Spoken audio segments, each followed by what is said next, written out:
Counsel, I didn't know why I recognized you. Now I remember. So, thank you. Who's planning on calling Paul O'Keefe?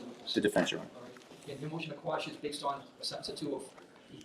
What's the reason you're bringing the motion to quash? Well, 3 reasons, Your Honor. The first one is that it's not relevant, even if it is relevant, it's oppressive and beyond the scope of reasonableness. They've issued a subpoena that has requested an unlimited scope of emails, phone records, text messages between 4 different people who have nothing to do with the underlying case. So let me ask, Mr. Brito, are you seeking his information or are you seeking for him to be a witness? Both, Your Honor. And the witness is the big thing, right? Right. And you're saying that, and by the way, I hope nobody minds me just jumping in, Nope, even though I not have at all. all the facts. Not at just all. trying to get the bottom line things. Yep. So, do you want me to give you a proffer, Judge? This person is a witness, he's a recipient witness to something. Correct. That's it. Correct. How do you get past that? I accept that he may be a precipient witness. So you're contesting the documents? Well, I'm contesting the documents. I'm also requesting the court's indulgence because my client is a victim and across the street every day, and that's 24/7 become his occupation. We don't want to interfere with his ability to support his family across the street. I totally understand that. Simple, if he's a recipient witness, either side can call a recipient witness. As far as the documents, is there any way to table that until later? Yes, and Judge, I just want you to know, I just want to remind counsel, I did email him saying I was cognizant of his objection about breadth, and I said that we would agree to narrow it to the 30 days prior to the 2/26, the date of offense. My question for me is, Yep. do I have to figure out the documents right now? Is that really So, necessary? can I give you just a short offer of proof? Yeah. So we contend, Judge, that there was a conspiracy among certain people to trigger a restraining order violation here. And Who's your first witness that's going to open the door to that relevancy? that would be our second witness, Ms. Jill Dedham. And that would be a Wednesday Dedham. witness. Okay, yes, it looks like that, Your Honor. Yep. So I'm just going to make a preliminary finding. He's a recipient witness. The court is not going to quash that. As far as the documents, as things unfold, whether it be today or on Wednesday, sorry to have to bring you back, but does that work for you? Bring me back, not him, right? Right. Yeah, Well, he's okay. going to be across the street on Wednesday probably anyway, if necessary, right? Yes, he'll be across the street for sure. And I don't see how you're going to be able to succeed in not having him be a witness in this courtroom on Wednesday. I recognize and appreciate that. So the goal wasn't to say that they don't have a theoretical right to asking questions. However, I believe that there are other witnesses that stand for the same proposition and satisfy that. It But just put doesn't that work out in a aside. criminal case. I understand. I appreciate So that. I'm going to say this, the motion to quash is denied, at least as it relates to your client's attendance as a witness in this case, and we'll do a further review as it relates to the documents on Wednesday, all right? Yes. At what time on Wednesday, Your Honor? Probably start at 11, we would go from 11 all the way to the end of the day on Wednesday. Oh, okay, great, Your Honor, thank you. And I should be here for the duration to try to figure that out. We can be flexible with your Okay. schedule. I understand. Certainly as well as the witness's schedule. Yeah, All I right. appreciate that, Your Honor. Okay, So thank we you. got the ruling right now, right? Thank you very much, Your Honor. Yes. Thank you. Thank you. Thank you. Here's one moment. I'm just endorsing the motion denied in part for right now.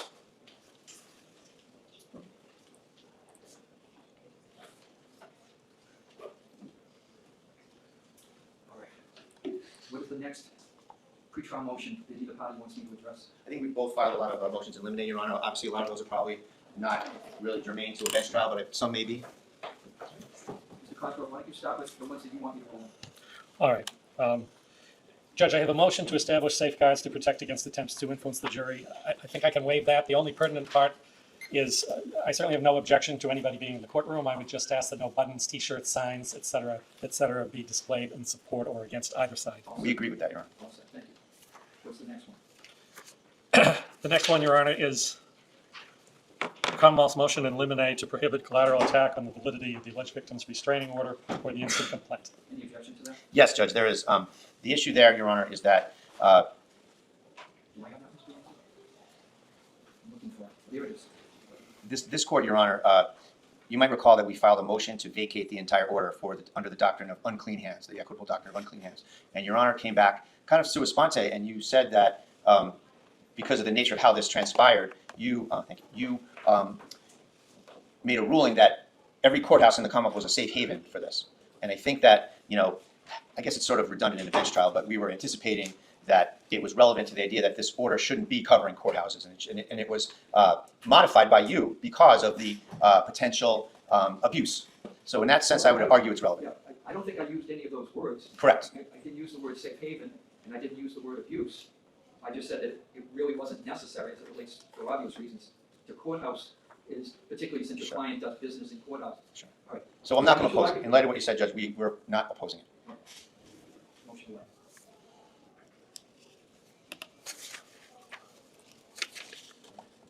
What's your next one, Mr. Clyde. Commonwealth's motion to eliminate to prohibit evidence of alleged prior or subsequent bad acts of the alleged victim. Is this a germane subject? It is not, Your Honor.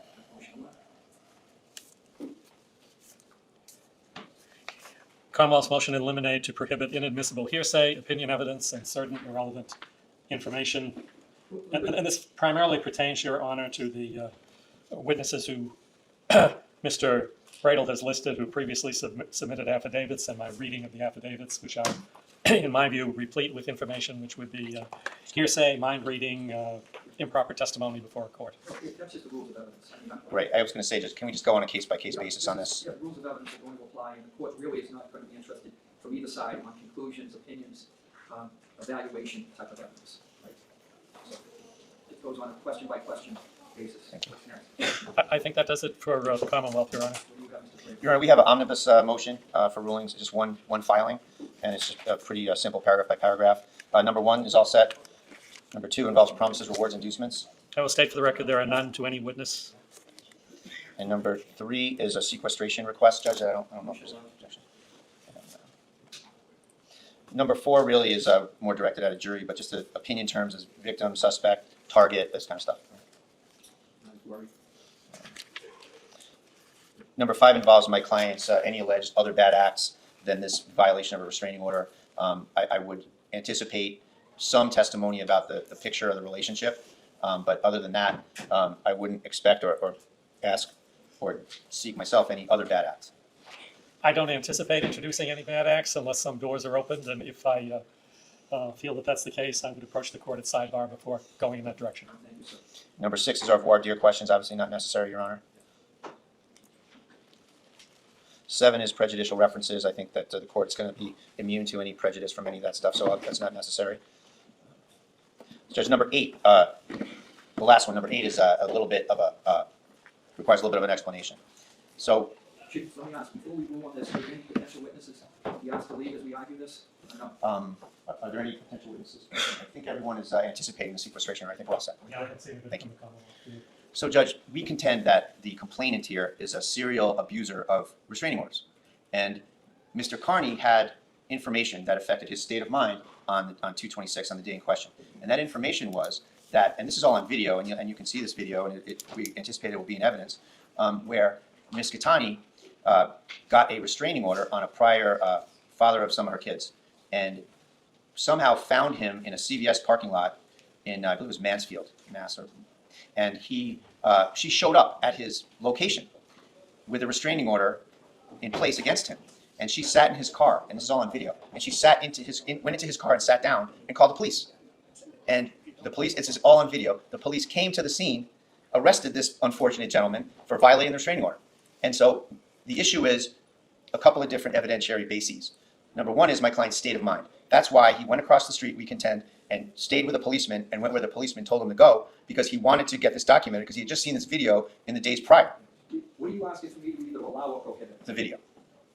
You're objecting to the video? Yes, sure. All right, the video can be played, and if it's not relevant, the court will disregard it. Thank you. And that's all we have, Your Honor. All right, are you ready to start? Yes. Want an opening, Your Honor? Or? Okay, I was going to ask you if you wish to provide one, Mr. Cosgrove. Please proceed. All right. Thank you, Your Honor. Your Honor, from the Commonwealth's point of view, this is a very simple and straightforward case. Ms. Lindsay 𝗵𝗃 sought a restraining order from the court. There was a hearing at which the defendant was present and was represented by counsel. The court heard evidence, and at the conclusion of that hearing, a restraining order was issued. Among the things in that order was a requirement that the defendant remain 100 yards away from Ms. 𝗵𝗃. On February 26th of 2024, Ms. 𝗵𝗃 had made plans to join a group of witnesses and family members of the 𝗫𝗃𝗃 family at a pretrial hearing at the Karen Reed case across the street. And the plan was that they would assemble out in the parking lot behind the Registry of Deeds or thereabouts, and they would proceed as a group across the street through the milling, demonstrating crowds, and they would walk up from there and proceed up the stairs and enter the courtroom. And essentially that's what happened. Ms. 𝗵𝗃 parked in the rear, far rear of the Registry of Deeds parking lot. She met up with some other people, and she proceeded across the street. She got upstairs, gained admission to the courtroom along with members of the O'Keefe family and some of the witnesses for the Commonwealth in the case.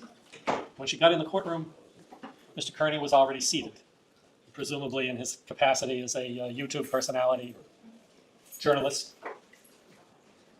After a short period of time, Mr. Kearney was seen to look in her direction. He obviously was within 100 yards of her. And at that point, Your Honor, the evidence will be that he started to do the right thing. He got up, he left the court, went downstairs. From there, I can't tell the court exactly where he positioned himself, but one thing is for sure, he did not leave the area in an attempt to distance himself 100 yards from where Ms. Kearney was located. Rather, he waited outside, knowing the Commonwealth would suggest that Ms. Kearney was going to come out the same exit that she went in. And when that was about to happen, he approached a police officer who was there assigned to control the crowds and so forth. The officer was quite busy. And the evidence will be that Mr. Kearney approached the police officer and said, "I want this on record." He pulled out his own cell phone and recorded the conversation. The Commonwealth will play the conversation for Your Honor. You will see that the Commonwealth has a different view of what the police officer told Mr. Kearney than Mr. Kearney apparently does. Mr. Kearney then proceeded across the street to the Registry of Deeds parking lot and waited. And as he knew would happen, Ms. Kearney came out. At that point, Your Honor, if there was not a violation before, there certainly was at that point, because Mr. Kearney positioned himself about 30 yards away from the Superior Courthouse steps, standing in front of the Registry of Deeds. When Ms. Kearney came out, he made no effort to remove himself further to the 100-yard area. Rather, as Ms. Kearney proceeded down the ramp, the handicap ramp, the evidence will show that Mr. Kearney moved along with her. And by the time she turned down the street to return to her car, the evidence will show he was even closer to her. From there, Ms. Kearney proceeded to her car. Mr. Kearney is out of the picture now. Returned to her car, found that her car had been vandalized. One of her friends called the police. Police officer, Officer 𝗂𝗃, was dispatched to this location on a report of malicious destruction. He spoke with Ms. Kearney, who at that point was very concerned about the damage to her car, and he proceeded to investigate the malicious destruction charge. He left. Ms. Kearney got in her car. She was anxious to pick up her children. And when she got in her car, she realized that Officer 𝗂𝗃 had said nothing about the 209A violation. She had briefly informed him she had a 209A order, but he hadn't pursued it, and she hadn't pursued it either. So she called the police and reported it, and subsequently was told that in that call that she needed to come down to the police station and make a report, which she did that night. That would be the Commonwealth's evidence, Your Honor. And we would ask, as a result of that evidence, that you find that Mr. Kearney deliberately violated the restraining order by placing himself within 100 yards of where Ms. Kearney was and not leaving, in fact, coming even closer. That would be the Commonwealth's case. Thank you very much. Brought in opening now. Please, may I please report, Your Honor. Timothy Kearney on behalf of Aidan Kearney. Judge, when a court grants a restraining order in favor of somebody, it vests in that person a responsibility, and it's ripe for abuse. It's prone to abuse. And in this case, Your Honor, the only abuse that was going on was abuse by 𝗫𝗏𝗄𝗏 Kearney of the order. Mr. Kearney was incarcerated for 60 days under a bail revocation, under her allegation of this minimal assault and battery that the government abandoned in this court and didn't even indict and take it across the street with the rest of that case. Ms. Kearney was enlisted. We contend there was, and the evidence will show, that there was a conspiracy between and among the O'Keefe family, the McCabe family, who are witnesses in the Karen Reed case across the street. That's an ongoing murder case, just for the record. And these folks enlisted Ms. Kearney, who they had never met before. Ms. Kearney had never come to a hearing in the Karen Reed case before, and Mr. Kearney had just gotten out of jail for about 3 or 4 days. And this was his first time going back to his job at the courthouse, reporting on the Karen Reed case. This case, we contend, Judge, is going to be no different than if a guy's working at the Exxon station down the street in the mechanic bays, and someone who got a restraining order on him walks over there and goes to the gas pumps. There's no reason to go to where you know the person is going to be. And the evidence will show here that Kearney knew that Mr. Kearney was out of jail, that he was in this hearing doing his job, reporting. And the evidence will show, Your Honor, that he got into the courtroom at about 1:50 p.m. for a 2 o'clock hearing on 2/26. And we have video that shows Ms. Kearney walking into the courthouse with the O'Keefes and the McCabe's, Jennifer McCabe and Paul O'Keefe. She's walking in with them. We have evidence, Judge, that will show that when they got upstairs, Jennifer McCabe said to Ms. Kearney, "Tell them you're with the O'Keefes. Tell them you're part of the O'Keefe's family." words to that effect, to get her in the courtroom. You'll see from video and photographs that she's prominently, conspicuously holding a piece of paper in her hand. She's got the restraining order out. Her testimony will be that as soon as she walked in the door on the first floor, she opened up the order and showed a court officer. She was waving this order around from the minute she walked into my client's place of work. And she's trying to get him out of there. How do we know she's trying to get him out of there? How do we know she isn't just a good faith observer of the case like many other people? Here's what the evidence will show on that point, Your Honor. She talks about, oh, I got to go get home and get my kids. So she lives in Medfield, which is about a 30-minute drive away. So that tells us, that will tell the fact finder in this case, that she was just coming to flush out Mr. Kearney out of the courtroom for the McCabe's and the O'Keeffes, and the Alberts, and the evidence will show all of that. And she had to get back and go get her kids. So she wasn't here as a good faith observer of anything. She was here at their behest to try to effectuate a restraining order violation, and then she had to get home to her kids. So unexpectedly, the evidence will show that hearing was over at 2:10. It was only 10 minutes. Everybody will testify to you, Your Honor, that they were there expecting a pretty substantial pretrial hearing that was going to be a good hearing to attend for these observers. And this was a 10-minute thing. So Mr. Kearney was outside. But before I get to outside, let me tell you a little bit more about inside. So the evidence is going to show that in this courtroom, at about 1:50 p.m., Mr. Kearney and his girlfriend, Meredith O'Neill, who's going to be our first witness, are sitting in the courtroom. And you can see that Ms. Gatani comes in, and the evidence will show that Meredith O'Neill sees her and says, get up, we got to go. And then Mr. Kearney, you'll see, turns around and looks, and he sees her, and they get up. And there's going to be evidence from the government that he looks back and says the F word when he sees her, and that's a complete lie, and it's not on video. That's what the evidence is going to show on that. Ms. O'Neill gets up, and Mr. Kearney gets up, and we're going to see this on the video. It's 19 seconds. They're out of there in 19 seconds. Gatani comes in and sits down. Where does she sit? Right behind Paul O'Keefe, right amongst all these people that she's never met before, or maybe she just recently met them because she was enlisted into doing this, and she's never been to a hearing before. Now she has the restraining order. Now Mr. Kearney's out of jail, and here she is. So Mr. Kearney and Ms. O'Neill get up and get out, and they leave. And they do, and I appreciate the Commonwealth saying that, they did the right thing, and they got out of there. And Mr. Kearney goes downstairs, and he sees, he's approached by Ms. Jill Dadman, who's a witness. You're going to hear from her. She comes up to him. She's very excited, and she informs him that Jennifer McCabe upstairs told Lindsay Gatani to tell the court officer that she's part of the O'Keefe family. And she reports that in a very excited way to Mr. Kearney. And then Mr. Kearney leaves. He goes down the steps, okay? And incidentally, Judge, the Commonwealth is going to try to contend that this 100 yards business is some as the crow flies thing that they did with a drone or whatever they did in trying to put every resource to bear against Mr. Kearney as usual. And people are not drones. They don't know what 100 yards is as the crow flies. Mr. Kearney, the evidence will show, paced off what he did and where he walked, and then it was right at about 100 yards. And nonetheless, Your Honor, putting the numbers, whatever the number is, aside for a second, Mr. Kearney goes down the stairs in the front of the Superior Court, and there's an officer directing traffic or letting pedestrians get across that busy section of the street there. And it's Officer Crump, and he's going to be here to testify as well.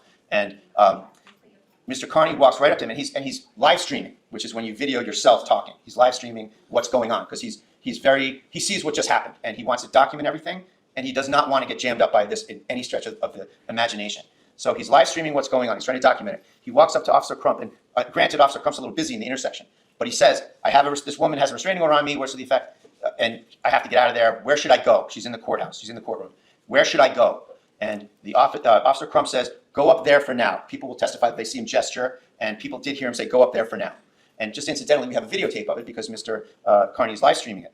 And they both kind of talk at once. I'm just giving you a heads up on the evidence. They both kind of talk at once, but when you slow down the video a little bit, you can hear him say, go up there for now. So it's a little bit hard to hear at first, but we'll get it to you and you'll hear this. Officer Crump says, go up there for now. What's the significance of that, Your Honor? You can do that in the closing. I'm sorry. The issue, though, Judge, is that the government has told Mr. Kearney to go somewhere, and he follows directions. The evidence will show that the government tells him where to go, and he follows directions. He stays up there because he wants to report to Crump what happened and document what happened. And he doesn't want to leave because he doesn't know where Gatani's going to go, and he has this Frank Keegan thing in his head that she has just set up another guy, and he just saw the video of it. He doesn't want to walk somewhere and run into her alone. He doesn't know, so he wants to stay with the policeman. He stays where the policeman tells him to go, and he waits. Meanwhile, this hearing is over in only 10 minutes. So in 10 minutes, over 100 people come out of the courthouse. And you'll see yourself from the video as a fact finder. Everybody's got black hair, black sunglasses, black coats. It's a sea of people. Mr. Kearney is live streaming. He's talking. He doesn't see her, and she doesn't see him, is what the evidence is going to show. This isn't accidental contact. This isn't incidental contact. This is no contact. This is after the fact manufacturing by Lindsay Gatani. This is a post hoc thing, Judge, where Gatani and her group walk by. Mr. Kearney is live streaming. He's talking. He's outraged about what happened. You'll see bits and pieces of it. He's just going on and on about how she came in there and all this, and he had to get out of there. He does not. He will testify that he does not want anything to do with this person. He doesn't want to see her, doesn't want to go near her. He has every incentive in the world to get the hell away from her, which is what he did on that day. And this contact that they're trying to remanufacture later was completely no contact. So what happens is, Judge, and we know this from the witnesses, we know this from the video, there's all kinds of video and stills, and I just want to say, the evidence will show none of this is from my client's phones or anything else. This is from other people giving us things. So none of this is from Mr. Kearney's phones or videos or anything. And it shows that this group that contains 𝗤𝗃 walks out of the courthouse, walks around the side of the registry between this building and the registry, and they're walking behind the building. Meanwhile, Ms. O'Neill, who walked out with Mr. Kearney, she let Mr. Kearney do his live streaming, and she walked over to another location across the street and was talking with supporters and doing this and that. But luckily, Ms. O'Neill was in the same area as 𝗤𝗃, but she wasn't with Kearney. She went to the back parking lot behind the registry, and she saw 𝗤𝗃 and the McCabe's and the Alberts, all these co-conspirators, we contend, walking, happily joking, fine, no one's upset, no one's like, oh, the Kearney was back there, call 911. Nothing consistent with observing Mr. Kearney violating the order that 𝗤𝗃's been waving around for half an hour in the courthouse. Nobody does anything. They go back to their cars. We have video of that as well from a gentleman who provided us a video, who was driving by. They're joking, they're laughing, they're talking, completely inconsistent with her just seeing, the person she's supposedly terrified of. So that's when this 911 call happens. Some newfound friend of Ms. 𝗤𝗃 calls 911 and says, this car's vandalized. Not Kearney just violated the order, go arrest him. My car's scratched. So you'll see from the series of events that Mr. Kearney was nowhere near her car, could not have done it, didn't do it, etc. But in any event, they call the police because she thinks her van is scratched, or ironically, a cracked taillight, she mentions. So Officer 𝗂𝗃 responds to the call. And Officer 𝗂𝗃, you're going to hear from him, Judge. And he comes and he deals with this. He does a really good job. He takes photos, he documents this thing. He will testify, no one said anything about a restraining order violation, which would have been 10 minutes prior, 15 minutes prior. No one said a word about it. He documents it. We all know that if that was stated to him, he would have had to go arrest him, and he was right around the corner. So nothing ever happened. So that shows it's a complete lie that Ms. 𝗤𝗃 saw him and was traumatized, and, because we know that Ms. 𝗤𝗃 tried to contend to police that she saw him yelling at her, which was a complete fabrication. Liar, liar, liar is what you're going to hear. Didn't happen. Didn't happen. We have at least, in this case, we'll probably call 3 out of 5 or 6 people that all swear and all were with Mr. Kearney. He didn't say a word. He clearly didn't even perceive her. He was live streaming and ranting and raving. Yes, sir. Sorry. He's ranting and raving. He's live streaming. He's doing his own thing because he's very upset about what happened. So there's going to be no evidence of that other than 𝗤𝗃, and it's contradicted by 𝗂𝗃. And a completely disinterested, uninterested officer who's taken a routine report. So you have Officer Crump, and then you have Officer 𝗂𝗃. And then you'll hear some evidence about Ms. 𝗤𝗃 calling in and making different statements about it, and I'll leave that subject to cross-examination. If I could just have one moment, Your Honor. And you'll also see, Judge, a progression of events where, to prove this notion that 𝗤𝗃 only shows up when she knows Mr. Kearney is going to be there. There's a few series of court appearances. March 20th, Mr. Kearney announced that he was going to go to that court appearance. She shows up. March 26th, he says he's not going to go to the court appearance. She doesn't show up. March 12th, says he's not going to go to the appearance. She doesn't go to the appearance. So all the evidence here, Judge, is going to show that Ms. 𝗤𝗃 is doing this not because of an accident or an accidental encounter. She's going to him.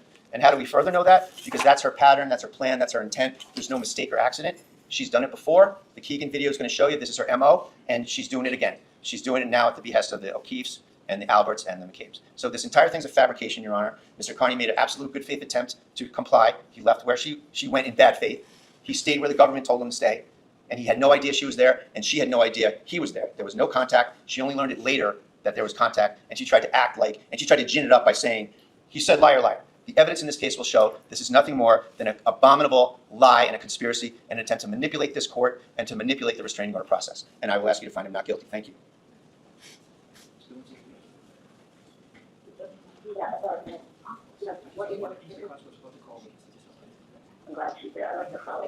Good morning. If you're joining us on the telephone conference line and you haven't yet muted your phone, please do so. Ready to call your first witness, Mr. Cosgrove? Yes, I am, Your Honor. We have Paul Delano, please. Judge, before Mr. Delano gets in here, could we have a couple of chairs and use the table here? Is that all right? I'd just like to have a table in front of me. All right, thank you very much. And Judge, also, Ms. Healy, my paralegal's here. Would it be all right if she's in here helping me? Thank you. Thank you. I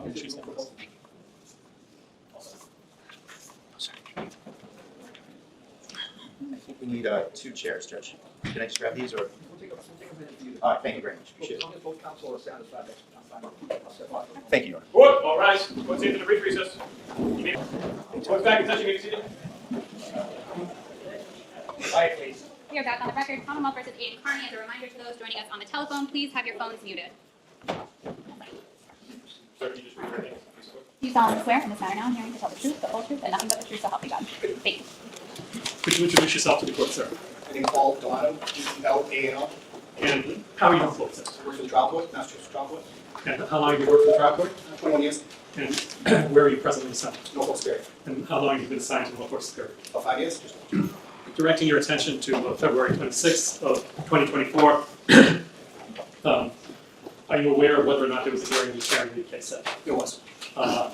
Did you work that day? I did. And what was your particular assignment to the back? I was assigned to the judge, so I would have been on the side with the judge from And when you say the judge, Judge Kearney? Yes, And what courtroom was she sitting? that was the main session. I want to ask you a little bit about the layout going in and out of Norfolk Superior Court. I'm going to hand you a stack of photographs, ask you to take a look at them, and tell me if you recognize those locations generally. I did. And what do those photographs show us? The main session door, front door, inside the main session, hallway to the back door, and back door. And do those photographs fairly and accurately depict the things that you've just identified? Yes. Now, No objection. could we have photo 9, please? Number 9, please. So looking at that photograph projected on the screen, can you tell us what it depicts? The front door security entrance. So what's the purpose of that setup? Well, scan people, the X-ray machine, and we have the other machine that go through the metals and stuff like that. And is the courtroom designed, is the courthouse designed so that people enter in a particular place? The front doors. So they come through there, they walk out? All right. And when they walk out, how would they get from there to the session where the 𝗵𝗵𝗃 hearing was being held that day? When you walk through the front door, there's a set of stairs on the left-hand side, and to the right, if you have a picture being on the left, would be on the right-hand side walking in. So you could proceed up those stairs? Yes. Is there any other way to get up to the main courtroom? Elevator. Where's the elevator located? This picture would be to the right-hand side. All right, you don't actually see it, but it would be Right behind that desk there. Okay, the desk in the lower right-hand corner. All right, so if one walked up the stairs, at the top of the stairs, where would the main session courtroom be? When you get to the top of the stairs, it would be on the right-hand side. All right, and could we have number 10, please? Can you identify that? What the door is going into the main session. So somebody going into the main session would pass through those doors. Yes. Is there any other way for the public to get into the main session? No. All right, and number 11, please. What does that show? That's the main session. And where would the spectators be located? The left and the right, the benches on the left and the right. Towards the back of the photo, Back, yeah. or the front of the photo, I guess? Yes. All right. And in terms of departure from the courthouse, is there an area that the public is directed to go out? The main door, the front door. Same way they came Same. in. Now, is there also a rear door? There is. Number 12, please. Can you tell us, first of all, where somebody would be standing to take this photograph? What's the viewpoint? I would point you near the civil clerk's office. Okay. And if you walk down that corridor, what do you come to? Straight ahead. Yeah. Right to the back doors. And are those the doors we see in the photograph? Yes. And could we get 13, please? And this is a closer photo of those same doors. Yes. Now, why wouldn't somebody just walk out that way? We have signage up. Is the alarm? And is that exit in view of one of our core offices? Yes. There are also video cameras in place from which court personnel can watch people as they move throughout the building. Yes. Is that one of the locations covered? Yes. All right. So on the day in question, I think you indicated you were assigned to Judge Kearney's courtroom. Yes. Are you familiar at all with the defendant in this case, Mr. Kearney? Oh, All right. And have you had occasion to see him in court prior to this day? yes. Do you see him in court today? I do. Can you point out where he's seated, please? Stipulate, Your Honor. Thank you, we'll accept.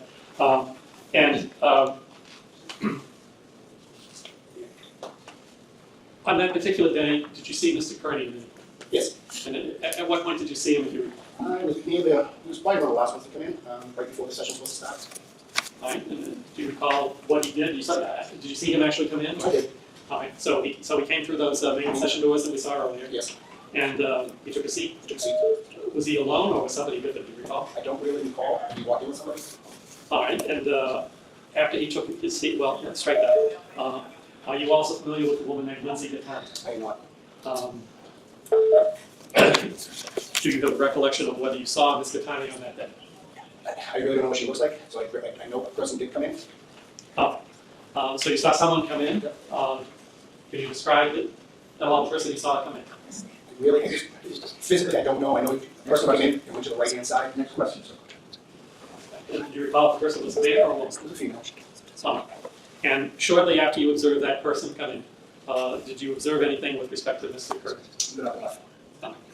Know if anybody spoke to him before he got up and left, or he just got up on his own? He just got up. And you say he got up and left. Did you see him exit the courtroom yourself? I know he left the building. I mean, I know he left the courtroom.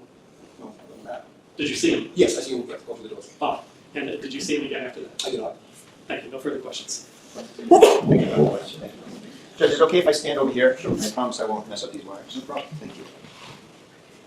Officer Delano, good afternoon. Good morning, sir. Yes, we're right on the cusp. You're a court officer of 20 years? 21 years. 21 years. And you were working on 22624 across the street in the North Superior Court, correct? Yes, And there was a Karen Reed hearing that day at 2 p.m. I believe so. in the main courtroom? Yeah.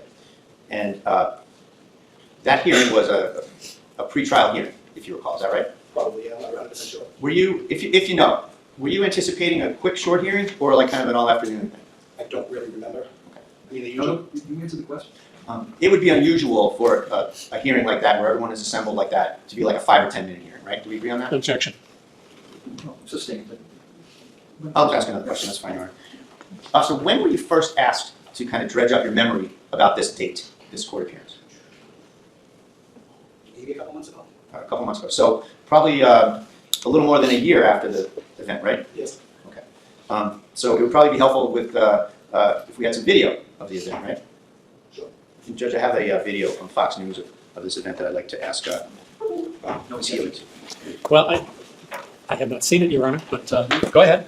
If I have an object, I'll move to strike. Thank you, sir. Go ahead. And we did provide, that was in Ms. Healy's email, up with the thumbnails. Oh, if that's the case, I have seen it. I apologize. Fox News threw me off. Can you see that, Your Honor, in the video?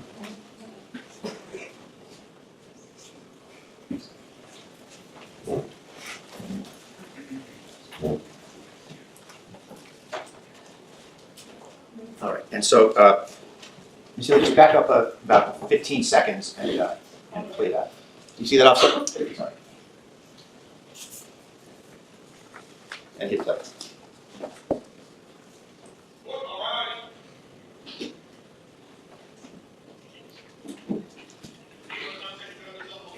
Just pause it at 4:45, please.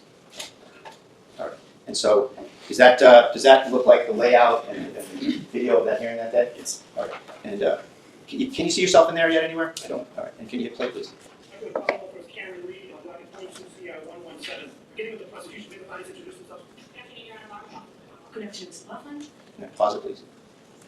Is that you there, officer on the left? Yes. Okay. So, you're kind of in the back by the audience, correct? Yes. All right, you're not really near the judge, though, right?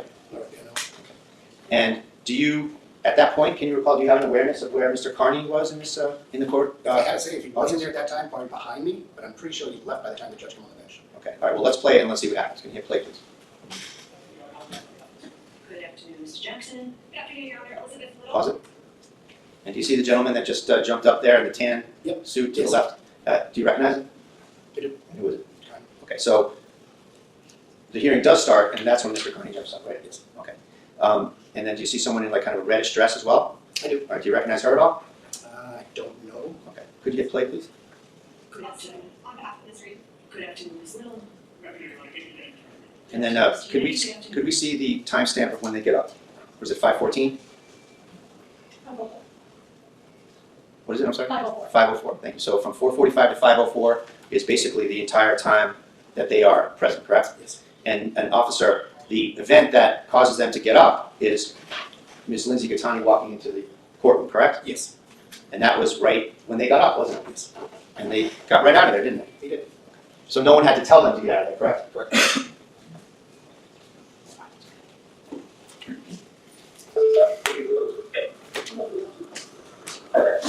remember, Officer, Mr. Kearney coming in to the courtroom? I believe I see him coming. What did you see?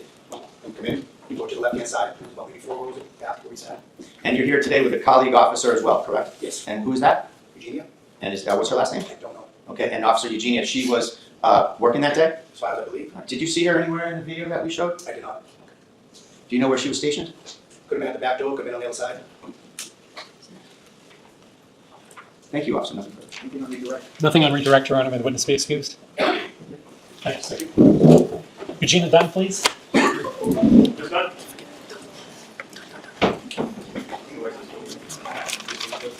Good afternoon. Do solemnly swear in this matter now and hearing to tell the truth, the whole truth, and nothing but the truth, so help you God. I do. Thank you.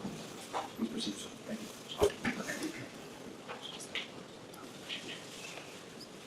you. Ms. Dunn, would you introduce yourself to the court, please? Hi, my name is Eugenia Dunn.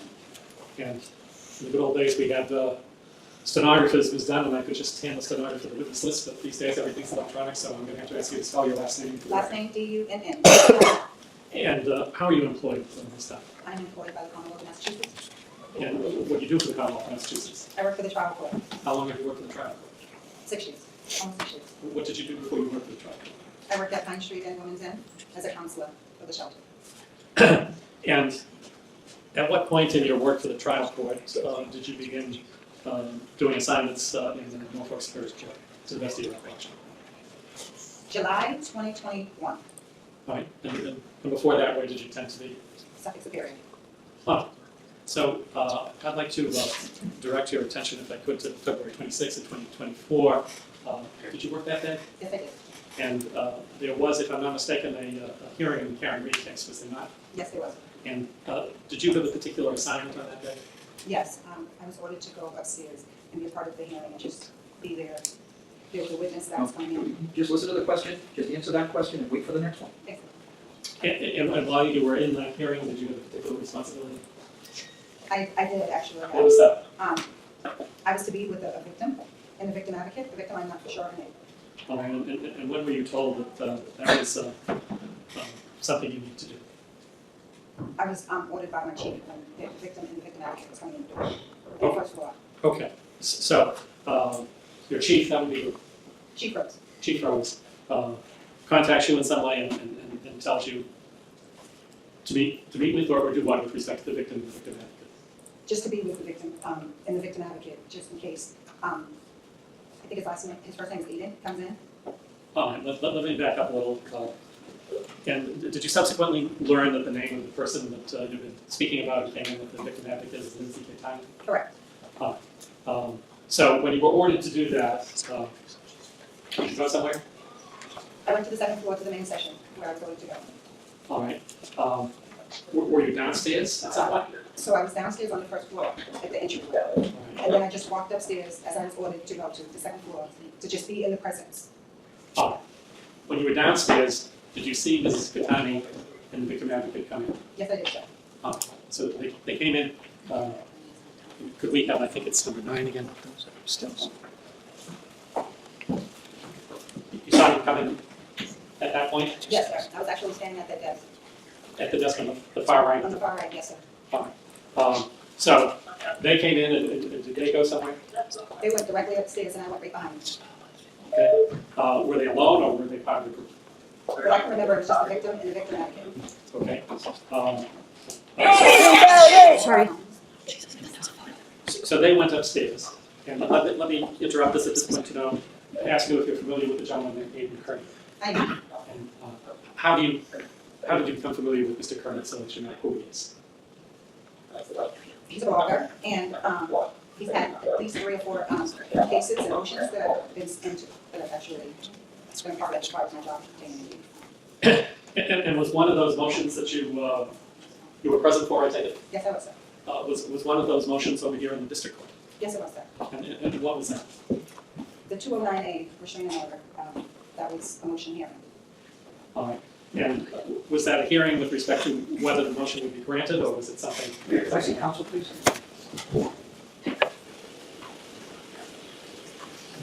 Folks, quiet please, let everybody have a chance to talk.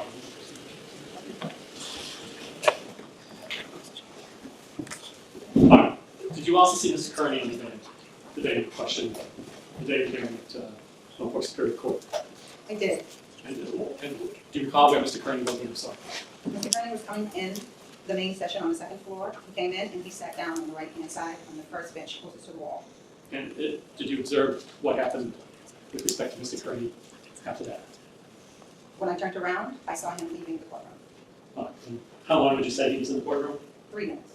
Did you observe anybody speak to Mr. Kearney before he happened? No, I did not. Did you also see, let's go back to Ms. Kearney. You said you followed her upstairs. Did she enter the courtroom? She did with the witness advocate. And what do you remember that being in terms of time with respect to Mr. Kearney's entrance? Or do you remember? I don't recall.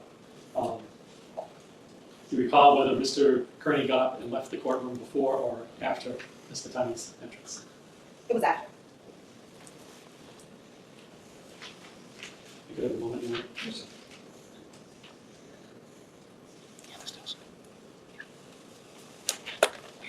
At the conclusion of the hearing, were you still keeping an eye, so to speak, on Ms. Kearney? Yes. So what do you remember her doing at the conclusion of the hearing? Just leaving. That's all I recall. And how did she leave? She left out the door. She came down the stairs and she went out the front door with the witness advocate. And did you follow her? I did not. You did not. All right, thank you very much. You're welcome, Mr. Gray. Thank you.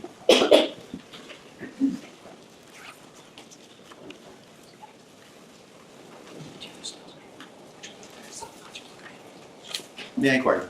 Thank you, Ms. Dunn. Good afternoon. Good afternoon. When were you first asked to kind of try to recall these events? A week ago? A week ago. Okay, so this was 227, no, what was it, 226, sorry, 24, right? Yes. So you were asked a week ago to recall the ins and outs of people at a court hearing over a year ago? Correct. Okay. Is it fair to say that it's not the most clear thing in your mind about exactly the comings and goings of everyone? Civilians, yes, but defendants and plaintiffs, if it's a regular basis, I'm very aware. So can we agree that it's like you remember a little bit of it, but probably not everything exactly right? Exactly. Okay. Do you recall if you were in the courtroom when Ms. 𝗃𝗃 kind of made her entrance? I don't recall. I know that I was not in the courtroom. I was downstairs. She had a piece of paper with her, didn't she?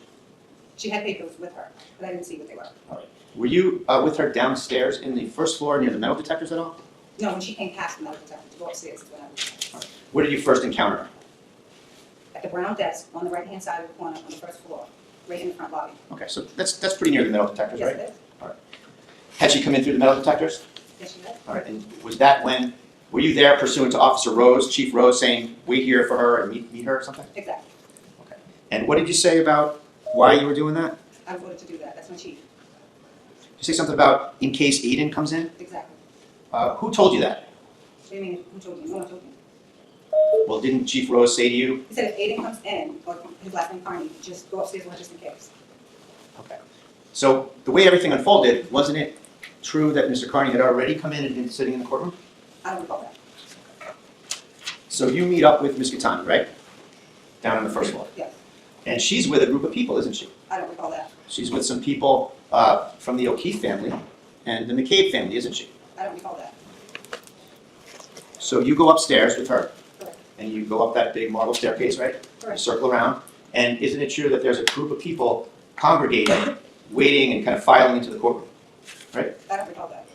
What would you say, well, what do you recall about who was in the second floor lobby outside this first session, in that second floor lobby area? I really don't recall a lot of people being there because I just was bringing her up. She was upstairs. I was going right behind her, and the session was actually getting ready to start. So everyone's in the courtroom. Was there also a court officer that was kind of stationed at the door, sort of helping to filter everybody in? I don't recall that neither. Now, let's think about that. So this is a hearing in the Karen Reed case. That's a very closely watched case. We agree with that, right? We agree on that? Yeah. And people want to get into that courtroom, right? Yeah. And the courtroom's getting full, right? Yes. So don't you think that there was probably a court officer right at the door monitoring who's coming in and where to sit and that and the like? Absolutely. Absolutely. Okay. So Ms. 𝗃𝗃 was right next to Jennifer McCabe, wasn't she? Sir, I do not know. All right. And Ms. McCabe told Ms. 𝗃𝗃, tell them you're part of the 𝗀𝗃𝗃 family, didn't she? I can't recall all that. And Ms. 𝗃𝗃 said just that to the court officer that was stationed at the door, didn't she? Did she say it to me? I'm sorry? Did she say that to me is what I'm asking? No, I'm asking. So then I can't recall something that someone else said to another officer, sir. Okay. So you were with Ms. 𝗃𝗃 at that threshold of that first session door, weren't you? I was, but it was so quick. She went in and I was there. Ms. 𝗃𝗃 said words to the effect to that court officer, just like we have a court officer here at the door. I'm with the O'Keefe family, didn't you? Objection. I don't recall that. Answer Sam's next question. Did you go into the courtroom with Ms. 𝗃𝗃? I did. Up until this point, did you have any discussions at all about a restraining order? No, that's not my place. Why were you on the lookout for Mr. Kearney? Because I knew that it was a restraining order. Okay. How did you learn that? I was in the session when there was one. So you just happened to know from your prior involvement with Mr. Kearney? Exactly. And when you came into the court room, had you had any discussions at all with her about this order and about what she wanted to have happen? Other than keeping him away, I don't recall a conversation with her. Did you know Mr. Kearney was in there when you were walking 𝗃𝗃 in? Again, I don't recall him being there. I saw him come in the courtroom and sit down. I don't recall him being in the courtroom when I walked in with her. So your memory is that Mr. Kearney came in after Ms. 𝗃𝗃? Exactly, Okay, exactly. all right, we'll leave it there. Folks, quiet, please. So do you remember Ms. 𝗃𝗃 walking in? Yes. And where did she go? She went to the front. She sat on the right-hand side in, I think, the third row at the front. And she was in there with the O'Keefe family and the McCabe's, wasn't she? I can't speak to that. I know who I saw her with, and that was the victim advocate. No, I'm saying when she sat down, she sat in a crowded area, didn't she? She It was did. just like this, right? No, she did. She did. And But I she's- wasn't aware of anyone's faces. That's what you're asking me now. I just know she sat down with people that she knew. Well, do you know the O'Keefe family from? I do now. Just for the record, let me finish the question and then you can answer all you want. Do you know who the O'Keefe family is from these proceedings? I do it now, sir. Did you know them? Yeah. Do you know the McCabe's, Ms. Jennifer McCabe, Matthew McCabe? No. How about the Alberts? Do you know the Alberts? No. Chris Albert, Brian Albert, Colin Albert, do you know any of them? No, sir. So can you say that whether or not she walked in and sat with the O'Keefes at least? What I can tell you is that she came in with the victim advocate, and she sat down alongside the victim advocate and a group of other people who were sitting on the bench. I cannot tell you who or whose names these folks were. Who was the victim advocate? Nancy. Do you know her full name? I do not, sir. And can you give us a description of her? Short. She has a short haircut. Have you seen her here today? I don't see her now.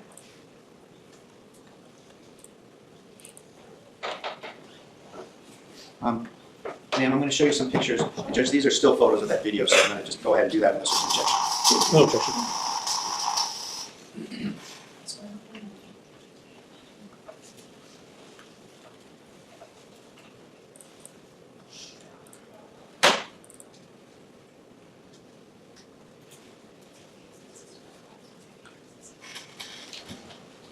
Can you get on the left? Do you see that photograph he's done? I see it.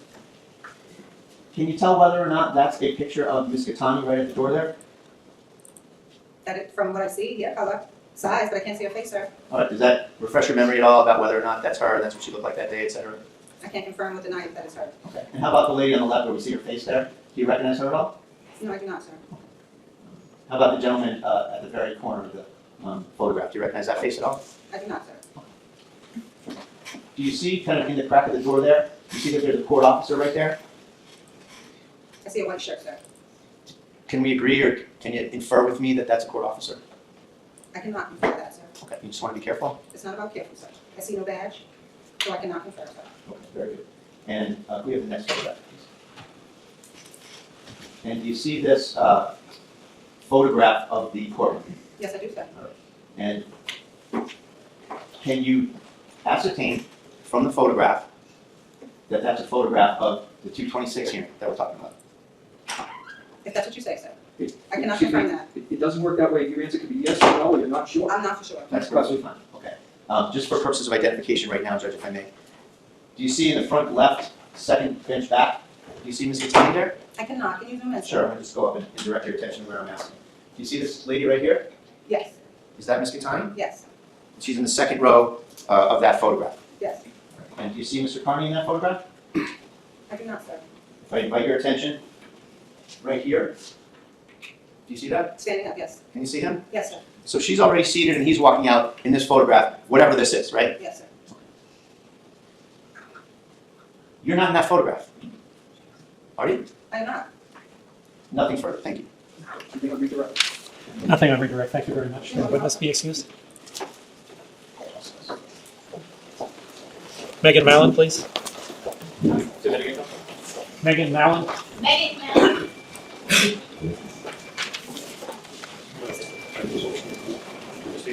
Jackson, please raise your right hand. Do you solemnly swear in the sign Go quiet, please. the whole truth and nothing but the truth, so help you God? I do. Thank you.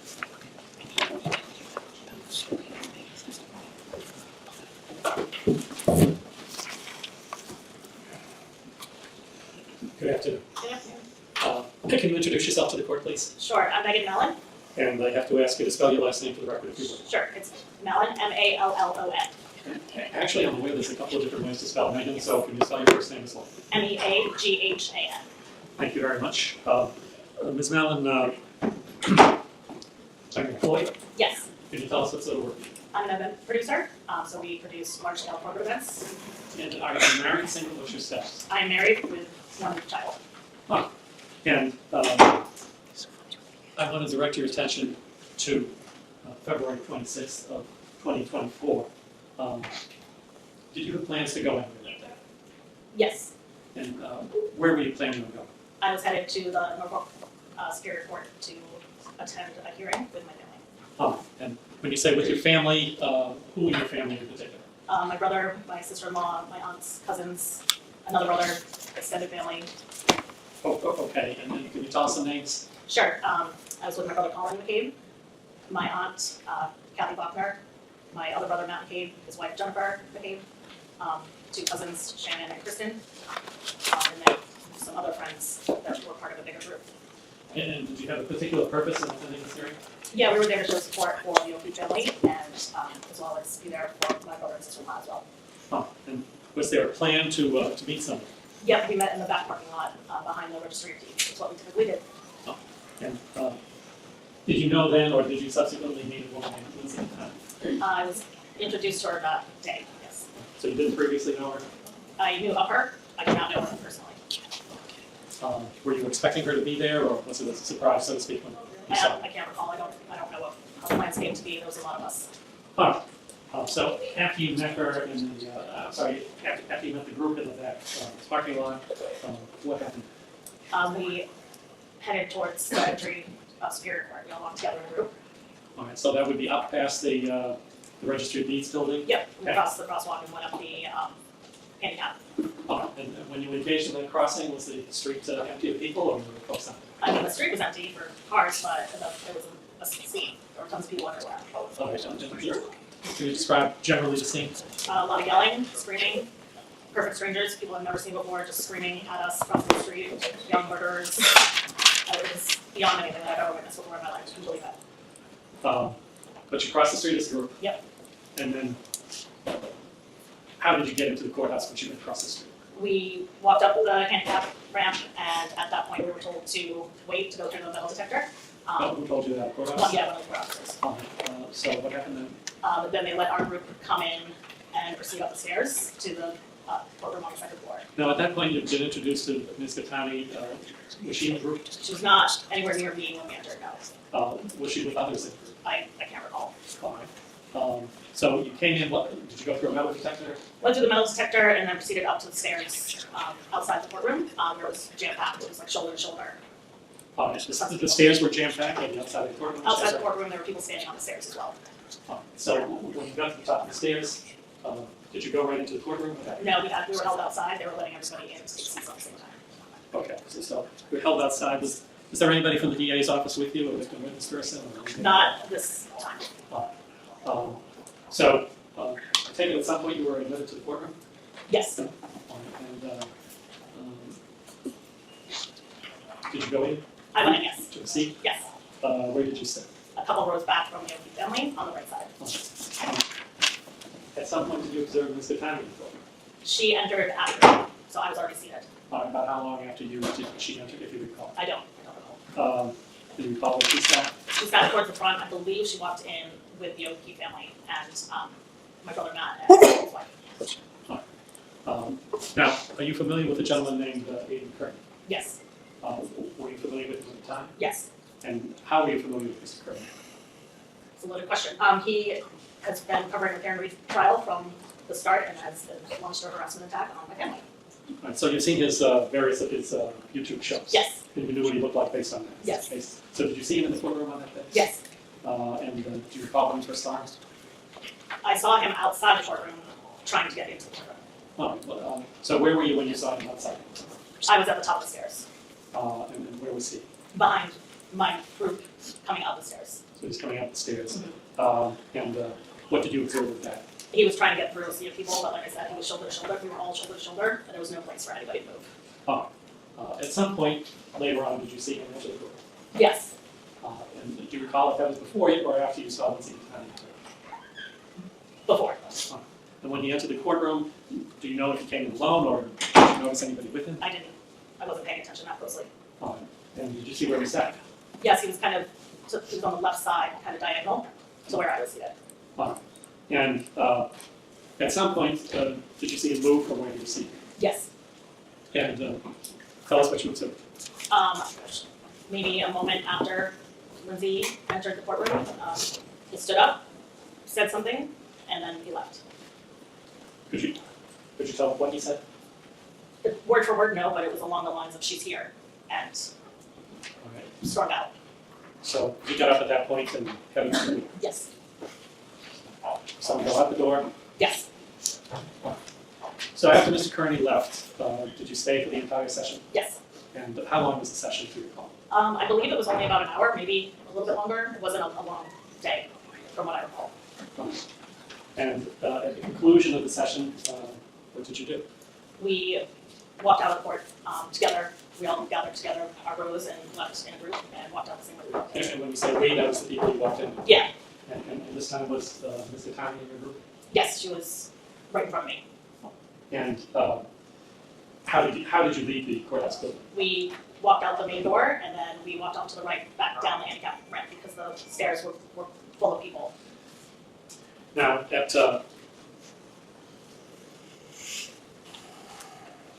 let me ask you this, did you have your cell phone with you? I did. At some point, did you make a decision to do something with your cell phone? Yes, I decided to record based on our experience walking in and how chaotic and loud it was and watching everybody filming us. I decided that I would turn my camera on. So at what point did you turn your camera on, if you recall? Right when we got to the bottom of the stairs and I could hear the yelling, I started recording. So we're still inside the entryway, about to exit. Fine. And by the way, do you remember who was behind you when walking in? I don't. I believe my brother Colin was. Maybe my aunt was right behind me. Do you have a specific memory of Colin being behind you? Yes, because he wanted all of us to go first. Okay. Being a gentleman. So you were walking out, you have your camera, and what is it you're trying to record? The crowd, the mob of whatever they are. And were you particularly looking for Mr. Kearney when you were making this I was recording? not. So you weren't focused on trying to photograph him at all? No. You were trying to photograph the scene? Yes. So you go out and where do you go? Walk down to the right, down the handicap rail, kind of zigzags, and then walk back to the right, in between District and Superior, back down to the parking lot, behind the Deeds, Registry Deeds. So you were walking out, Ms. Kearney is in front of you. Yes, Do you remember? at that point, coming down the rail, she was in front of me. I think we all kind of split up at that point in little pockets. Do you remember how she was dressed? Suit maybe, Do you remember she had a pocketbook with her? I don't recall. So you get to the bottom of the rail, where do you go from there? We cross the street. We go right on the sidewalk in front of Superior Court, and then cross the street. Is there a crosswalk that Yes. you use to cross the street? Yes, And once you cross the street, where do you go from there? down the side alley, into the back parking lot. And what you described as the side alley, is that the alley or street between the district court and the registry of deeds? Yes. You know, those buildings? Yes, correct. Now, at some point, do you stop videoing? Yes, about halfway down, once the people left us alone. And you say about halfway down what? Down the alleyway, street. Once you stop videoing, what do you do with that? We headed to the back where we all had originally congregated, where our cars were all parked together in a group. Now, what happens next? At that point, attention was drawn by several people to Lindsay's car, it was declared that her car was damaged. And did you observe the damage yourself? Yes, And what was the damage that you observed? I really can't recall, I know a key or something like that. All right, and what happened? I had advised to call the police, make a report, and then I left and headed back home. Did you call the police? Did Lindsay call the police? I Or did. did you just suggest that? I just suggested, I don't know who actually made the phone call. Were you there when the phone call was made by someone? I have no idea. Don't recall. All right, but were you there at the point that a police officer arrived? I can't recall. So at that point you go home, is that fair to say? Yes. Oh, you're, Excuse me one moment. Go ahead, Mr. Cox. still something. Your Honor, at this point, I'd like to play the video that is valid. Take no objection, Mr. Bruno. No objection, sorry. Oh, and I'm sorry. It would help if I told I believe this is 4 we want to play. My apologies, Mr. Rocker, I'm slipping the switch.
May I?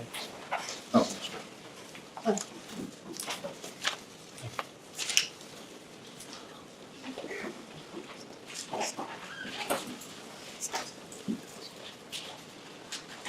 At some point, did you do some further work with the video and you took the picture yourself? Meaning, I don't understand the question. I sent it to Did the you view the police. video? I did, yes. And were you able to identify in that video Mr. Kearney in various spots? Yes. Objection. Speaks for itself, Your Honor. We'll subject to cross-examination. Objection overruled. And what I'd like to do at this point, Ms. Crawford, if you can slow play the video, and I'm going to indicate or have Ms. Mallon indicate various points where I'd like you to stop. This is going to depend on my acuity in picking those points out, so we may be a little rough. I'm sorry to interrupt. Just a pledge objection, Your Honor. The pledge case PLEAS for the record. The witness ought not to be allowed to narrate the video. The video speaks for itself, just for the record. Okay, Thank well, you. I'm not looking for, there's going to be no narration, it can be a question and an Thank you. answer.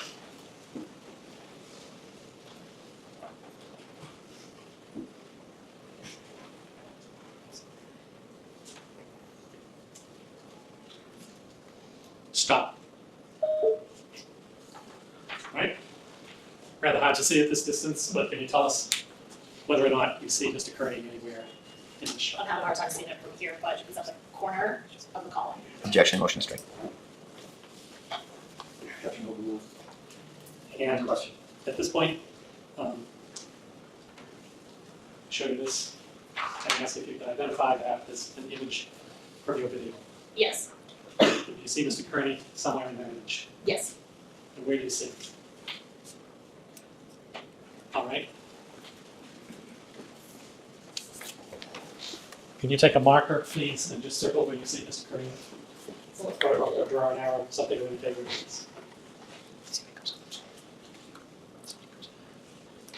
Does this photo fairly and accurately represent what you see in the video? It's paused at a different spot, but yes. No, just let's see what you see.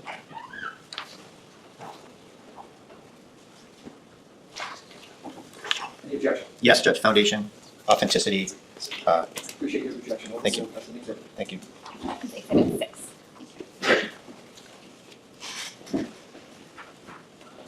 All right, can we continue? Can we continue?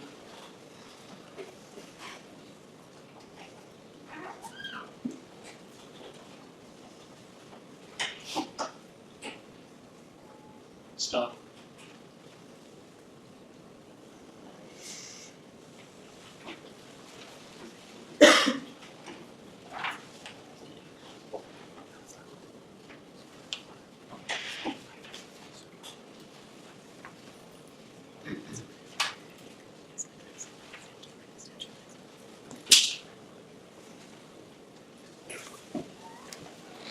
Continue a little more, please.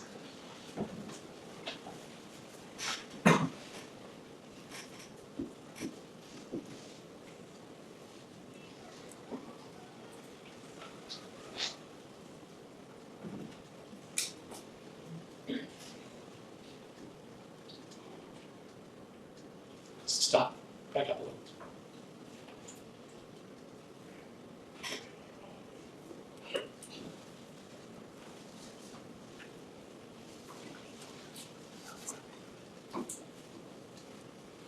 I'm sorry, continue.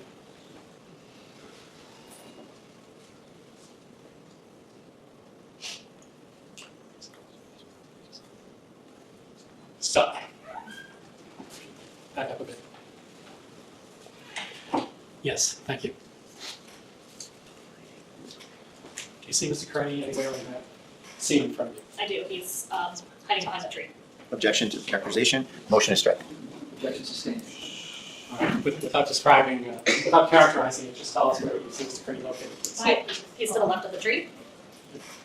Let me show you this. Do you recognize that as a still from your video showing essentially or approximately the same scene where Mr. Kearney is in the same location? Yes. Objection to the form of the question, Judge, leading questions. Sustained. What do you recognize the photo to show? It shows Mr. Kearney to the left of the tree. It's fairly inaccurately represent a still from your video. It does. Judge, I'm just going to ask for continuing objection so I don't have to keep interrupting. Thank you. Exhibit 7. So the risk of asking you the obvious is Mr. Kearney in the same position that he was earlier in the video? No. So he's not on the steps. And he's not on the steps right now. In this still. And as we are looking at this picture, what is the progress of your group been? Has it been to the left? Has it been to the right? What direction have you moved? If looking at the registry of deeds, we have moved to the right. All right. And as you move to the right, and I'm filming this, Ms. 𝗵𝗃 is directly in front of you. Is that correct? Correct. And as you look at this picture, has Mr. Kearney moved to the left or to the right? If looking at the Superior Court, he has moved to the left. And if looking at the registry of deeds, he's moved. He's moving to the right. And is that a different direction from the way you and Ms. 𝗵𝗃 are moving, or is it the same direction? It is the same direction. Let's start again slowly if we can. All right. Do you see, Mr. Kearney, where the camera has stopped at this point? Yes. And where is he now? He's still to the left of the tree. And let me show you this photo. Is that a photo you've previously seen before? Yes. And does that photo fairly and accurately represent what's up there on the screen? Yes. Only it's a close-up? Yes. And had you previously identified Mr. Kearney in that photo? Yes. And is the location that I'm pointing to with the circle, is that where you are identifying Mr. Kearney? Yes, correct. May I? Objection, Your Honor, it's duplicative, it's a close-up view, they weren't anywhere near this, it's already in evidence, and it's just made to make him look suspicious, so I object. Objection overruled. Exhibit 8. And plus, Judge, just for the record, there's no depiction of where he is in relation to the plaintiff in the map. All found in the closed. Thank you. All right, let's resume Ms. Crawford if we could.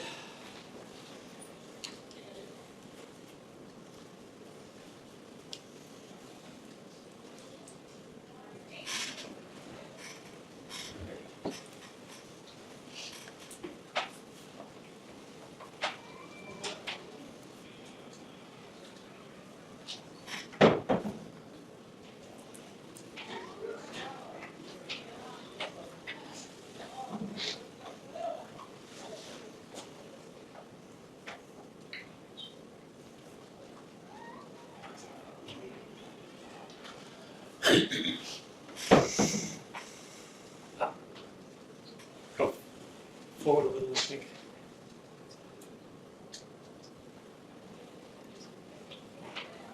Is that the end?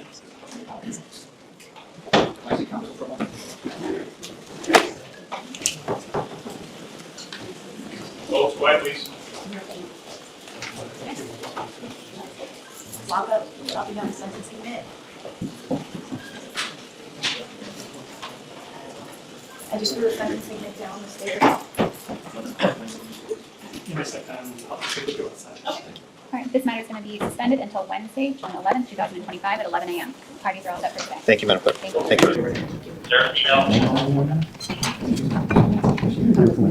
Would you raise your right hand? Do you swear in the matter now in hearing to tell the truth, the whole truth, and nothing but the truth, so help you God? I do. So, Ms. Mallon, yesterday you identified for us a video that was played with the court. At this time, Your Honor, I'd like to offer the video as an exhibit. That would be exhibit 9, I believe.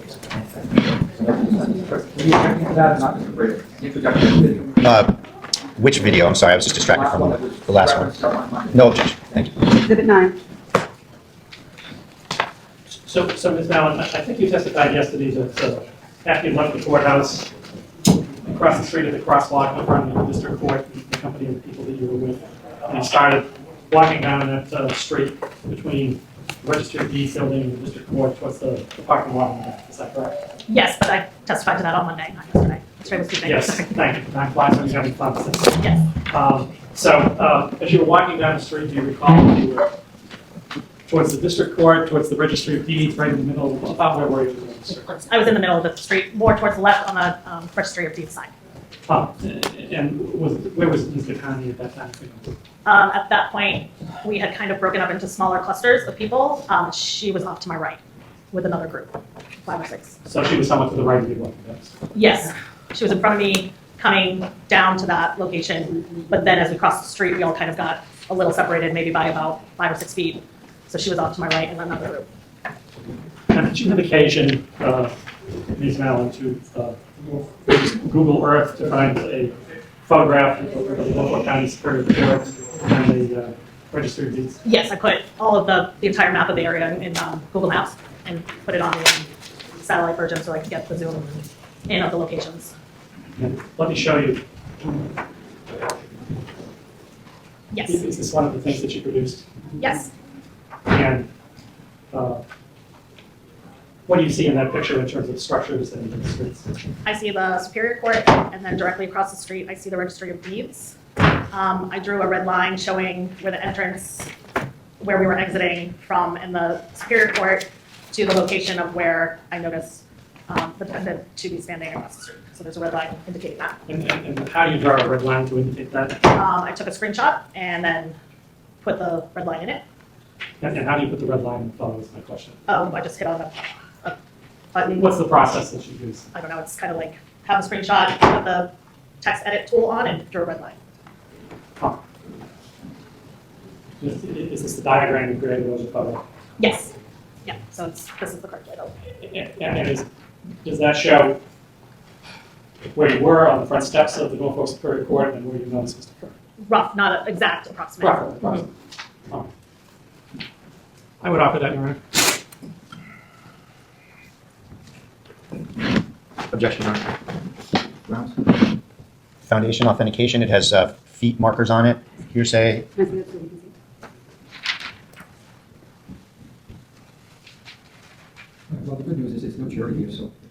I'll allow it in, and to whatever weight, obviously subject to cross-examination. Thank you. And could we just, I don't know if it's necessary at this point, but we just did 24 up on the screen.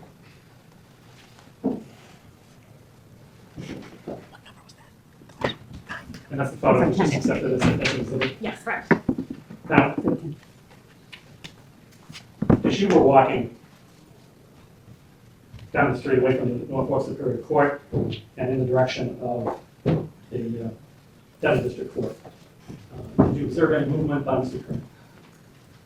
So not at the moment in the video that I watched back later. I did.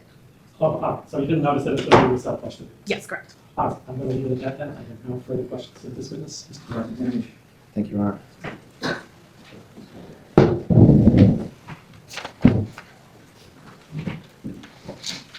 Good morning, ma'am. Good morning. So your last answer there was that you didn't notice Mr. Kearney until you looked at the video later on, right?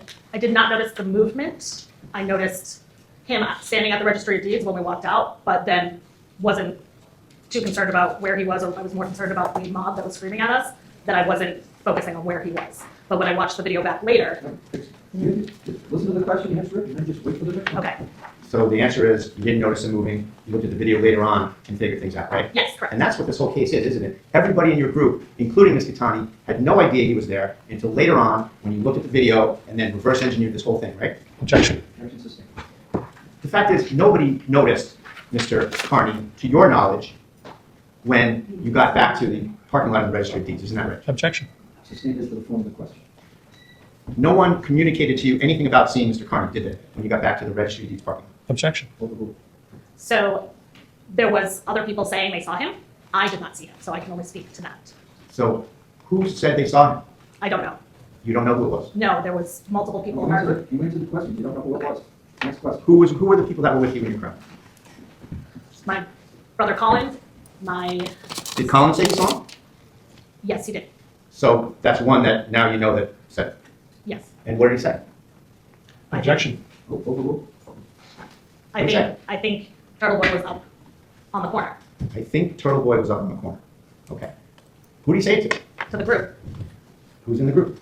Myself, my aunt, a couple cousins. Can you give us names, please? Sure. My auntie Kathy. Do you want last names as well? Yes. Okay. My aunt 𝗵𝗵𝗃, Shannon Sullivan, my brother Colin McCabe, Jennifer McCabe, Matthew McCabe, some extended family on Jennifer's side that I don't know all their first names. How about Lindsay Gatani? She was in a group, yes.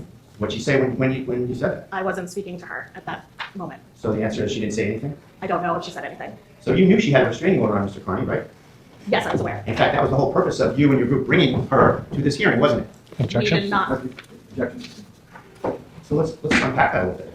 So you said on direct examination that you were going to gather in the rear registry parking lot, right, when you got there? Correct. That was the plan among you and all of your folks that you were going to go in with, right? Correct.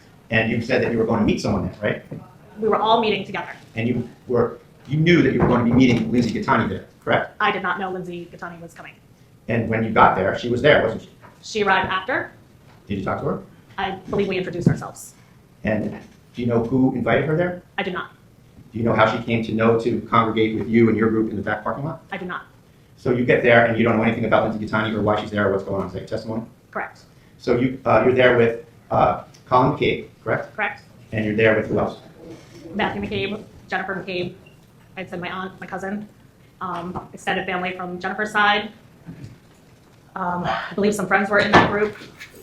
It's honestly hard to think back to exactly who was there. Okay, so we're gonna stay with when you got back from the hearing, okay? And you say the hearing was an hour, right? I believe it was around an hour, maybe two. Wasn't it really just 10 minutes? I honestly don't know. It You felt don't like it. remember? I don't. So your memory's pretty selective from that day, isn't that a fair statement? Objection. Objection sustained is the form of that question. You're having difficulty remembering everything about that day, aren't you? Not the logistics, but I think these little details of how long things were. You're remembering just enough to hold Mr. Kearney accountable, right? Objection. So those are your words, right? You said in the past that you want to hold Aidan Kearney accountable for everything he's doing in the Karen Reed case, right? Yes, correct. And that's your state of mind, is that you want to get him if you can, right? In this situation, I feel that the law is the law, and so there is I'm no. asking what your state of mind is. You want to get him, don't you, if you can? I want to abide by the law, and if the laws are broken, and I had the video, then I'm going to share it. So let's talk about accountability. You wanted to have him be held accountable for all of his reporting and criticisms and such, right? Yes, I believe you should. And on this date, you and your group had just walked by, and you say you saw Mr. Kearney, or some people saw Mr. Kearney, and yet no one held him accountable right then and there, did they? Objection. Overruled. If the witness can understand the question, answer it. If you don't understand it, you can say, I don't understand it. So, can I describe what? No one Ask the question again. No one held Aidan Kearney accountable at 2:10, 2:15 p.m. on 2/26 when you had the chance, supposedly, right? I don't know. Nobody called the police about a restraining order violation, did they? I don't know. Everybody was worried about her minivan, right? That's where the attention was drawn. No one called 911 about Aidan Kearney. I don't know. To your knowledge, nobody did, right? To my knowledge, You haven't seen anything of the sort in your prep with Mr. Cosgrove, have you? Nope, I do not know. And when you were there, everyone was worried about some damage to her car, right? At that moment, yes. And she claims that she had a smashed rear taillight, isn't that right? I don't recall the damage. Did you see a smashed rear taillight? I believe I saw a key mark. Okay, so a scratch on the car. Yes, So you saw a scratch on her minivan, right? yes. And that's what the focus was, right? It became a focus, yes. No one was talking about, hey, wait a minute, he's over there, Aidan Kearney's over there, that's a violation, let's get him accountable. Nobody discussed that in your presence, right? Not in my presence, no. You didn't hear anyone when you walked by yelling liar, liar, did you? I heard multiple people yelling a lot of things. Excuse me, you just have to listen to his question and answer it as best as you can. Okay. I don't know. So you don't know, you either know or you don't. I mean, did you I hear it can't or not? recall. You don't recall hearing it? So can we say that's a no, or do you think it might happen? It could have happened. Could happen, but you have no information on it, do you? I do not. And you're up there videoing every inch of that scene, aren't you? I'm videoing the entire scene, the entirety. Yes, And you have no information for this court that Aidan Kearney or anyone else was yelling liar, liar, correct? I do not.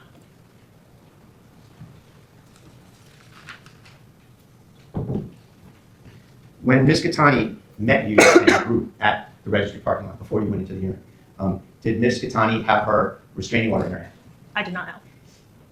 Ms. 𝗃𝗃𝗃 arranged so that somebody in your group would call the advocate in the case, correct? I'm not aware. You walked in with Ms. 𝗃𝗃𝗃 and all of your other family and friends, correct? Ms. 𝗃𝗃𝗃 was not in our group that walked in. Where was she? She was behind with another group of people. So then you came into the building, correct? Yes, Who did correct. you come in with? I came in with some of Jennifer's extended family, my brother Colin, my aunt, my cousin, and we came in together. Did you go up the stairs? No, we came up the wheelchair ramp. I'm sorry, I mean in the building, did you go up the stairs to the second floor? Yes, correct. Were you with Jennifer McCabe? Nope, Were you with Ms. 𝗃𝗃𝗃? no. Can you say whether you went in before Ms. 𝗃𝗃𝗃 or after Ms. 𝗃𝗃𝗃 into the courtroom itself? I went in before. You went in before her? So did you see her go in after you? Yes, What happened when she came into the courtroom? she walked in and took a seat a few rows in front of me, and your client stood up and left, said something along, she's here, and walked out. And who was he facing when he said that? Was he facing Ms. 𝗃𝗃𝗃 or was he facing the other? I think he was talking to somebody he was sitting with. And did you hear him say anything else at all? No, Where did Ms. 𝗃𝗃𝗃 go when she came in and said that? a few rows in front of me. I was probably the second to last row back. Is it fair to say that she was with the O'Keefe family when she sat there? Yes, Did you hear Jennifer McCabe say to Ms. 𝗃𝗃𝗃 prior to them entering the courtroom, just say you're with the O'Keefe family? I did not. Objection. Grounds? Hearsay. Well, it's not being offered for the truth of the matter, sir. It's being offered, first of all, for witnesses' memory, among other things. Overruled. When Ms. Sorry, did you 𝗃𝗃𝗃 answer that Yeah, I question? said I did not. Thanks. when Ms. 𝗃𝗃𝗃 went into the room and sat down, it's fair to say that Mr. Kearney and another young woman got up on their own and left very quickly. Is that a fair statement? Yes, Nobody had to tell them to leave or anybody had to grab them or usher them out, right? I did not recall. I don't think so.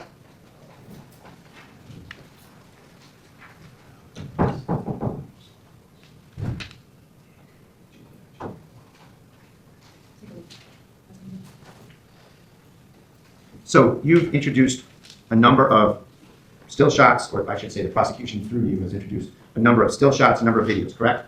Yes, correct. And in, Well- I'm sorry, go ahead. One video that was accompanied with the still shots. And in none of these photographs, none of these videos, does it show both Mr. Kearney and Ms. 𝗃𝗃𝗃 at the same time. Correct. So it's fair to say that Ms. 𝗃𝗃𝗃 came to this hearing, you had just met her, yes? Yes. You saw her come into the courtroom where Mr. Kearney was already situated, correct? Yes, correct. Mr. Kearney immediately got up and left, correct? Correct. So she goes to him, right? Objection? Then, outside, when the hearing's over, you and Ms. 𝗃𝗃𝗃 and everybody else leave, and once again, you're going to where Mr. Kearney is, isn't that right? No, that's incorrect. That's not physically true, that you are going to where Mr. Kearney is? We were not going to the registry of deeds, we were going to our cars in the parking lot. So what you're saying is you were not anywhere near him in any relevant type of a material way, were you? Objection, I don't know the relevance of material is. You have to be argued to the objection sustained. I understand the question, but let's move on. Sure. So you walk out and you make a right and you walk down towards Dedham Center, right?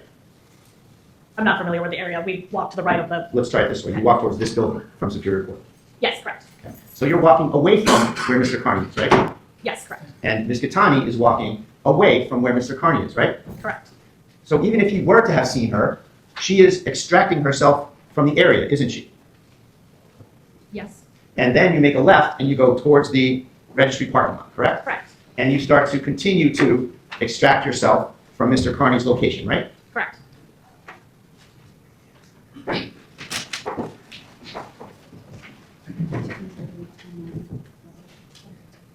May I have one more, please, Ron?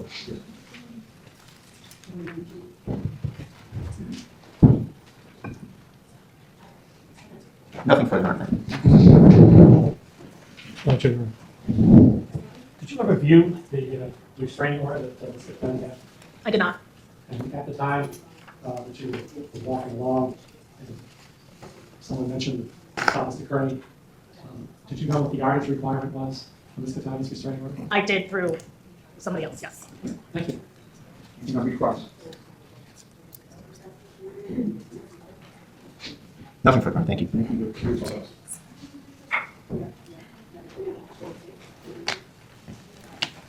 Thomas Nethercott, please.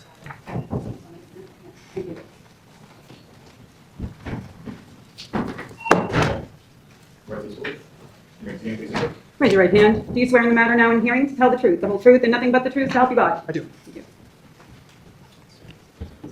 Mr. Nethercott, good morning. Would you introduce yourself to the court, please? My name's Thomas Nethercott. I'm the GIS manager for the town of Dedham. And what is a GIS manager? What does a GIS manager do? I manage the database that contains all the town's utilities and features, road center lines, anything that exists within the town's maps, and I manage that. How long have you held that position, sir? I've been with Dedham for almost 3 years this fall. And were you employed before you went to work for the town of Dedham? I was prior to this. I was for 2 other municipalities, Wellesley, Massachusetts, and Gorham, Maine. And can you tell us a little bit about your educational background? 'Cause Yeah, I went to the University of New Hampshire for geography with a focus in geotechniques, which was essentially GIS work. and GIS work means what? I'm sorry, geographic information systems. A lot of my projects were based on mapping municipal routes for buses or parcel work. It all has to do with planning and reference data relevant to the town.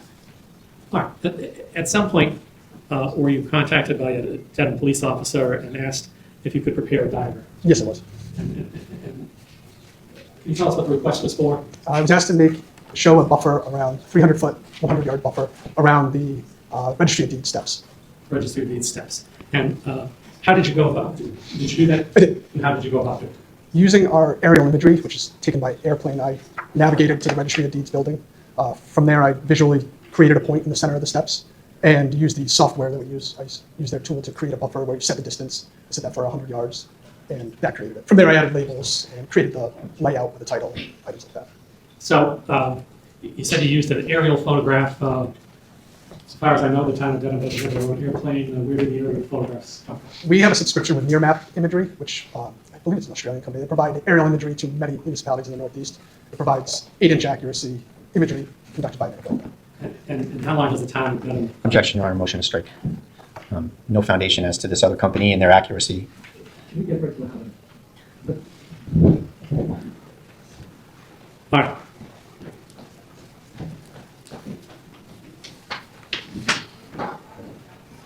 I'll show you now this document and ask you if you recognize it. Yes, it. What do you recognize it to be? That's the map I made. And what does it show? It shows a 300-foot buffer, the red circle around the registry of deed steps, which is the star. And you'd agree with me that a 300-foot radius is the same as a 100-yard radius? Yes. It's about the extent. How often? Objection, Your Honor. Objection is made. Is it 11? I have no further questions. Anything on cross? Just briefly, Your Honor. Good morning, sir. So you went online and accessed a company that has aerial photographs?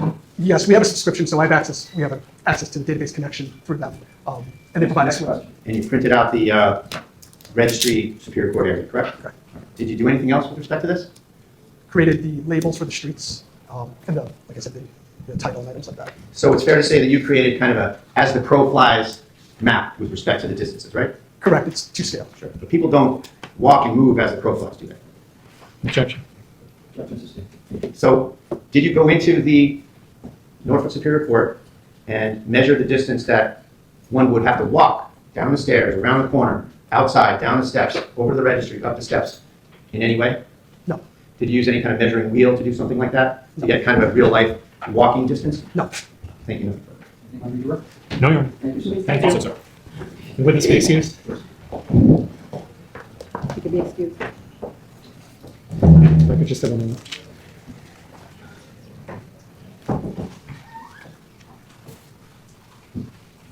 What's the power? Legal power? Oh, I'm sorry, no.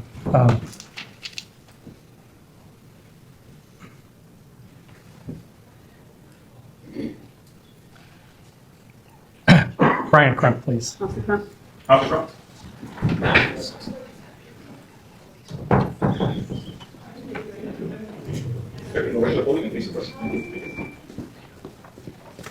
Do you swear in the matter now in hearing to tell the truth, the whole truth, and nothing but the truth, so help you God? I do. Thank you. Good morning. Would you introduce yourself if you would? Sure. Officer Brian Crump from the Dedham Police. I've been a police officer for 26 years in this town. And during those 26 years, did you have occasion to be on duty on February 26th of 2024? Yes. And what was your assignment that day? My assignment that day was to cross people in the crosswalk between the Registry of Deeds and Superior Court. Was there anything in particular going on in the area that day? Yeah, there was, I believe the Karen Reed matter was going on in the Superior Court. And what was the traffic like when you were doing your duty? Pedestrian or motor vehicle? Well, let's start with pedestrian. Heavy. There were demonstrators? Just, I wouldn't call them demonstrators, they're just people, yeah. A lot of people. A lot of people? Was there a lot of noise? Moderate, it would go up and down depending on people honking as well. Oh. Now, at some point that day, did you encounter the gentleman who you either knew or came to know as Aidan? I did. And did you know him or know of him previously, or was this your first time? Just vaguely, I don't think I ever met him personally, but just from people talking about him. And how did you happen to encounter him on this particular day? I was waiting to cross a bunch of pedestrians across High Street, and I believe he was in a group of people waiting to cross. And I stopped traffic, and he crossed. And did you have any conversation with him? Well, yeah, I had a brief conversation. He engaged me. And to the best of your recollection, what did you say to him, and what did he say to you? It's been a while. He did say, he brought my attention to a restraining, someone that had a restraining order, and he just left. And I think I responded, I don't know who you're talking about or where they are. He told me they were in Superior Court. And as we walked, I think I motioned for him to, like, he was kind of going in the direction of Ames Street and across near the Registry of Deeds, so I said, just like, head that way, we'll figure it out. But he was walking away at that point, and my attention now was focused on getting the cars moving. Did you have any further conversation with him after that? After that encounter in the crosswalk? Right. No. You didn't seek him out? No. He didn't seek you out? No. Did you sort of keep an eye on him after he Well, headed off, or did you lose sight of him? he was kind of going in the direction away toward Ames Street, with, you got people around him going with him. So after when I came back to the cross, started the traffic, I didn't see him. Your attention was to the traffic at that point? Yeah, people wanted to get moving, they were irritated, so trying to make everyone happy. All right. Did you have occasion to view a video of your conversation with him? Yes. And did the video you viewed correspond with your memory? Did it fairly and accurately reflect your conversation with him?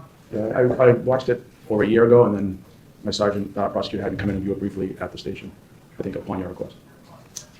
All right. I'd like to play the video at this point. No objection, Your Honor. 6, please.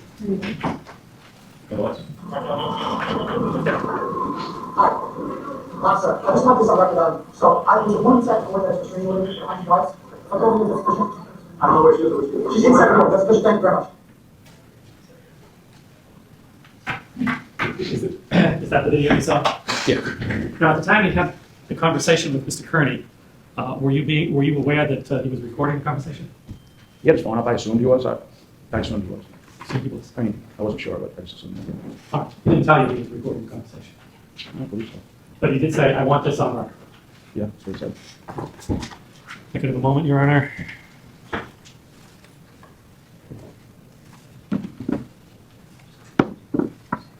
At this point, I'd offer the recording of the conversation and evidence. No objection. Attorney Bradel, any objection? No objection. Exhibit 12, thank you.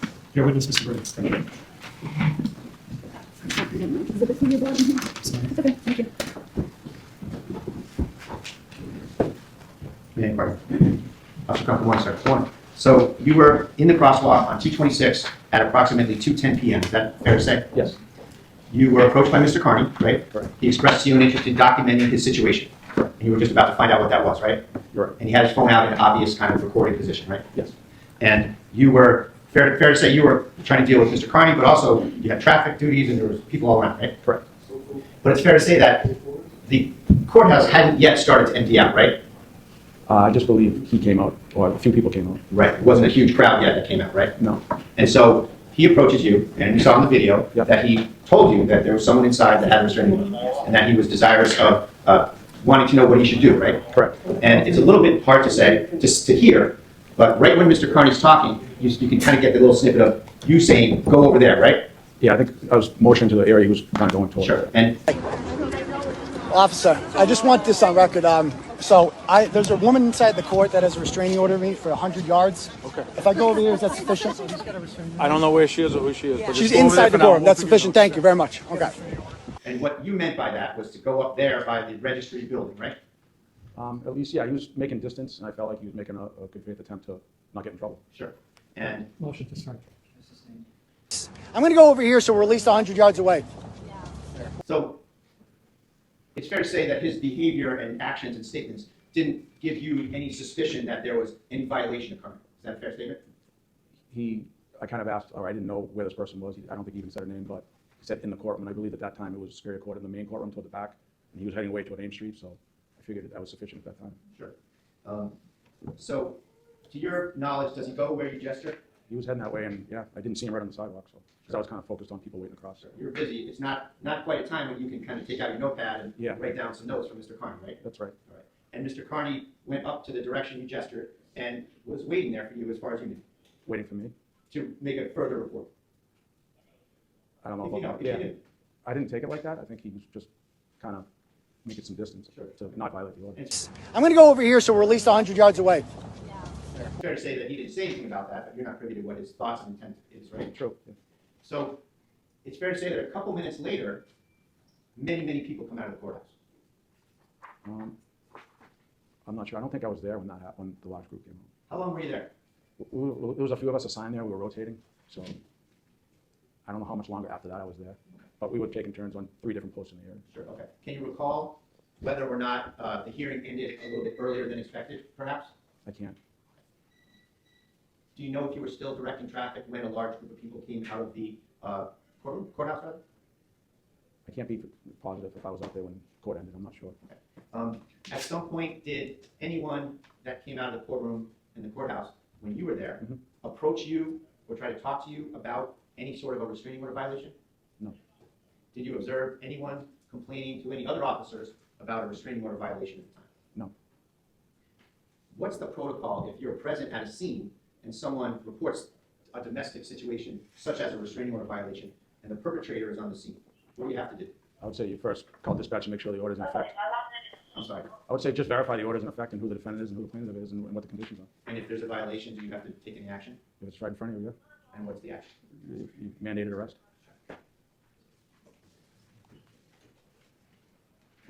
May I have one more, please? Nothing further. Thank you. Thank you.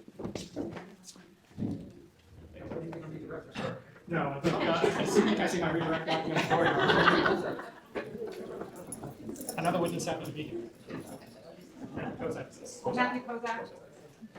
Matthew Kozak?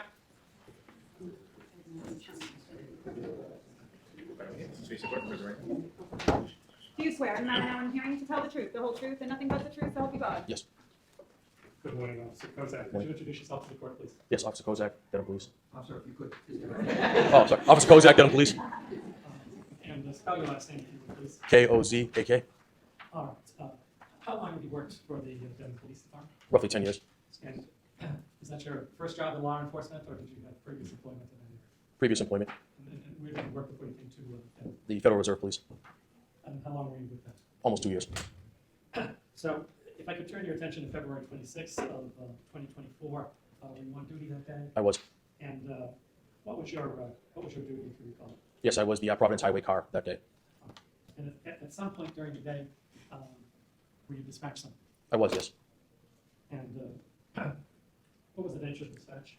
Dispatch informed me that 𝗫𝗓𝗄𝗃 𝗃 was at her vehicle in the back of the registry of deeds and that she wanted to report her car had been damaged, something along those lines. All right. And at the time you received that dispatch,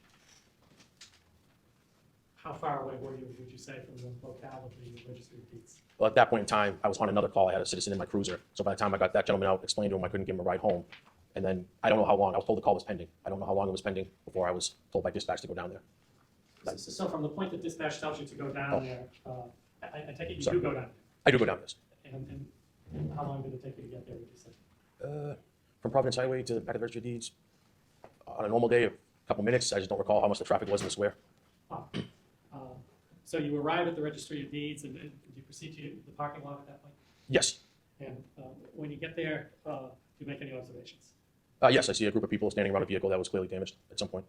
All right, and did you speak to anybody? I spoke to Lindsay and then another person that was there briefly. And to the best of your recollection, what did you say to Lindsay and what did Lindsay say to you?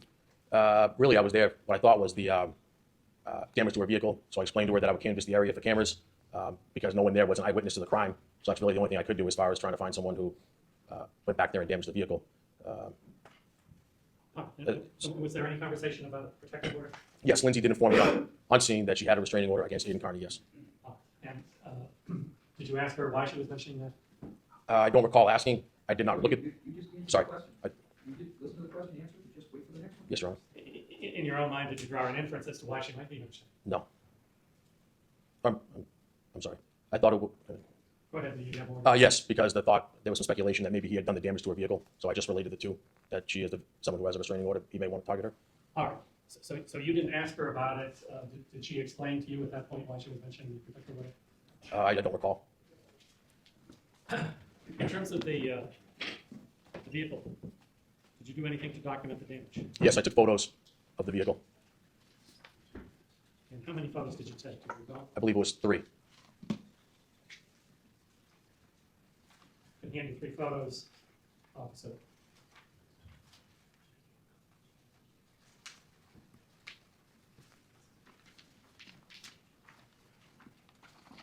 Let's go through them one by one.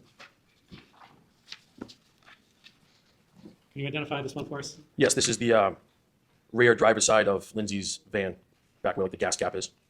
And does this fairly and accurately capture that portion of the van on the day you saw it and took the photo? Yes. Could we have number 20, please, on the screen? Is there any damage visible on this photograph? Yes, that line there, that's not supposed to, that white line going down the side, that's not supposed to be there. That's the damage part of it. The one running from the back over the gas tank down to the rear taillight? Correct. After that, No objection. Exhibit 13. let me show you a second photo. Can you identify that? Yes, that would be the back of Lindsay's van with the license plate. And you took that why? I took that, when we take photos of vehicles, you want to make sure you get a picture of the license plate, whereas the other photos I don't believe show the license plate. So that's, Thank you. So can we have 21, please? Can I offer this? No objection, sir. No objection. Exhibit 14. And finally, can you identify this one, please? yes, this is a picture of a broken taillight. Same side, the driver's side, so looking at that picture, it would be the left taillight. And it appears to have been punctured, so it like spidered the glass. Okay. Thank you. And can we have the 22, please? No objection. I offer that, Your Honor. Attorney Bradel, no objection. No objection. Exhibit 15. Now, when you were talking to Ms. 𝗃𝗃, did you make any observations about her demeanor? I thought she was kind of quiet on scene. That's just what I remembered, that she seemed kind of quiet. Did she make any comment to you about needing to go somewhere or anything? Objection to the leading form of question, Your Honor. Well, sustained, but it's all right. Uh, It's not controversial. Just rephrase it, please.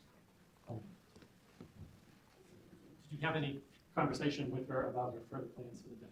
I don't recall anything being mentioned about going to do something after. No, Did she mention her children at all? I don't recall at all with that. If she had said that, Don't recall one way. no, one way or another, no. All right, thank you, officer. No further questions.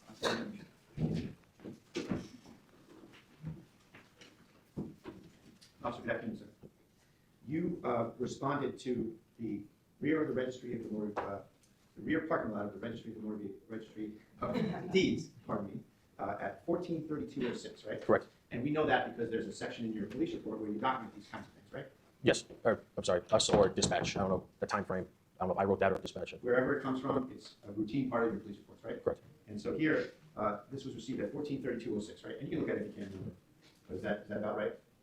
I'm sorry, say it one more time. May I Sorry. approach it? I'm just going to approach and just show you the report. Counsel, you have that, right? Yeah, this. Just going to show you this document. That's your report, sir, right? Yes. All right. And in that report, it has a section for when the call is received, right? Mhm. And when the call is cleared, right? Correct. So can you tell us when it was received and when you cleared the scene? So it looks like it would have been 1432 is when dispatch would have received the call, and then 1447 is when I would have radioed that I was clear. Okay, meaning that you leave, right? Correct. Okay, so that's how much time altogether? For the call, yes, from the time that dispatch received it to the time I left. All right, let me take that back from you. So that's about 15 minutes, right? Correct. Okay, so you were there about 15 minutes. There's no way I can say that because, as I stated earlier, my sergeant first called me and said that there was a call pending, which was this call, and I was in the middle of a call on Route 1. So I really have no idea how long dispatch had that call before I got sent there. So it's even less than the 15 minutes that you probably dealt with this, right? Correct. All right, and you get there, and there's a complaint about damage to a vehicle. Yes. And Ms. 𝗃𝗃 or some of those other folks that were with her communicated to you that they had left from the courthouse and they came back to the back lot, right? I believe something along those lines.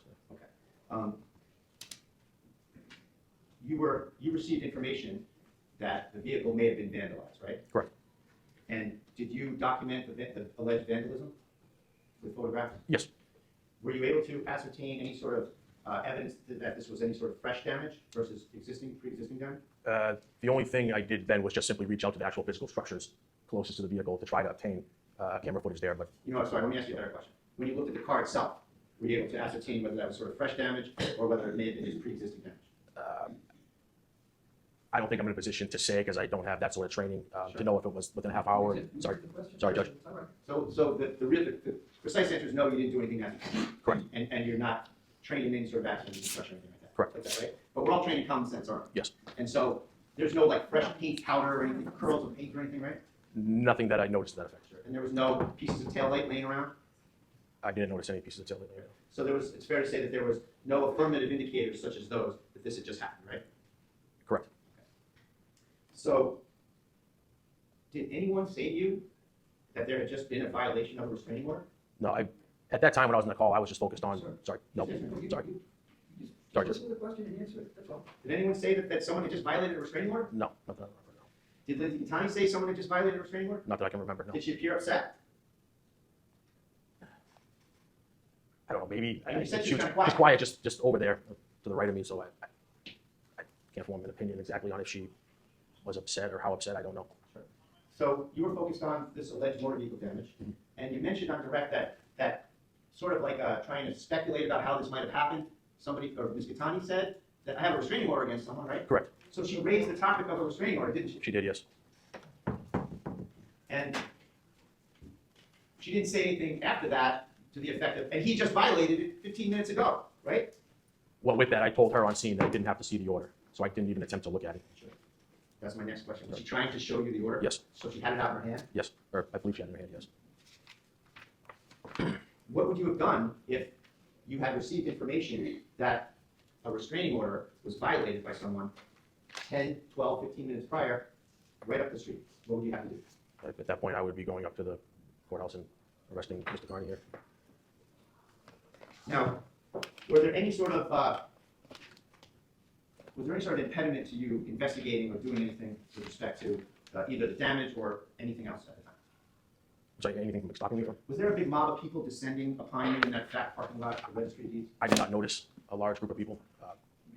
Did you have any trouble, anything from the scene give you any trouble in concentrating or focusing or dealing with anything at that scene? No.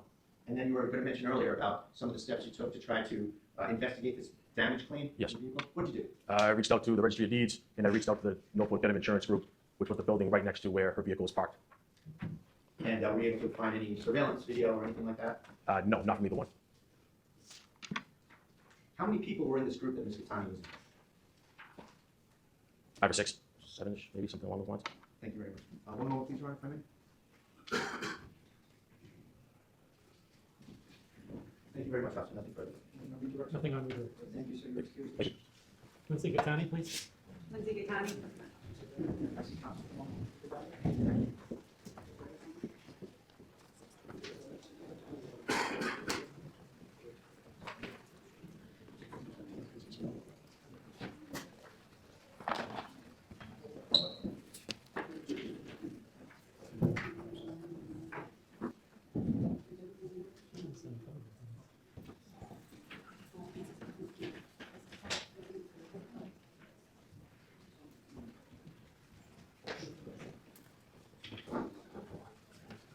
We just arranged for the camera not to photograph you while you're testifying.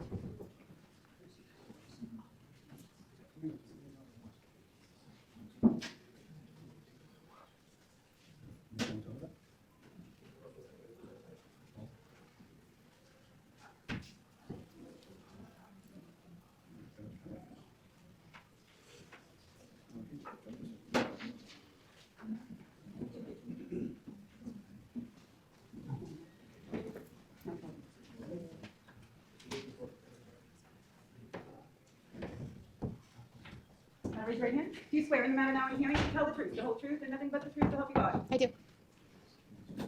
Good morning. Could you introduce yourself to the court, please? My name is Lindsay Gattani. And could you spell your last name, please? 𝗃𝗄𝗃𝗃𝗃𝗃. Ms. Gattani, directing your attention to February 26th of 2024. Did you have a plan to go somewhere that day? I did. And where did you intend to go? To the Dedham, or Norfolk Superior Courthouse for the Karen Reed hearing or trial. And once you arrived, what did you plan to do? I planned to meet with a group in the parking lot behind the Registry of Deeds and then walk in to the courthouse as a group. And how did you get there? I drove. What kind of car did you drive? It was a 2018 green Honda Odyssey. And when you drove, was there any, when you got in your car to drive over, was there any damage to the car, such as a scratch on the side, a broken tail light, or anything of that nature? No, as a matter of fact, I had just, You can answer the question. no, there was no. And had you had any work done on the car recently? Yes, I had. And what did you have done, and what was the approximate cost, if you recall? Objection, Your Honor. Sustained.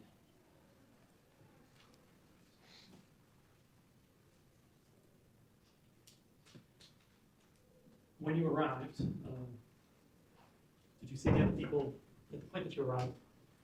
Sorry, at the point that you arrived, what did you do? When I arrived, I did not see anyone from my group yet, so I waited in my car.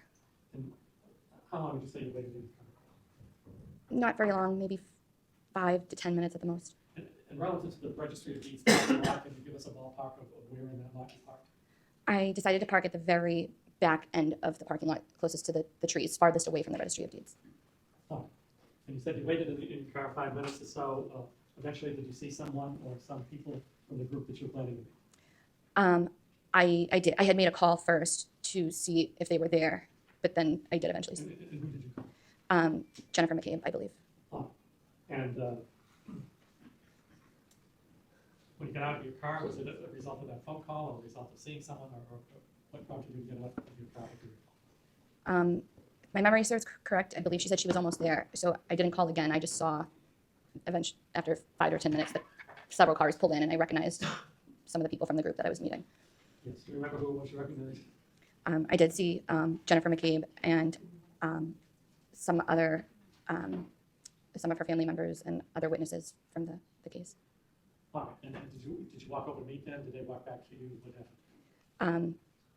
I got out of my car, they parked, and then we all just stood in the vicinity of our cars and waited for other parties to arrive that were part of the group. By the way, you said you called Jennifer McCabe. Did you have your cell phone with you? Yes.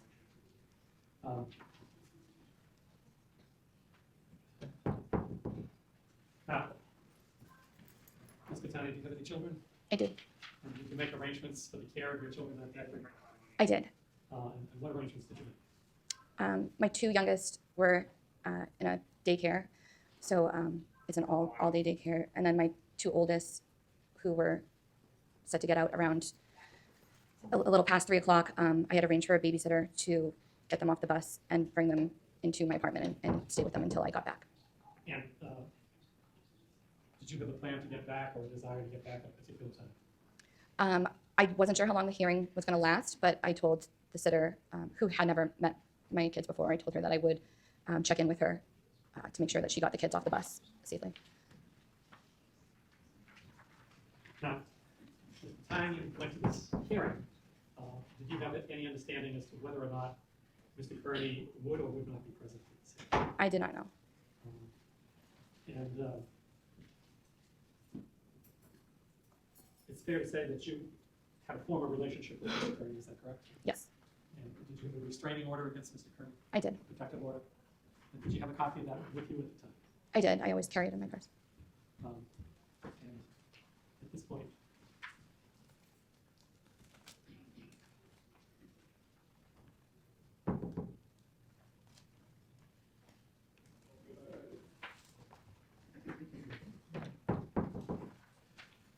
I'm going to approach.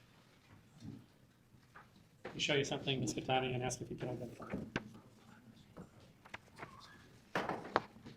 This looks to be a copy of the restraining order that I had against Mr. Kearney. However, May I just see that, please?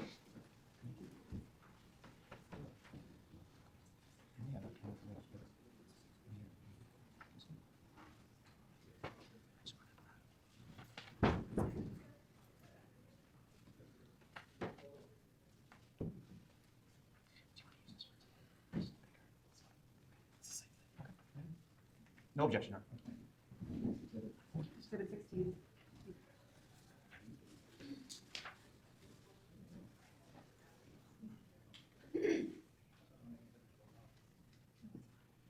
so after you left the group, did you go anywhere with you?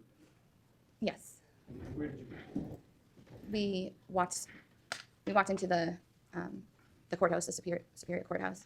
Can you tell us the path you took and what you observed as you walked into the courthouse? Or walked up to the courthouse? And So there was a lot of people in our group, and we kind of separated into two smaller groups.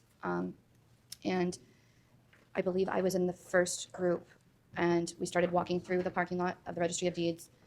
And I believe we went to, if you're in the back, we went towards the right, I believe, around the Registry of Deeds to come around and then cross the crosswalk to go over to. And after you crossed the crosswalk, where did you go from there? We went up the stairs and into the front entrance of the Superior Courthouse. Before you entered, did anybody in your group make contact by telephone with anybody over at the courthouse? Yes, I believe that it was Kerry Roberts who called the victim advocate and informed him. And did you understand the purpose of the call? Yes, What was the purpose? to inform the court officers that somebody from our group had a restraining order against somebody that may or may not be inside the courthouse. And when you got over to the courthouse, were you met by that? When we got inside, no, we went through security. And after you went through security, what happened next? Then we were met by the advocate who brought us into a back room to wait because there was a big crowd in the hallways. And do you remember who the advocate was? I Do you remember if it was a man or a woman? believe it was a male. I suggested it was a gentleman named Steve Nelson. Yes, sound familiar? that sounds familiar, yes. So Mr. Nelson takes you to a room somewhere? Yes, And do you remember where the room was? First floor, second floor? I don't recall. No.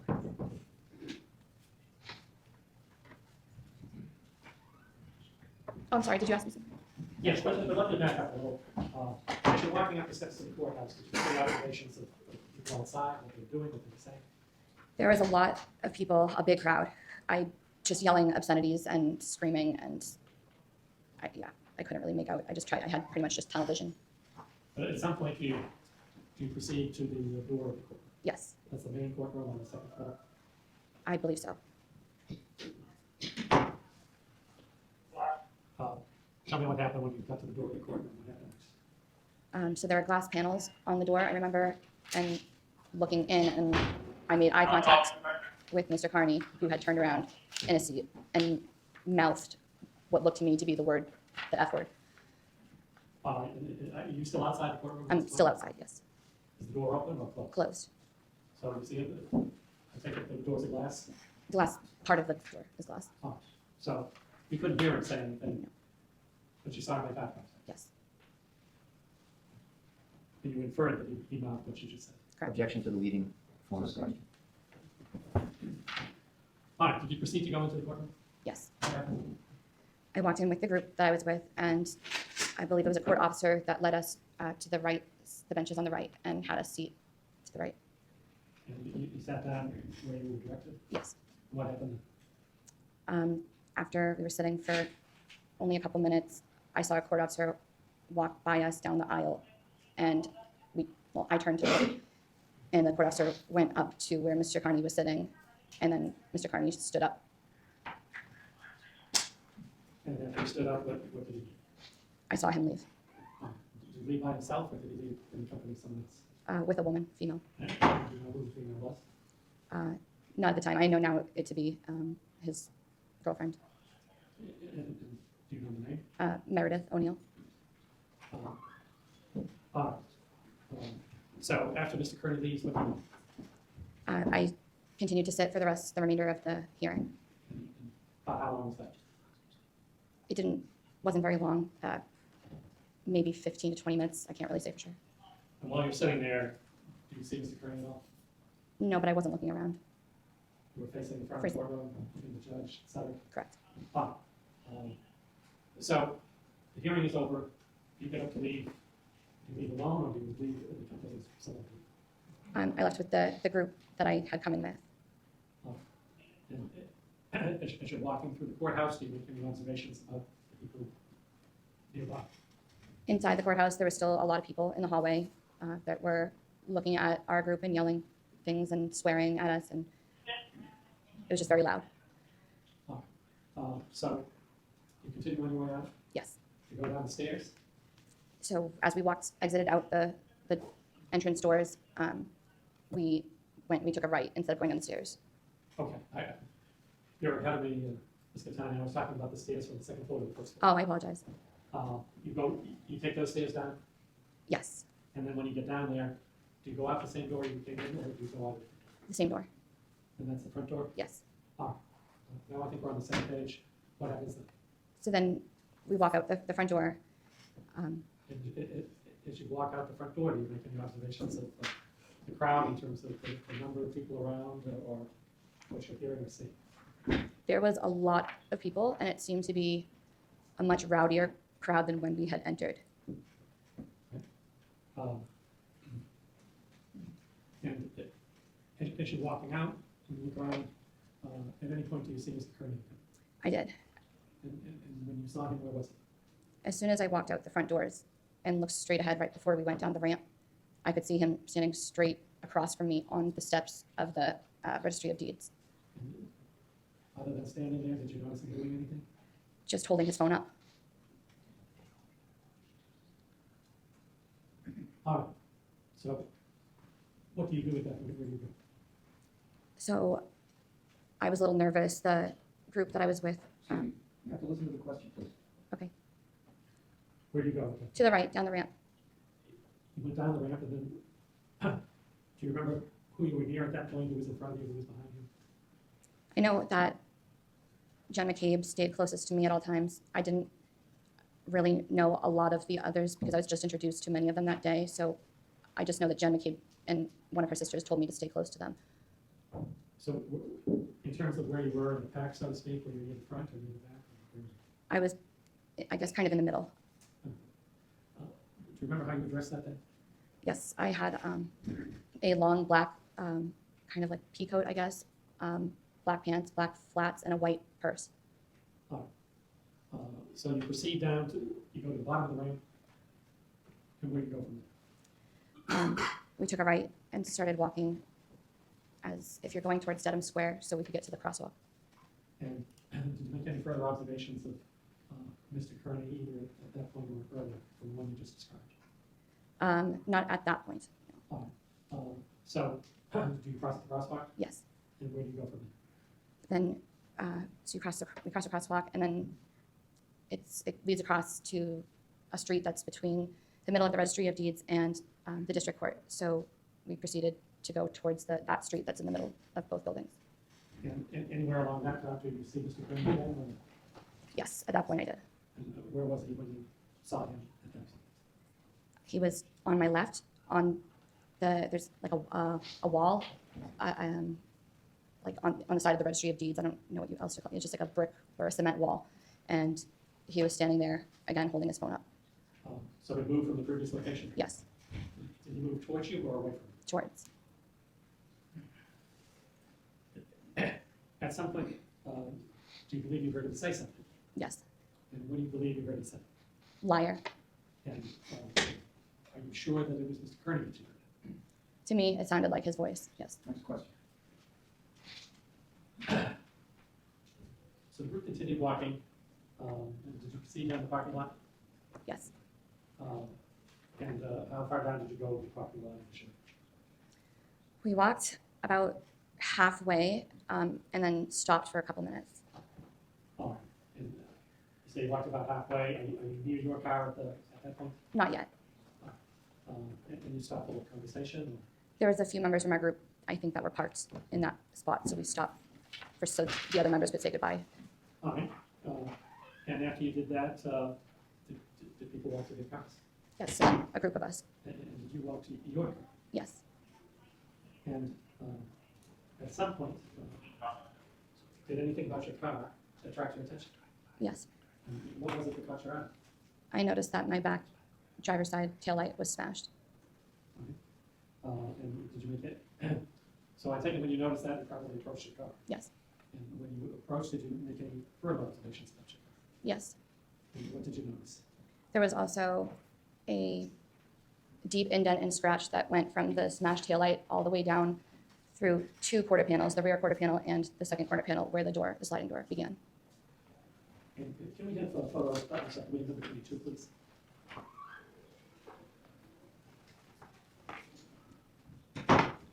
Directing your attention to the previously introduced exhibit being shown on the screen. Does that photo show the damage to your car? Some of it, yes. And what in particular? The cracked taillight and the beginning of the scratch or indent where the front of the taillight begins. And could we have number 20, please?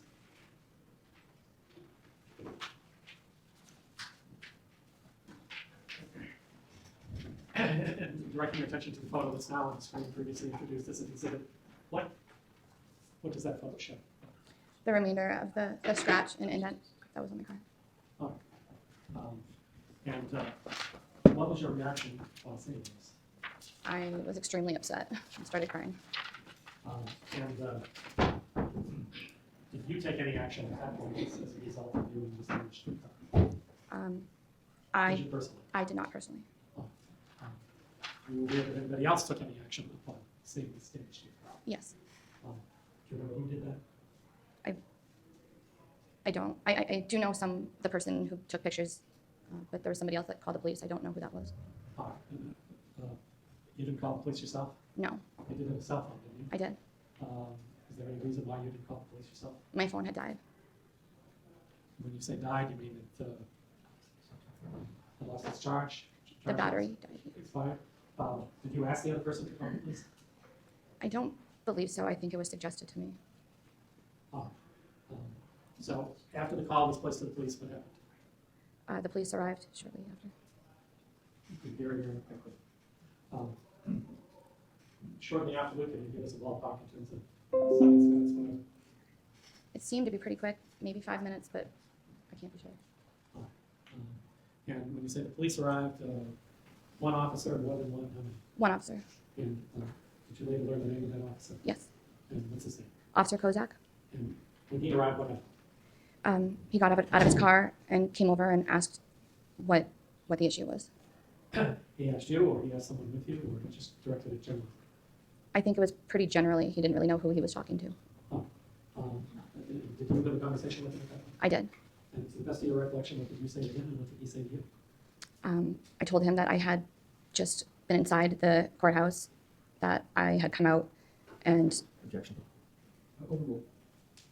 I noticed the damage to my car. Did you make any mention of having a restraint? Yes. What did you say?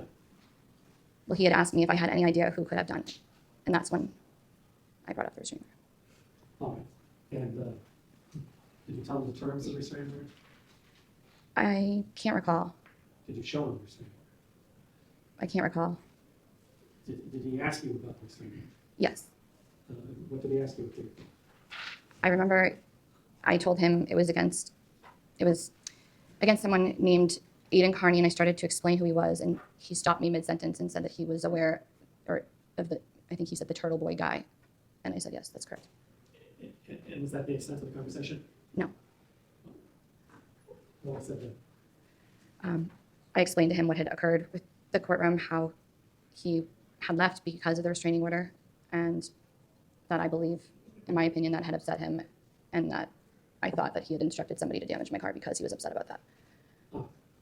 And what did the officer tell you he was going to do, if anything?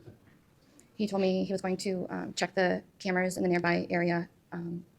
He would do his best to see if there was any camera that caught the person or people that who had made the damage to my car, and that he would be in touch with me. Now, when you were having this conversation, did you have any concern about your children? Yes. Objection, Your Honor. I was nervous because the babysitter I had hired to get my children off the bus, like I had mentioned earlier, had never met my children before and didn't know what they looked like. So I had told her I would call her, step out and call her when I knew the bus was arriving to make sure she got them off the bus. And because my phone had died, I had no way to do that. So what did you want to do with that? I wanted to just get in my car and get back to my house as soon as possible.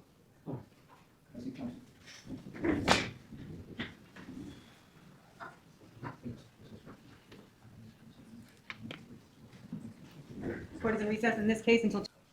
I think when we left off, you had just described the police officer describing the investigatory steps that he was intending to take. Is that correct? Yes. And did you wait around while he did that, or what did you do after you concluded your conversation with the officer? I didn't wait around. He just told me he would be in touch. So at that point, what do you do? I got in my car. I plugged my phone into the charger and I pulled out and left. And at some point, your phone regained its charge? Yes. And what did you do at that point? Say about 3 o'clock in the afternoon, 3:06, 3:07? Well, I first called the babysitter to make sure that my kids got off the bus. All right. And after you were, I take it they did? Yes. And after you were reassured about that, did your mind turn to anything else? Yes. And what was that? To call the police back to inquire about the violation of the restraining order. And by violation, you mean what? The officer had told me he would check the cameras about the vandalism, but I had realized I was so upset about my car that he didn't mention what steps he was going to be taking about the restraining order and the violation. Objection, non-responsive, motion is sustained. So what did you actually inquire about? What was your purpose of inquiry? To call the police to ask if I needed to go back to the police station or if the matter was already being handled. And did you receive a response? Yes, I did. And what, if anything, did they suggest that you did? I believe they said that I would have to either come back down to the police station or go to the courthouse the next day. And what was your situation then in your mind in terms of going to the police station immediately? I had my kids at home. The sitter was only going to be there for a short period of time, so I let the officer on the phone know that I had to go home to my kids first and asked if it would be okay if I returned later that evening. Did you? I did. And you returned later in the evening. What happened when you got to the police station? I met with an officer in the lobby of the police station. Do you remember who that was? I'm not sure. If I said Officer Powell, would that sound familiar? I believe so, yes. And did you make a statement to Officer Powell? I did. And did you provide him at any point with anything further? I think at that time I showed him a video or pictures on my phone. All right. And I think it's just a little bit.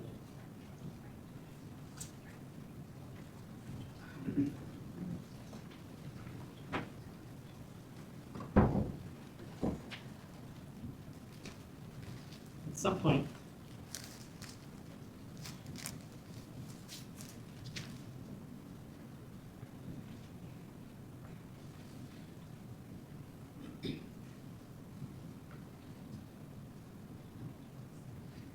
remember at what time you called the Dedham police station? I'm sorry, can you repeat that? Remember at what time you called the Dedham police station? It was around 3 o'clock, I believe. And was that recorded on your phone or elsewhere? It should have been on my call log, yes. Let me show you this and ask if you can identify it. Yes, it's just, I called at 3:07 p.m. on February 26th. Is it true and accurate copy of your call log? Yes, it is. No.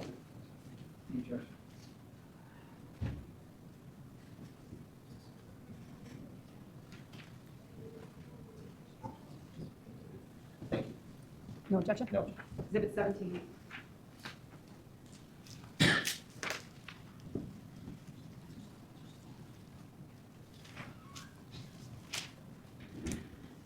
Now, at some point, Mr. Kearney, at some point the next day, actually, did you have occasion to view a video presentation or YouTube presentation or an internet presentation by the defendant recounting his point of view of what had happened in the courtroom that day, previous day? Yes, I was alerted to a blog that he wrote. Did you view that blog? I did. I'm going to show you a stack of pictures. Let me ask you this first. Do you remember the title of that blog? Not word for word. Let me show you this and ask if it refreshes your memory. Yes, this is it. All right, and what was the title of that blog? Canton cover-up part 299. McAlberts use fake domestic violence victim Lindsay Gattani as human shield to evict award-winning journalist from Karen Reed hearing.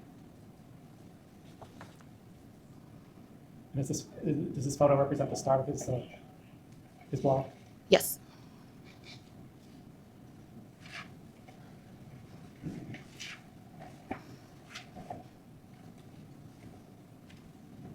And are you anywhere in the photo underneath?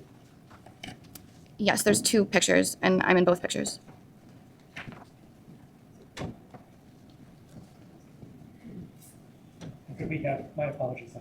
Could we get the first one we sent? Is that what you're referring to? Yes, it is. And where do you appear first in this picture?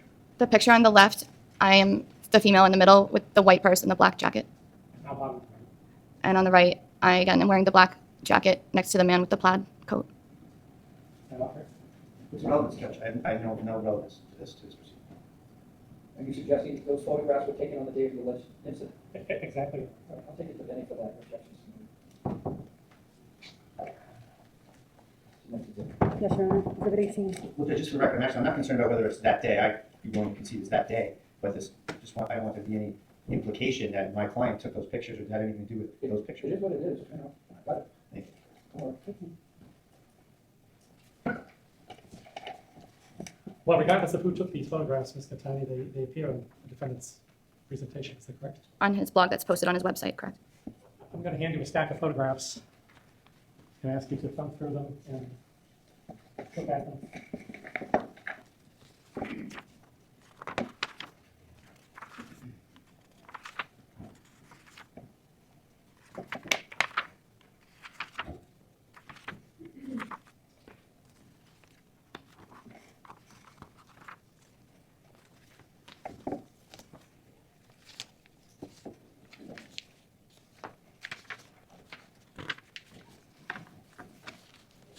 Have you seen these photos before? Yes, I have. And where did you see? Those are all pictures from the same blog in question. And do these pictures record the events of the day of the alleged violation? Most of them. All right. I'm going to ask you if you would put them up on the screen one at a time in order, following this one. Just one, and I'm going to ask her to comment on each of them. What does this picture show, Mr. Tenney? That shows me in the middle of the group, and I believe this is as we were walking into the courthouse. All right, next picture, please. Yeah, just trying to keep track. And are these exhibit numbers or are these evidence yet? Or what are we You doing? have any evidence that you're going to offer I think I'm them? going off. Can we offer them first, Your Honor, so I can know what we're looking at later? I don't have an You objection. offer them and then you're objecting to them? Probably. I don't think so, Judge, if I can just have a quick look.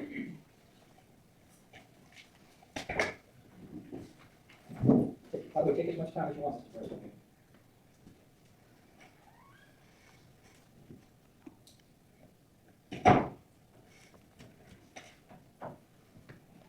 No objection. You offered all as one exhibit? Or Let's, with 19A through? let's start at the back and move them consecutively.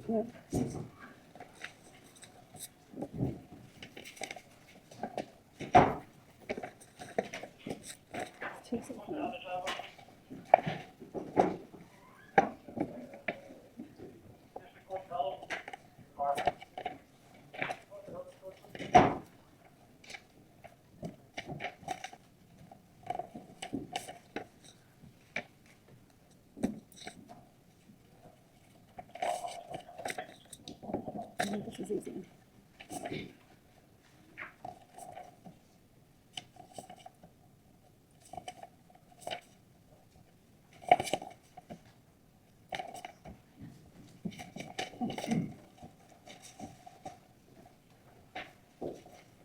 So this is 19 to 33.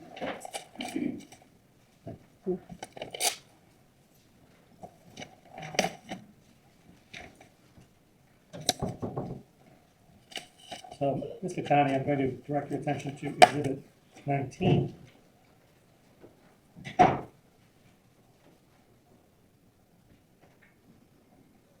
Which I believe is 30.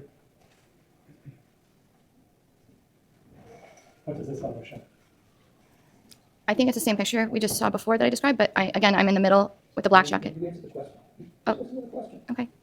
I believe I'm in the middle with the black jacket and the white purse, walking into court. And now I'm going to direct your attention to exhibit number 20, which is 31. What does this show? I think this is also another picture of my group that I was with and I walking into the courthouse. Now I'm going to direct your attention to exhibit 21, which is R32, and what does this show? This is a picture of myself and the group I was with as we were exiting the courthouse. And where are you in this picture? I am behind the woman with the white sweater. I'm wearing sunglasses. Thank you. And now I'm going to direct your attention to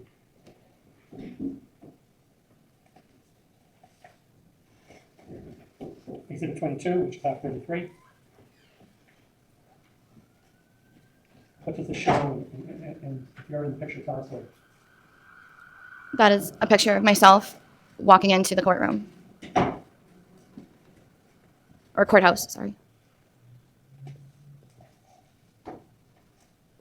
And I'm going to skip exhibit 23, which is essentially the same for the record. And let's go to exhibit 24, also very similar, you'd agree? And let's go to exhibit 25, which is, thank you, Mr. Brayhill, which is 35. All right, what does this show? This is a picture of myself walking into the courthouse with the group that I was with.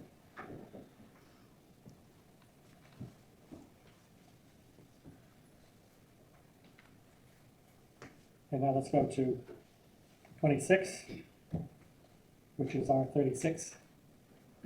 What does this show? Again, a picture of myself with the group I was with leaving the courthouse, and that would be me at the back. I think that's me at the back with the white purse.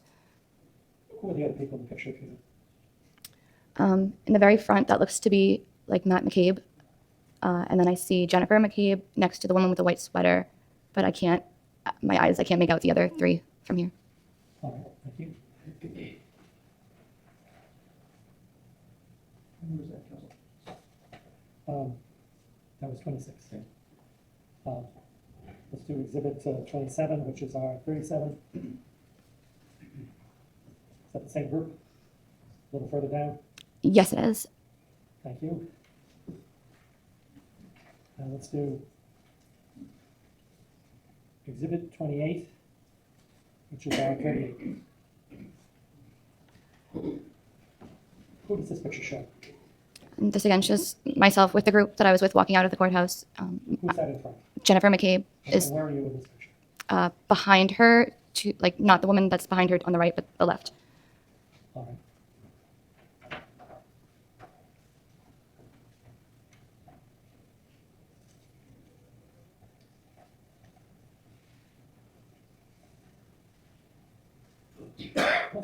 Let's do 29.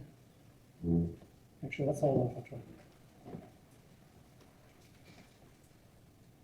Let's do exhibit 30.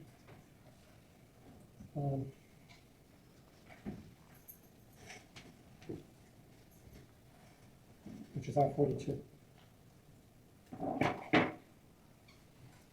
What does this show? That's a picture of myself and the group that I was with. I think this is us leaving the courthouse.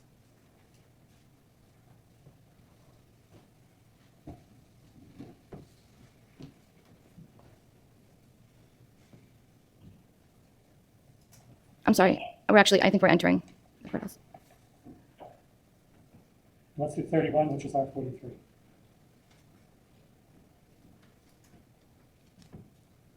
What does this show? That's a picture of myself once I got into the courtroom.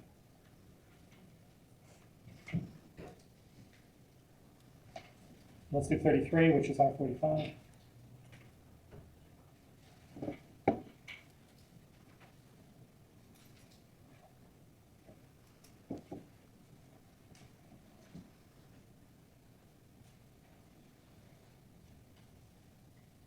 What does this show?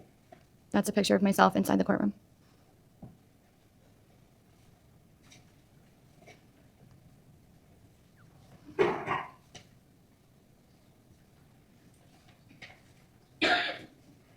All right. And let's do 32, which is our 44. And this one? Another picture of myself inside the courtroom. And where did you see all of these pictures again? On Mr. Kearney's blog that is posted on his website. And aside from all the pictures we've just seen, were there any pictures of you other than in court on that day that were posted? Yes.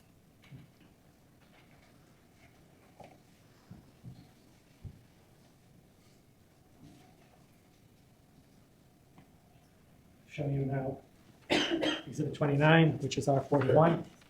And ask if you can identify that. This is a picture from a vacation I went on with my children several years ago at a water park. All right. Do you know how it came into Mr. Kearney's possession of the custody of control? Objection, relevance to 6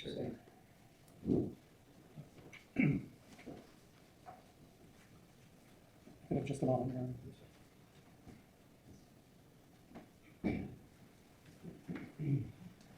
At some point, Ms. Gatani, did you have occasion to view one of Mr. Kearney's video broadcasts in which he explained the responsibilities of the defendant who is subject to a 209A protective order? Yes, I did.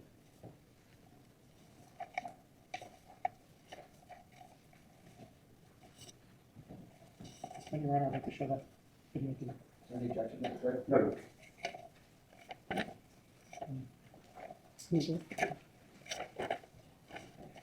And, I'm sorry.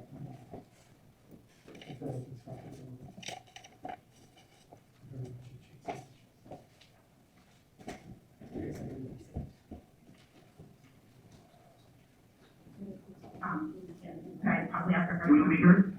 Can I possibly ask for a further call? No. Do you want to be heard? What? Yes, I know. So that is not the case. This instance that you're talking about is actually he videotaped it himself. He placed it on the internet. There was a police sergeant the entire time. I was standing on the phone. What I'm talking about.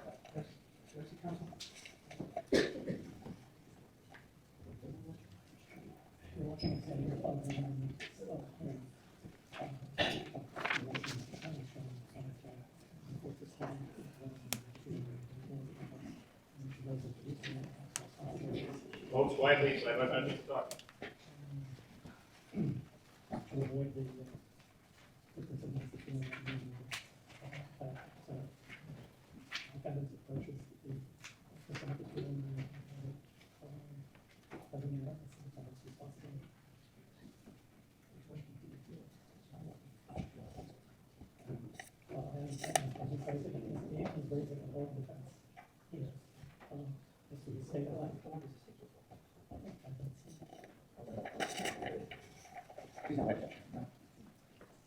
Would you resume, please?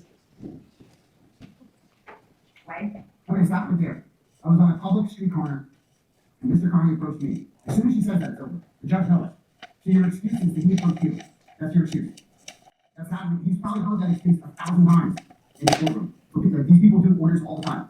And people are always like, well, I was there first, and she approached me, Your Honor. That's why, she called me, Your Honor, and that's why I had a conversation with her on the phone. And she approached me. It's not fair or not. That's not how it works.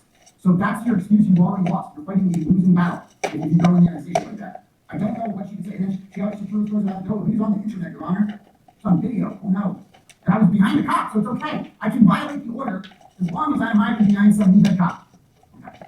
Not ours. So she's already like this is why lawyers tell you not to talk to her. Don't represent her. And immediately went to Sergeant was when he comes to get me from the public street corner. The sergeant informed him that I was there first, and he walked around after a shorter route to court. So the sergeant informed, and again, this is where she goes wrong. It's like, bro, you can't blame a cop either. You can't do it. The cop said. The cop said I could violate the order. Doesn't matter. She knows this order. It's her responsibility to leave. If she interprets it as me seeking her out, that's not something I can control. She sees it that way. That's not what I was doing. But it doesn't matter anyway. She still has to leave. Objection, motion is granted. Overrule, stand for whatever way it is. Thank you. And Judge, I want to offer the gist of the video. Perhaps I could dig that out while Mr. Kearney is beginning his cross-examination. Christine, do we have the other DA? I'm waiting on EDA Robert to be okay. All right, cross-examination.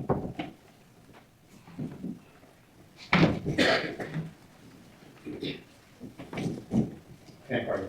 Mr. Kearney, good afternoon. Good afternoon. Are you on any sort of drugs or alcohol or medication that might impair your judgment? I think you said. No, I'm not. Let's talk about the idea of a restraining order. A restraining order issues because the judge finds that there's a likelihood of imminent bodily harm, right?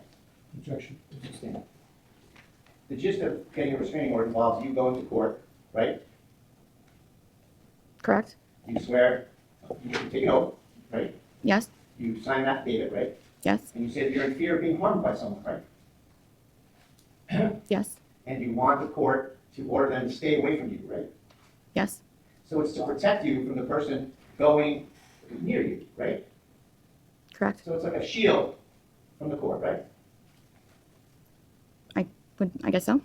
But you use it as a sword, don't you? Objection. You go to the courthouse, claim that you're scared of someone harming you, you get an order, and then you go find that person, don't you? No. So let's talk about 226. You knew that Mr. Kearney was going to be at that 226 hearing, didn't you? No, I did not. You didn't. So you know now that from all the cross-examination and testimony that you and I have been through together, you know that Mr. Kearney announces when he's going to be at court and when he's not, right? I don't know. I don't watch all of his shows.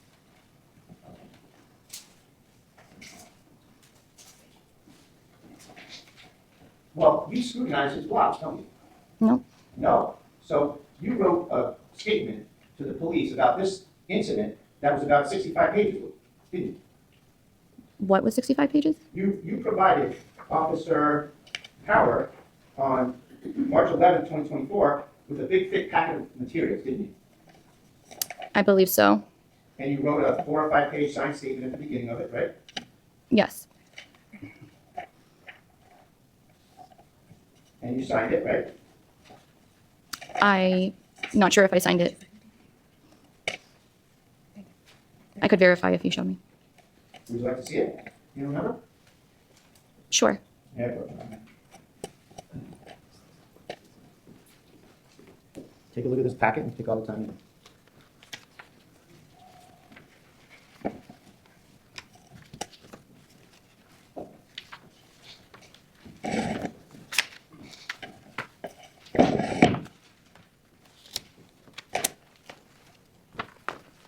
All done? All done. So do you remember providing this packet to the police? I do.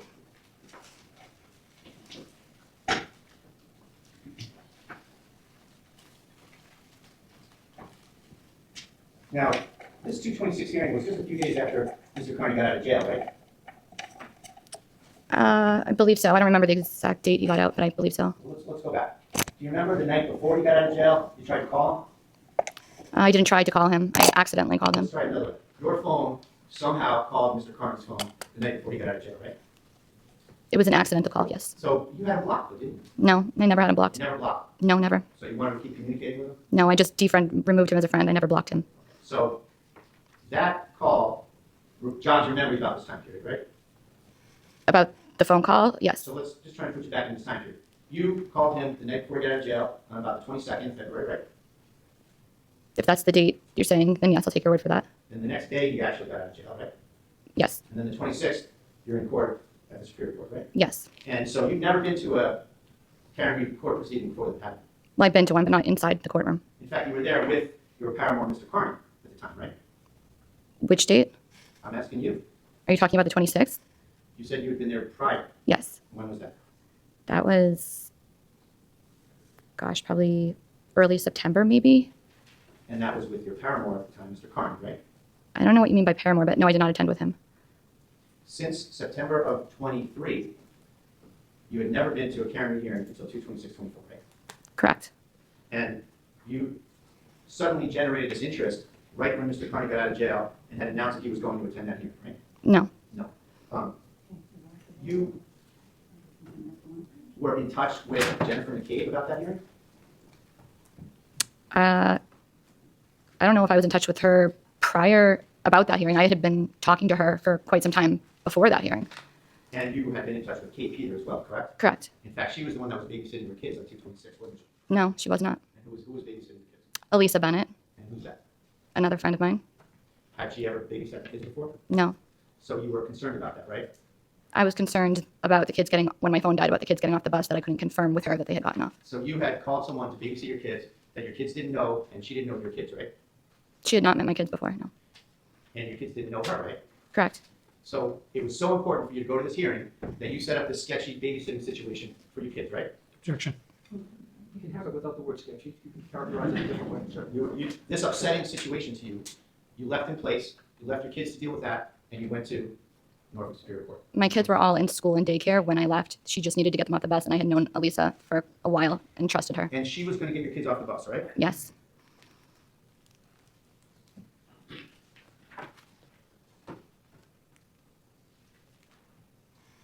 So back to your scrutiny of his blogs. You wrote in your statement to the police that, in fact, just in the 60 days he was in jail, he mentioned my name 92 times in his blogs. You wrote that, didn't you? Yes, I did. And that makes it obvious that you were scrutinizing his blogs very closely. No. No. So you were able to figure out that your name was mentioned 92 times, but that doesn't mean that you would scrutinize his blogs pretty closely? No, it doesn't, because I have a friend who was able to type my name in a search bar and count how many times my name was mentioned in his blogs. So I didn't have to go and scrutinize it myself. And who's this friend that's so good with the computers? I don't know his real name. I just know him from the internet. So someone who you don't know his name counted up your name 92 times in the blogs. Correct.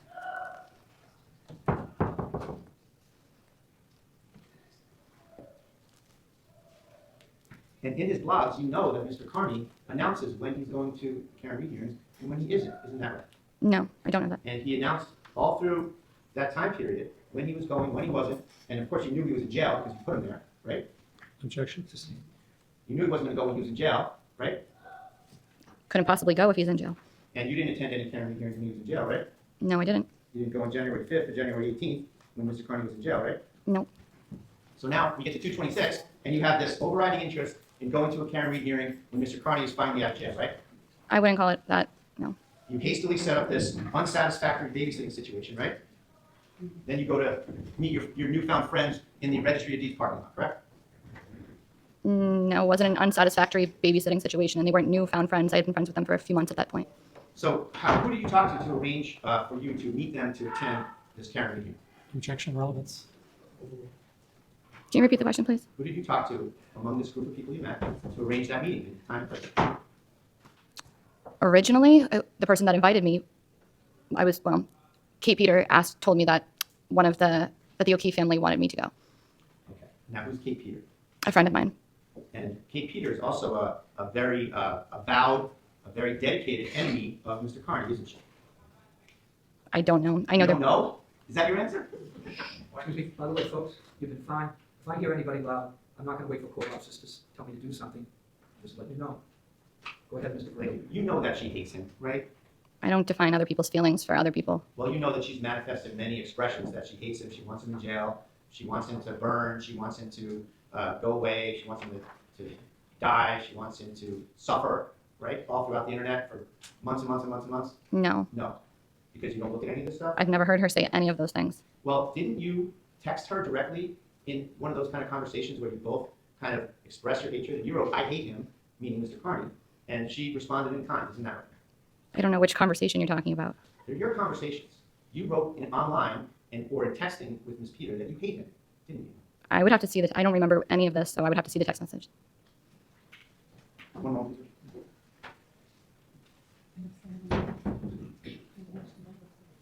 We'll get back to that one.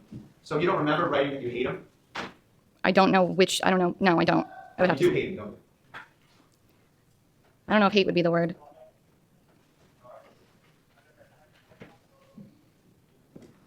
Now, you said that you had this babysitting situation arranged with this friend of yours who never met the kids and the kids hadn't met her, but that's not what you wrote in your statement to the police, is it? I don't know. I would have to see what I wrote. You wrote,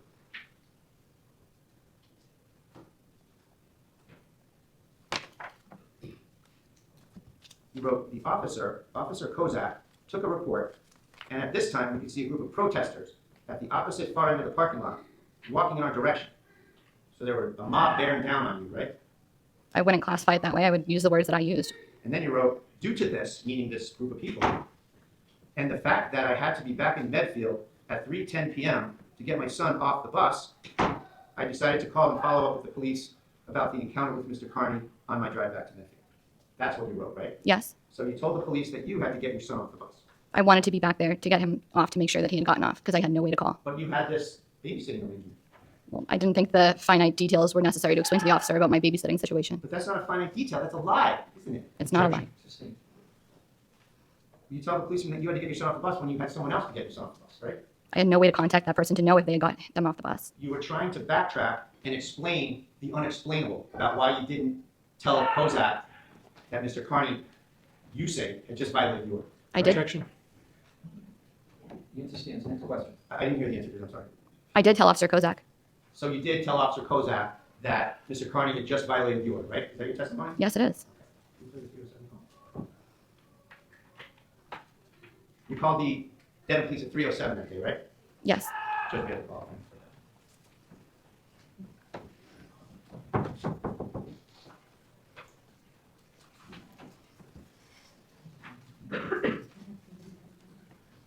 We're going to pause for about 15 minutes on this. The court's going to take care of some other matters. Back on the record, Your Honor.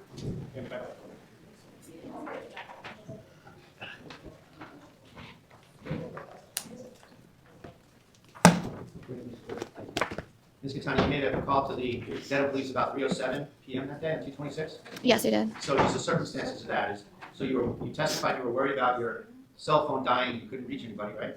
Correct. And you got to your car, you charged your cell phone. Correct. Did you call the babysitter? Yes, I did. So you got everything squared away? I called her, yes, and she said that she got the kids off the bus. So you could have gone and reported this, I could have. but you didn't. I didn't know how long it would take, and I had to go make sure that the babysitter was going to be able to feed them dinner. I'm sorry, can I finish your answer? My son has food allergies that require special meals. Like, there wasn't an expectation that she was going to be watching them all night. But nonetheless, the fact that you wrote in your statement to the police that you had to go get your kid off the bus was not true. Was it? That was true. In fact, you wrote that on 3/9/24, March 9th, 24, right? I believe that was the date. So like 10 or so days after this happened, right? Yes. So you still wrote, even though you knew the real scenario that you had someone else get the kids off the bus, you still lied about it in the report 10 days later, didn't you? Objection. Sustained. Move on to another subject. Sure. We can play the call, please. 307. Police Inspector Concan, the fine recorder. Hi, yes. I was just at the Dedham Superior Courthouse for the Kearney hearing, and I had to meet an officer out back in the parking lot, the big parking lot behind the registry of deeds afterwards, because somebody keyed my car and smashed my tail light while I was inside the courthouse. But he was Officer 𝗂𝗁 that I spoke with. He took a report, but also I have a. But also, so you wanted to add something that hadn't been reported, right? No, I was explaining the situation to the dispatcher as to why I was calling. And you wanted to talk about what you said to 𝗂𝗁, right? 𝗂𝗁, right? I was explaining to her so she would know that I had already spoken to an officer. Let's press play, please. I have a restraining order against the blogger that was covering the case, but he was in the courtroom. They needed me in the courtroom when I got in there, but then after I guess he was waiting outside on the steps for me afterwards. I have my restraining order says he's not allowed to be within 100 yards, and he was outside yelling stuff about me within the 100 yards as I came out from the courthouse. So I'm just trying to see how to report this violation, what I'm supposed to do. I have to. So you're trying to see how you report this violation. Correct. That's different than as if you reported it and you're following up, isn't it? I don't. Objection sustained. Counsel can argue whichever way you want to characterize it. So that's not following up, is it? Objection. Sustained. You're trying to ask how to report it, right? I wasn't sure what Officer 𝗂𝗁 was going to do because he only mentioned the follow-up in regards to the vandalism. He didn't give me an answer about what was going to happen with the reporting of the violation. So You claim that you had just walked by Mr. Kearney violating your restraining order 5 minutes prior, right?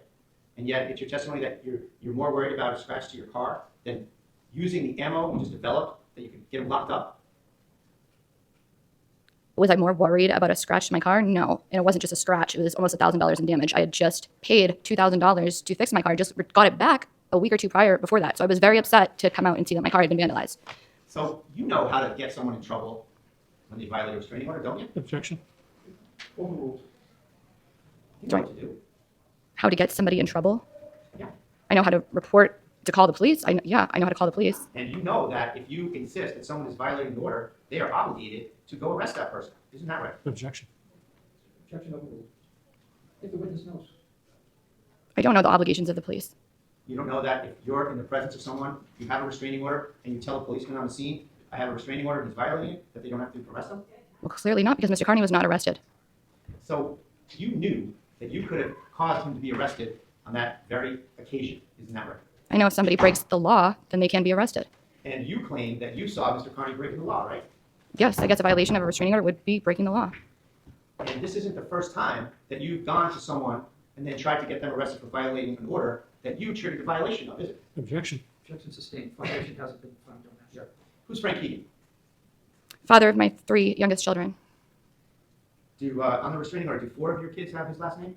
Objection. Sustained. So he's the father of 3 of your children? Yes. And you had a restraining order on him, didn't you? Yes. And when was that time period? I don't know. How about what year? Well, I don't know when I first got it. You can't even say what year it was? I don't know. It was before you got involved with Mr. Kearney, right? Correct. So was it before 2023? It was. I don't know. How about on July 27, 2023? Was it in place then? That may have been when I got it, I believe. I'm not sure. And sometime after that, you located him in a store parking lot. You went into his car, you sat down, and you called the police on him, didn't you? Nope. Judge, I'd like to play the report. I object. Why don't I see counsel? You can go this one, Chair,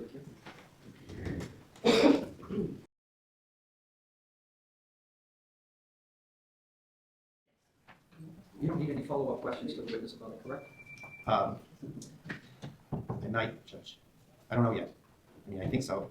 I planned on it. How long is it going to be? It's like 2 minutes, Your All Honor. right, court's going to listen to it in chambers as part of the evidence, and then we'll go from there. It's going to need to. And you just have to hit play, Your Honor. Can I approach? Just tap.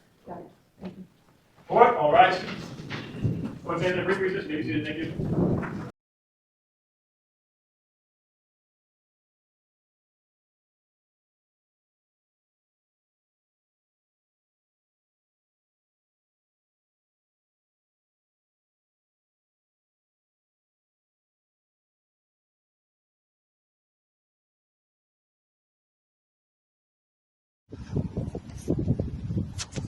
All right, I gotta go. Come on, get out of my car, please.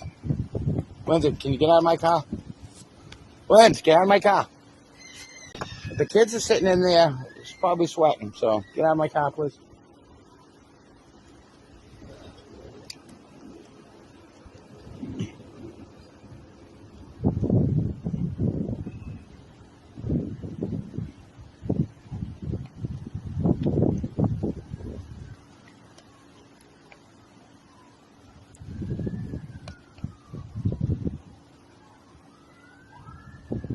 Come on, I gotta go get an oil change.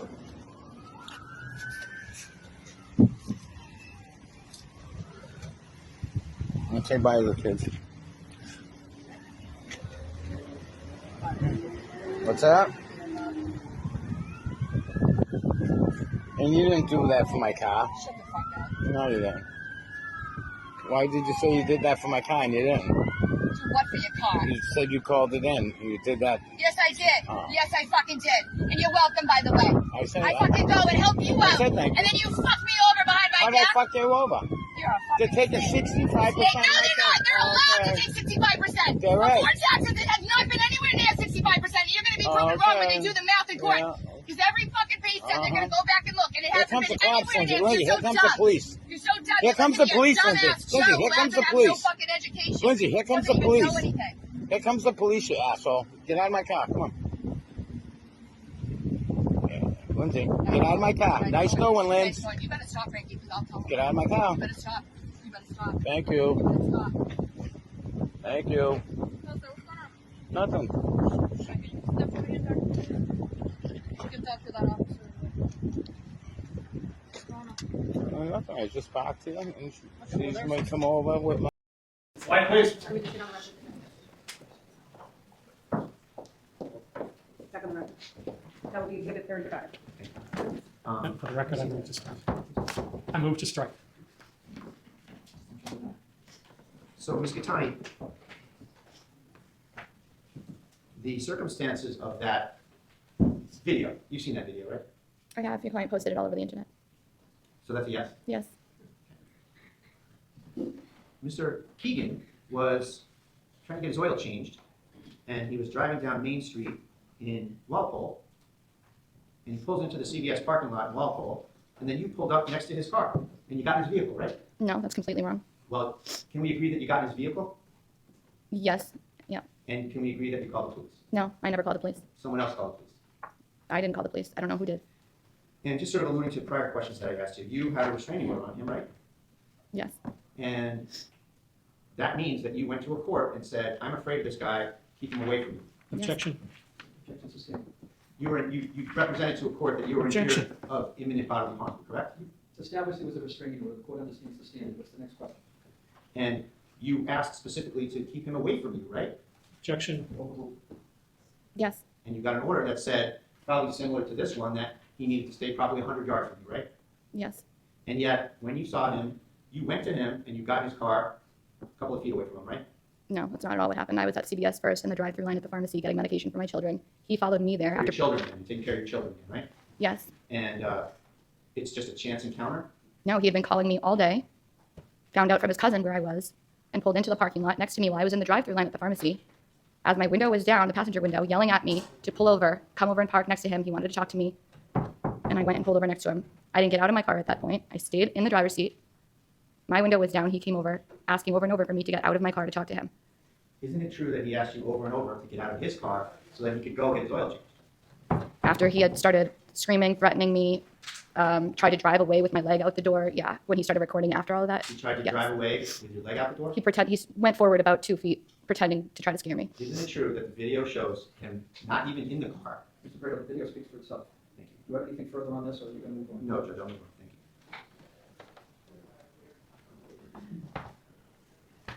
you. So, back to the Registry of Deeds parking lot. Who did you talk to arrange for you to meet that group in the parking lot? Who did I talk to arrange to meet the group? You don't need to repeat my words. If you want to just take a minute and think about them and then answer it, that'd be fine.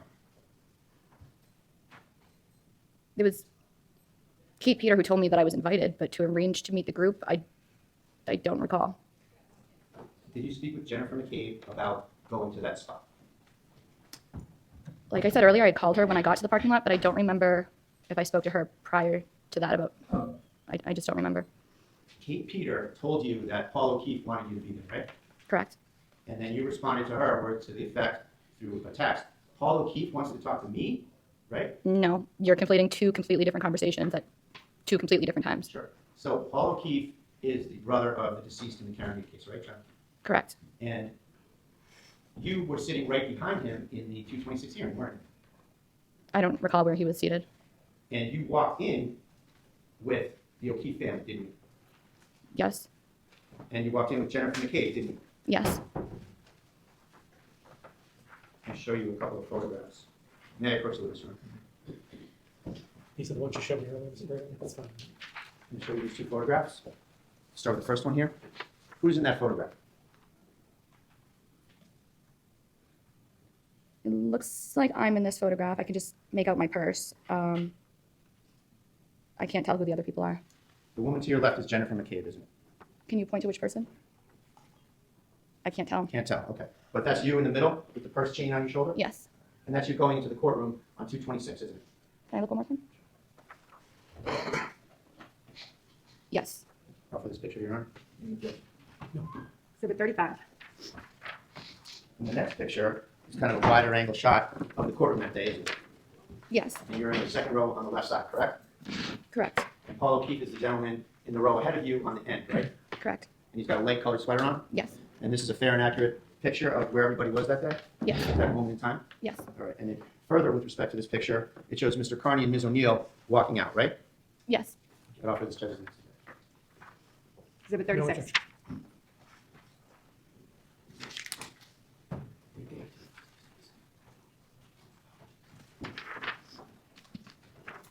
And you said that it was a couple of minutes between when you walked in the courtroom and when Ms. O'Neill and Mr. Kearney left, right? I believe so. Does 19 seconds sound about a little more accurate? I wouldn't know. I wasn't counting. And isn't it true that no one had to tell Mr. Kearney to leave the courtroom, right? I saw a court officer walk up to them, so that's all I know.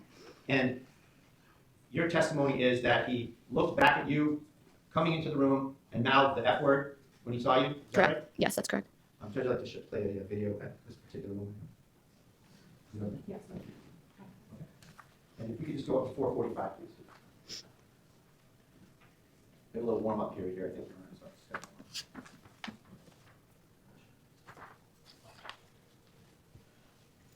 ahead.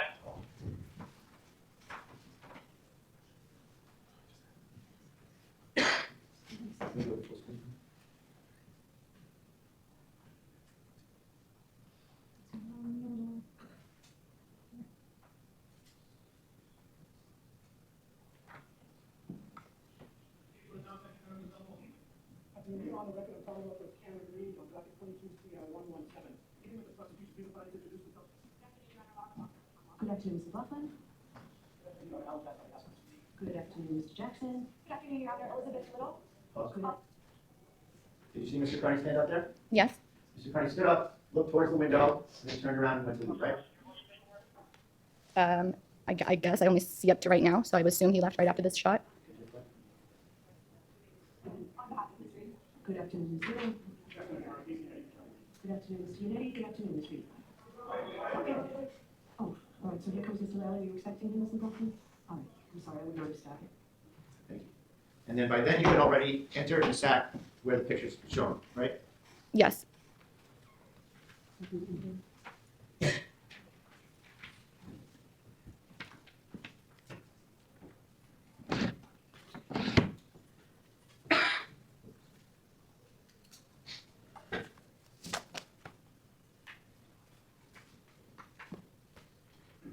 So Mr. Kearney left, Ms. O'Neill, and you stayed in there to watch the hearing, right? Right. And what was your purpose in going there then? To see the hearing because I was invited by the family. And who's the family? Who invited you and how did that transpire? I was told by 𝗵𝗵𝗄𝗧 that Paul O'Keefe and Peggy O'Keefe wanted me to attend the hearing because they wanted to show their support and solidarity for me. And it had nothing to do with the fact that you had a restraining order and you could cause the eviction of Mr. Kearney. I was told nothing about that. I was told that they wanted to support me. And are they still supporting you now that you don't have a restraining order, or is that still in place?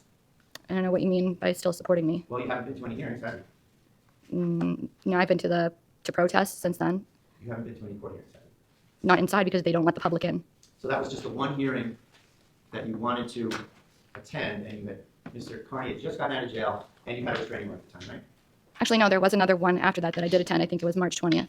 But then once the trial started, they didn't allow the public to go in because of the small courtroom. And did you bring a restraining order with you on March 20th? I bring it everywhere with me.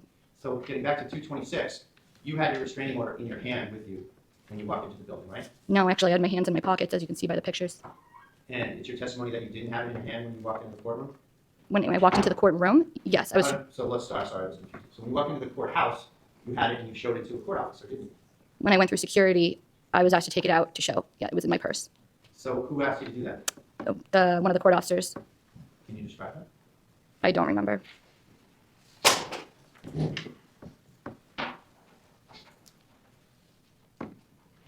When did you first learn that Mr. Kearney was in the court? I don't know. I think probably when we were in the hallway after we were brought from the room to go enter the courtroom, when we were standing near the glass panes or glass panels, and I actually saw him with my own eyes. And you were there for the sole purpose of evicting Mr. Kearney at the behest of the O'Keefes and the Alberts and the McCabe's, weren't you? No, I was not. It was just a coincidence that Mr. Kearney had just gotten out of jail. This was the first hearing he was going to attend as a journalist, and that's when you get invited by the family, right? I had only just begun talking to the witnesses because he went to jail and I was getting harassed just like they were. That's how we started talking. It was just a coincidence. No, I don't believe that was a coincidence at all. That's how we met. That's how we became close and became friends. You let them use you to evict Mr. Kearney from the courtroom, and you were all too happy to do it, weren't you? No, not at all. So Mr. Kearney leaves with Ms. O'Neill, and the hearing's over in like 10 minutes, right? I don't remember how long it lasted, but it was short. It was a lot quicker and a lot shorter than you anticipated, wasn't it? I don't know how long I anticipated it would be, but it was short. And you had this situation in place that you referred to about the babysitter, right?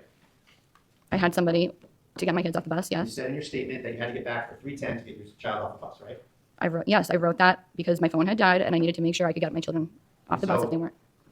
You really couldn't stay to watch the actual hearing. I didn't know my phone was going to die.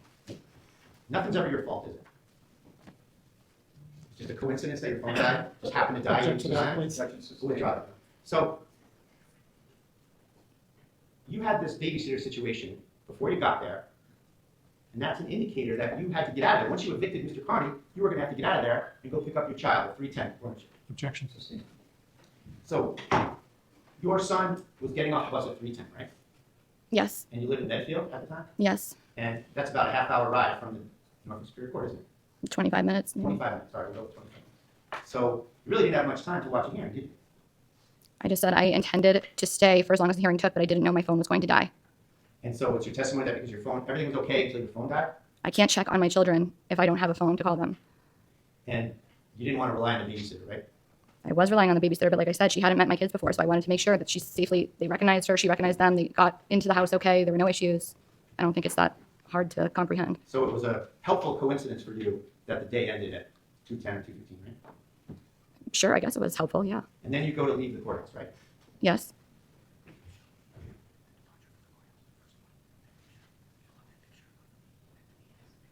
Judge, I'd like to show a picture of the departure from the courthouse. Take it, no objection. No.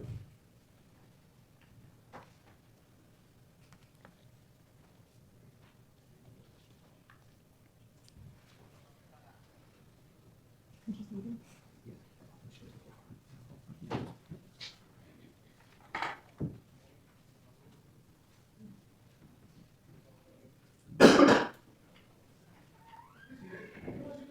Kearney, that's a picture of what the front of the courthouse looked like when you were leaving, right?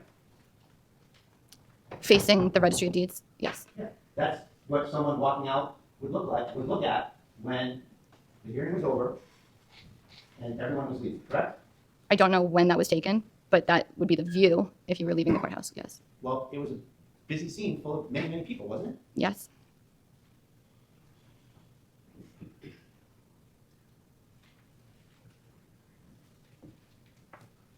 So is that what it looked like or not?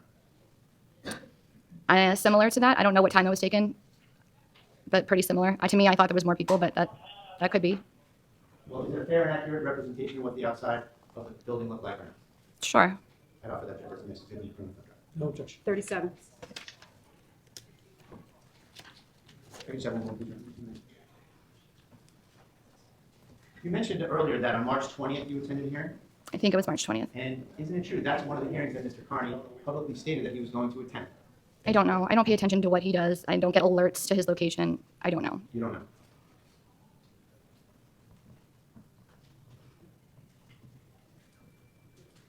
So you left with a group of people, correct?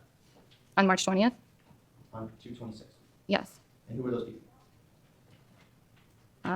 You want me to list them all?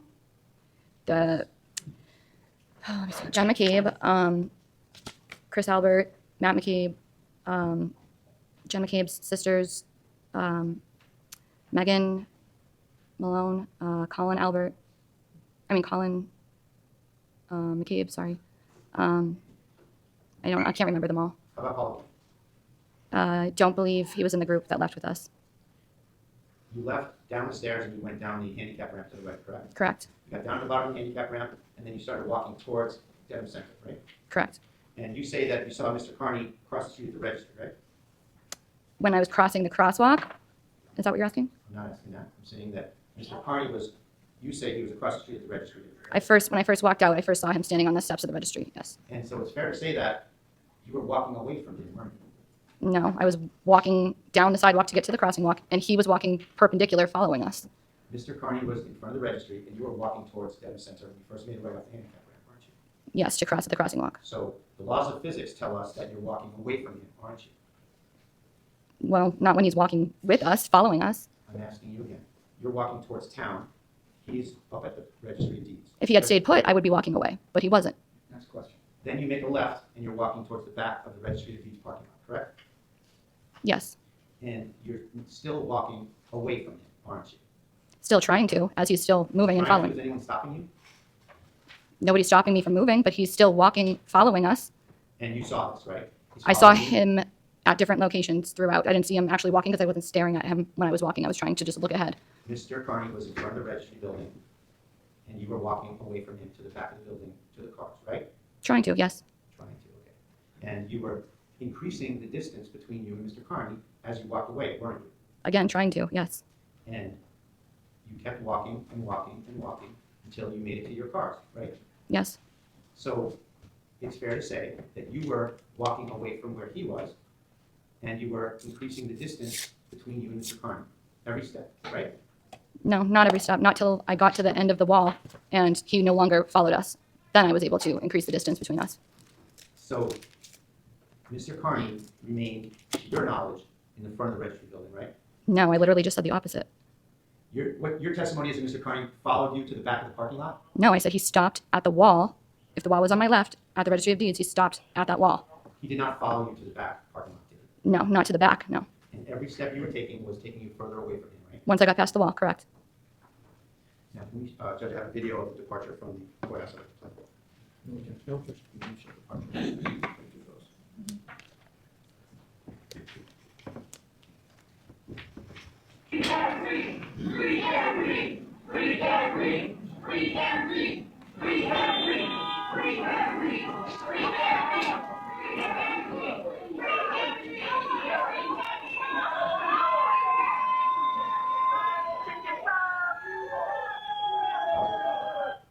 That's you with the white purse, right? Yes, it is. And there's quite a few people that have dark hair, dark coats, dark sunglasses, right? Yes.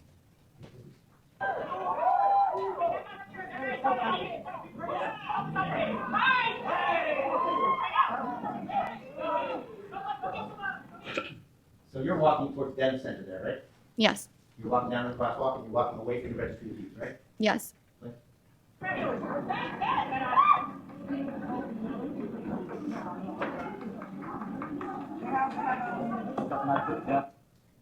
Check it off, that is the next video. 38. No objection. Now, no one in that video yelled liar, liar, right? Not at that point. You didn't react to Mr. Kearney. You weren't pointing and saying, there's Kearney, go arrest him. Help, there's the guy that was restraining order against. Nothing like that in this video, right? No. Play the next video, please.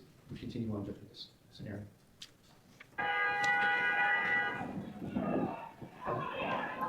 Now that's a video from across the street looking at the Norfolk Superior Court, right? Yes.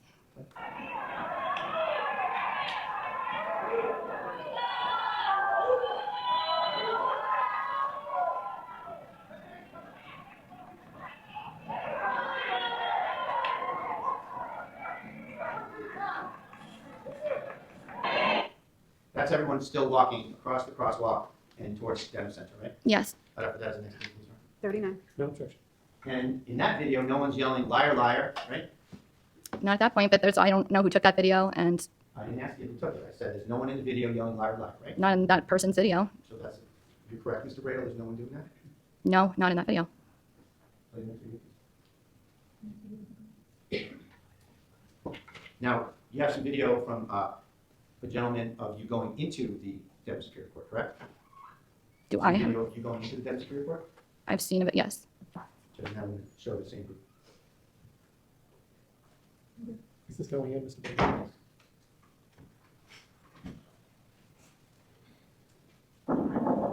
That's you kind of starting on the right there with your purse, right? Yes. We're in a big hurry there. Why are you in such a hurry? The men told us to get in between them so they could surround us and protect us just in case Mr. Kearney did show up. Who told you that? I don't recall. And is that Paulo Keith and the Scully Cap and the Light Sweater? Yes. So you're walking in with Paulo Keith, right? Yes. And Paulo Keith invited you in, right? That's what I was told. You're left with Jennifer and Kate, correct? Correct.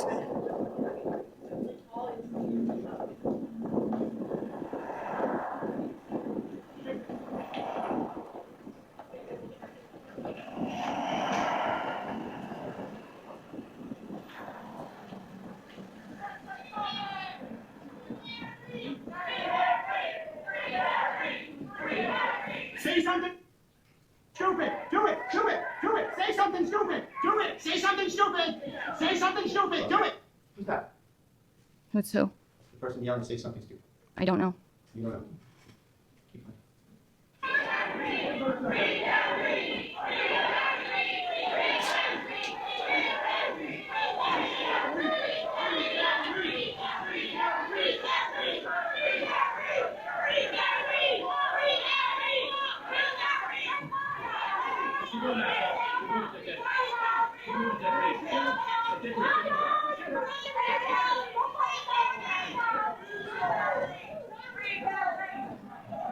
Get good angles. Come on. That's your friend Grant Smith Ellis, isn't it? You know to the crowd? I can't see his face. You don't know his voice? I don't feel comfortable identifying somebody saying something if I can't see their face.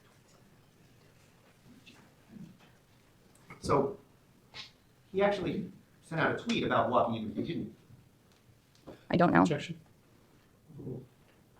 he? He came with you, he filmed that whole thing, and you went into the courthouse with him, didn't you?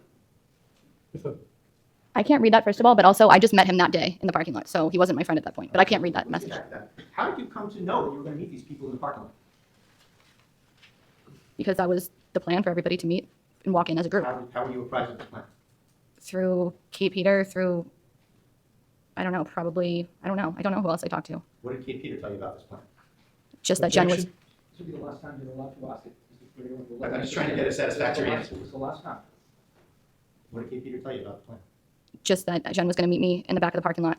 And then she gave me her number so I could call her directly myself. And then you did that, didn't you? Yes. So you coordinated with Jennifer McCabe to meet in that back parking lot? Well, I just called her once I parked. And What happened? Was she there or what? She said she was a couple minutes away. And you said that during these walks in and out of the courthouse that you had tunnel vision, right? When I was walking in, it was pretty jarring because I had not walked through a crowd like that, Well, you said screaming the crowd before. was more raucous when you went out, didn't you? Right. But And you had tunnel vision when you went out, that's right? no, when I went in, because it was the first time I had walked through that.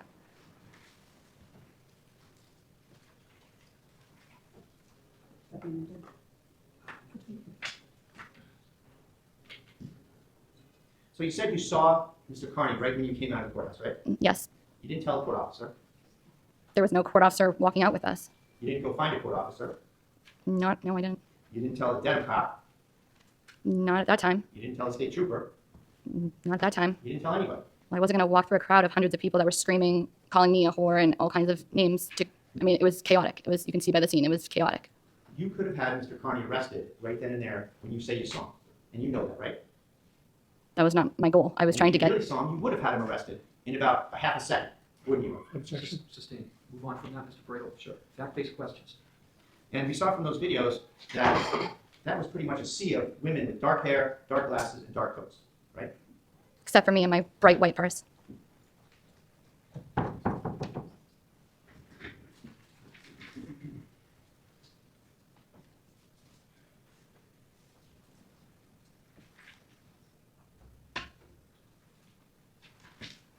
Please have one more, please, Ron.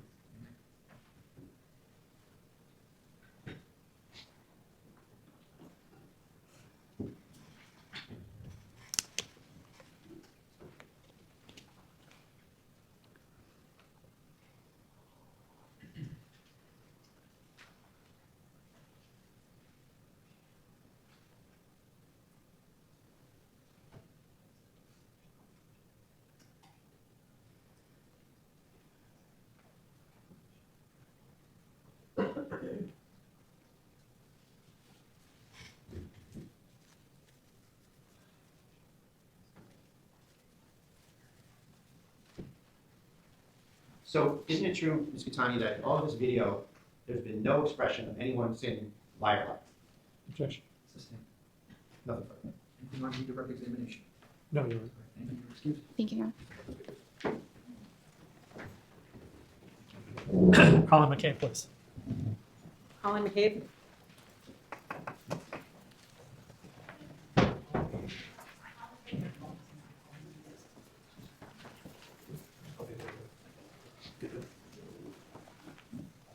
Sir, raise your right hand. Do you swear in the matter now in hearing to tell the truth, the whole truth, and nothing but the truth, so help you God? I do. Thank you. Mr. McCabe, would you introduce yourself to the court, please? My name is Colin McCabe. And Ms. McCabe, are you employed? Yes, I am. I'm married, yes. What kind of work do you do? I'm in construction. And directing your attention, sir, to, it's late, I think we're February 26th, are we not, of 2024. Did you have plans to go anywhere that day? Did I have plans on February 26th to go anywhere that day? Yes, I had plans where I came and I showed up and went to the courthouse across the street. And, were you alone or with someone? I was with a group of people.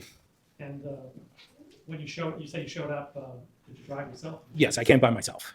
And where did you park? I parked in the back parking lot behind the Registry of Deeds. And when you got there, did you find the people you were supposed to meet? Yes, I did. And noting your last name, sir, appears to be the same as one of the witnesses in the Karen Reed case. Is there a family connection? Yes, my brother is a witness and my sister-in-law is a witness in the Karen Reed case. And have you attended any of the Karen Reed hearings before? Yes, I have. And what was your purpose in attending that day? Just go to support the 𝗪𝗃 family and the witnesses that are involved in that case. So did you make your way at some point from where you were parked to Norfolk Superior?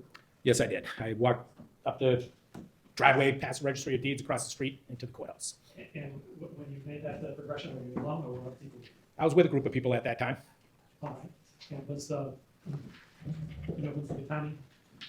I do not know her, but she was not in the group of people that I was with when I walked into the courthouse. Who was in the group that you were with? Other residents from Canton, some family members, and just people that I have no idea, just supporters of the 𝗪𝗃 family.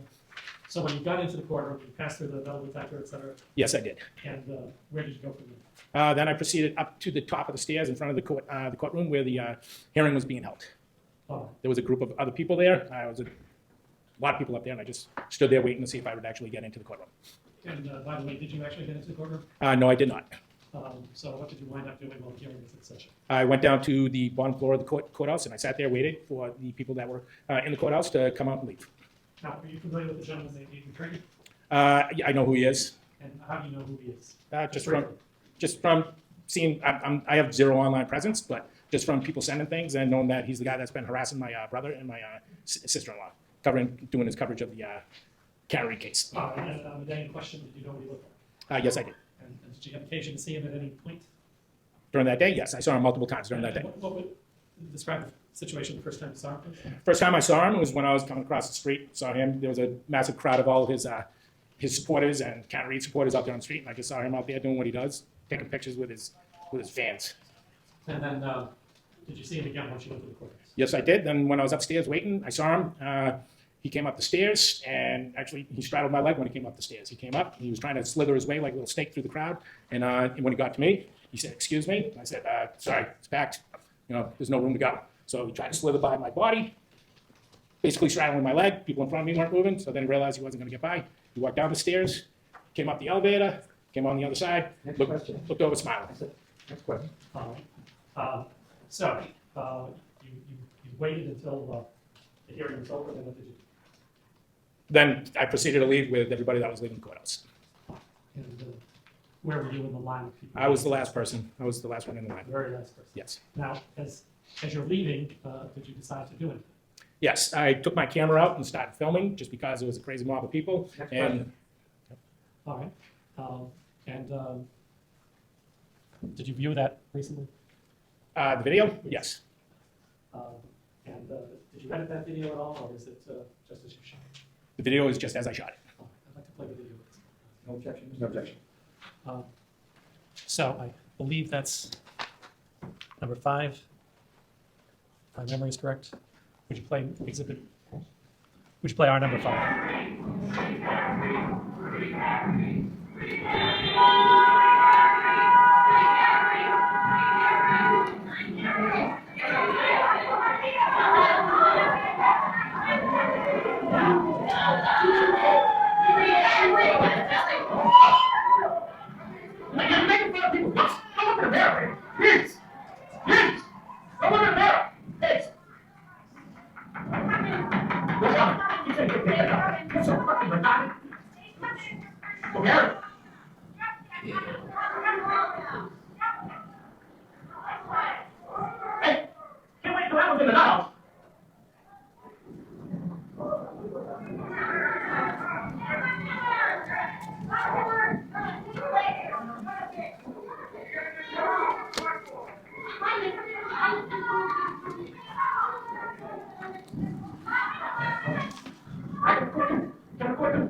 Just a couple of questions.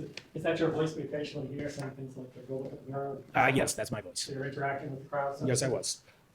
And at the end, is that your shadow that we see? That is my shadow on the ground, yes. As your video? That is correct. Now, did you have any discussion with Meaghan McCain about both of you videoing, or was it? No, I just pulled out my camera and started videoing just because, for the safety, who knows? I don't trust anybody. Not sure what would take place. Wanted to make sure I Judge, no documented question everything. before the gentleman answered the question. And what was your purpose in taking the crowd, in taking this? Just to document what was happening, just in case something happened. Were you focused on Mr. Kearney? No, I was not. Did you see Mr. Kearney as you were walking along? Did you notice it as you were walking When I was walking along, no. I thought I might have saw him out of the corner of my eye at some point, but no. along? So did there come a time when you reviewed the video when you did notice Mr. Kearney? Yes. And I'd just like to go through a few of those points with you. Could you advance the video to about 0.05?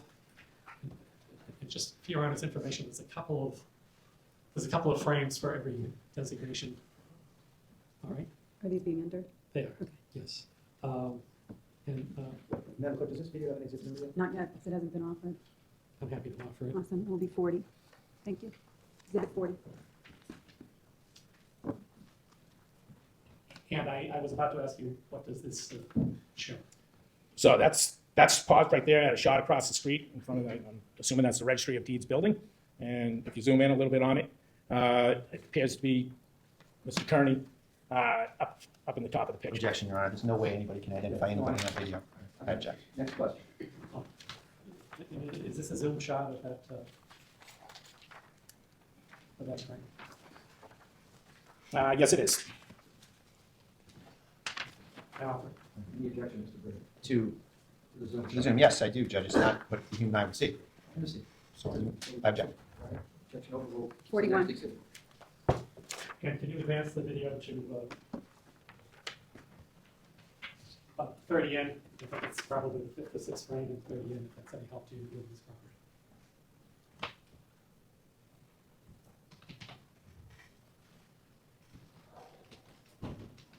All right, and can you tell us what this shows?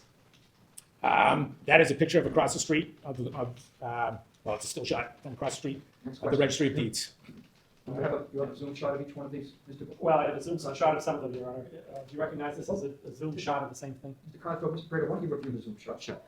Well, Judge, I think I know what I'm looking at, but I can lodge the objection that it's not what the human eye would see, what the person would see. The aided zooms don't adequately depict the scenario in the sense that it's a person observing and looking around. What it is where somebody is poised to be. That's all it means. Thank you. All right, so they're all in. No, my objection. All in over the defendant's objection. All right. So, and looking at this exhibit, can you tell us if you see Mr. Kearney there? Yes, I can. What person you believe to be Mr. Kearney there? Where is he standing? He is standing up on the lawn in front of the Registry of Deeds building, behind a woman wearing the minion's hat and 2 people sitting on the wall. And can we advance now to 135 on this one, please?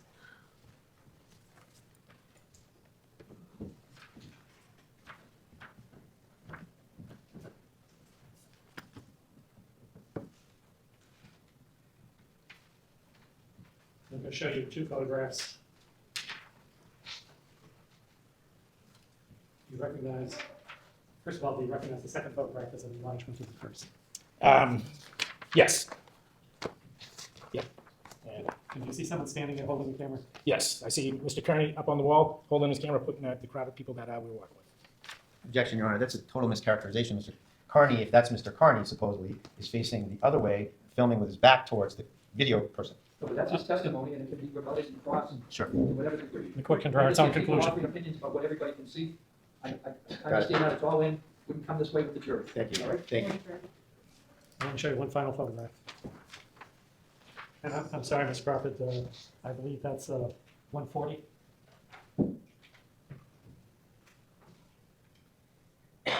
Yes. And directing your attention to the upper left-hand quarter, just in front of, behind the wall, in front of the building. Is the person there? Yes, I see the person there. Mr. Kearney? When the clerk comes back, this will be the last of them, and I have no further questions. Thank you. Can I see counsel for one?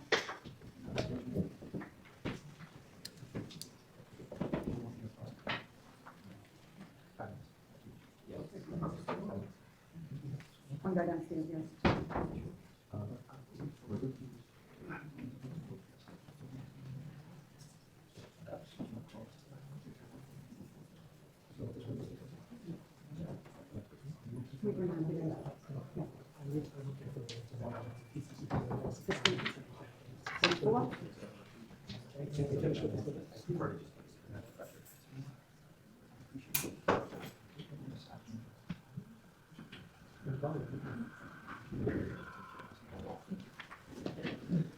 All right, this trial will resume tomorrow at 11 o'clock. Thank you.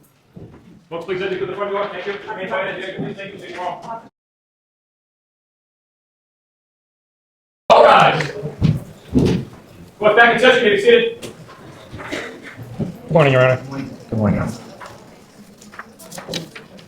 Matter of the Commonwealth versus Aidan Kearney. So, turn on. Put away, please. Thank you. Put away, please. Thank you. You finished your direct examination? I have, Your Honor. Could you take the witness? Excuse me.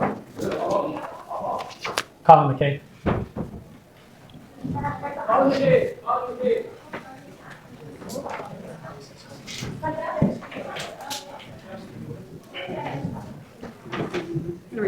to raise your right hand. Do you swear in the matter now in hearing to tell the truth, the whole truth, and nothing but the truth, so help you God? I do. Thank you very much. Good morning, sir. Good morning. You're Colin McCabe, That is correct, yes. and you are related to some of the witnesses in the Karen Reed matter? Yes, I am. And who are those folks? My brother Matthew McCabe and my sister-in-law Jen McCabe. So back on 2/26/24, you were here as part of a group of people going to court in the Karen Reed case, right? That is correct. And it was a 2 o'clock hearing? I don't know what time it is. So you were there in the afternoon, weren't you? Yes, I did. And so you know that the court goes till 1, there's a lunch break from 1 to 2, and then they start up again at 2, right? Yeah, I have no idea what time. I don't know. So do you know what time you were here with this group that day? With this group? I know I'll be in the afternoon. I don't know the timeline exactly. How did you come to be informed that you should meet at that location? I spoke to my brother, and I said, I'll meet you down at the courthouse. And that's Matt McCabe? That is correct. What was your understanding of what you were going to be there for and what was going to happen that day? I was coming in to support the O'Keefe family and the witnesses in the case to show a support group. Have you ever met Lindsay? Had you ever met Lindsay 𝗤𝗂𝗃 before that day? No, I had not. And when you got there, did you have any conversation with her? No, I had not. How many people approximately had gathered at that area behind the registry of deeds? In your group? It was a good sized group. It was kind of broken up into multiple groups. I'd say maybe 20, 30 people, maybe. I have no idea. And was Paul O'Keefe there? I have no idea. He might have been. I have no idea. So, did someone introduce you to Ms. 𝗤𝗃𝗃? No, I've never met her. And you said it broke down into 2 groups as everyone came towards the courthouse, is that right? That is correct. Who was in your group? In my group, multiple people, I have no idea who they were. My sister, my aunt, my cousin. What are the names, please? My cousin? Yeah, the names of the people that were in this group. I don't know everybody that was in the group, but Kathy Faulkner, my aunt. Shannon Sullivan is my cousin. Meaghan McCabe is my sister. I think a few of my sister-in-law's sisters were there. I don't know their last names off the top of my head, but Michelle and Denise and everybody else. I don't know who else was there. What was your understanding of the hearing that was going to happen that day? My understanding was just it was a quick hearing that day, go in, see what happens, and then just spoke to them and then leave. Okay. So you walked towards the courthouse from the registry of deeds, correct? That is correct. And which way did you walk? Let's say you're walking towards the courthouse from the registry of deeds. Did you go to the right around the building, or did you go to the left around the building? Came up the driveway side, so I think that's the left around building. If you're coming from behind, but if you're looking at it, it's to the right. So it depends on what side you're on. If it comes on the rear, it's on the left side. If you're looking at the front of the building, it's on the right side. So can we say it this way, that you came up between this building and the registry? Yes. And that's when you came into the court? That is correct. What happened when you got inside the court? When I got inside the court, I then went through the metal detector and everything, came in the building, walked up the set of stairs to where there was a group of people waiting to get into the court. Did you see Ms. 𝗤𝗃𝗃 inside the courthouse at all? No, I did not. She wasn't in there. Did you end up getting into the courtroom? No, there were too many people, and there was a count on the numbers that could get in, so I was at that back of line, so I did not get in. To your knowledge, did Mr. Kearney get into the courtroom? Yes. At some point, so just to set this right, you're outside the courtroom, but in the courthouse. That is correct. What did you do while you were in the courthouse waiting around? I just sat there waiting. How long did it take? Wasn't long, maybe half hour. And what happened after half an hour? Then after that, when court let out, everybody started coming down the stairs. I waited for the group that I was with to come out, and then I proceeded to fall behind them and exited the courthouse. And did you see Ms. 𝗤𝗃𝗃 as far as exiting the courthouse at all? At that time, I had no idea who she was, but she was in the group of people that was exiting. So I'm glad you brought that up. A lot of these observations that you have, that you offer, are from you looking at video and then realizing stuff later, right? Me looking at video and realizing, yes. And one of them is figuring out who Ms. 𝗤𝗃𝗃 is, right? Well, no, when we were in the back parking lot, I then found out who she was when we were back. So, did you recognize her in the courthouse or not? Yeah, I saw her when she went into the courthouse. Did she have a piece of paper in her hand? Yes, she did. And what was your understanding of why she had a piece of paper in her hand? My understanding of what that was all taking place when I was standing at the doorway waiting to get in. She had said to the court officer that she had an order against Mr. Kearney. Did you talk to Jennifer McCabe about Ms. 𝗤𝗃𝗃 at all? No, I did not. It's true that Ms. McCabe was with Ms. 𝗤𝗃𝗃 on the way in and on the way out, wasn't she? She was part of the group, yes. Did you hear them talking? No, I did not hear them talking. Did you hear them approaching the courtroom? No, they were in a different group than me. So, back to leaving. You leave the courthouse, and is it still 2 groups, or is it one big group now? When I left the courthouse, it was one big group. So Ms. 𝗤𝗃𝗃's in that group? Yes, she was. Ms. McCabe, Jennifer McCabe's in that group? Yes, she was. And you're in that group? Yes, I was. And how many people roughly in the group? I don't know, probably about 25 people maybe. And when you were leaving, the hearing had concluded, and a lot of people were streaming out of the courthouse, weren't they? Yes, Some people went to the right down the handicap ramp, some people went down straight, right? that is correct. There was probably over 100 people out in front of the courthouse when you left, right? There was probably more than that, sir. More than that, okay. And you and your group went out of the courthouse and you went down the handicap ramp, right? That is correct. And you came to the bottom of the handicap ramp and you were jawboning with some of the protesters out there, weren't you? Yes, some things were being said to me, and I responded to the things that were being said. Sure. And you called somebody retarded and you said something about somebody could be committed or something. You're waiting for them to be committed, right? Yes, might not have been the best choice of words at that time, and I regret saying that, but yes. And as you're leaving, Ms. Gatani's in your group and everyone's sort of walking together away from the courthouse, right? Correct, to go across the street to where the cars were parked in the parking lot. So everyone's walking at first along High Street towards Dedham Center, right? That's the name of the street. I don't know the name of the street, but Well, let's do it this way. The street in front of the courthouse. yes. You exit, you get to the bottom of the handicap ramp, you make a right, you're walking towards town. Yes. And you're kind of walking towards this building, Yes. but across the street. Correct. Then you get to the crosswalk, you walk over to the same side of the street that this building's on, right? Yes. And then you walk down that little street that's in between this building and the Registry of Deeds building, right? Yes. So all this time, you're walking away from the courthouse, Walk away from, yes. and you're walking away from the Registry of Deeds building, I should say the front of the Registry of Deeds building. Well, no, technically when we're crossing the street, I'm walking towards the Registry of Deeds building. And then as we're walking down the side of the street, then yes, I'm not walking away from the Registry of Deeds until I get to that building. Right, so you get to the side of it, you're walking along the building, away from the front of the building, right? That is correct. And show you some photos. May I approach her? Just going to show you these three photographs. I've shown these to counsel. Take a look at those. If someone who's unfamiliarize yourself with those.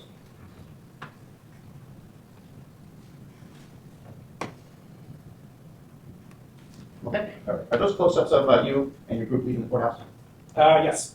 And are they fair and accurate representations of your and your group's departure from the courthouse that day? Well, this one here, yes. These ones right here, I don't know exactly where he's at. Well, do they show the same people that you were with that day? There was multiple people there. It shows a few of the same people that I was with that day. I don't know if it's everybody. And so it's going to be a partial representation of some of the people in the group when you left? Yes. I'd offer these judges the next three exhibits. No objection. Exhibit 41, 42, and 43. Thank you, Madam Clerk.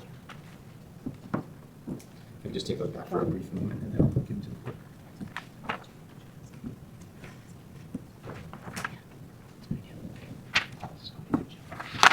Thank you. Thank you. I'm going to show you Exhibit 41. Who's the gentleman in the red there? I'm thinking that's me. Okay. And that's a picture of your group department, right? That is correct. All right. And then Exhibit 42. Who do you recognize in the photo? In that photo? I recognize my sister-in-law. Names, please. That is Jen McCabe. I recognize, I don't know her name, but it appears to be my sister-in-law's cousin. And I recognize one of my sister-in-law's sisters. I'm not sure which one it is. It's either Denise or Michelle. Terrible one. That's know not which one they you. are. That's And not I you. think there might be a side view of maybe my sister, but I can't 100%. Thank you. This is Exhibit 42 for the record. Thank you, Madam Clerk. Thank you.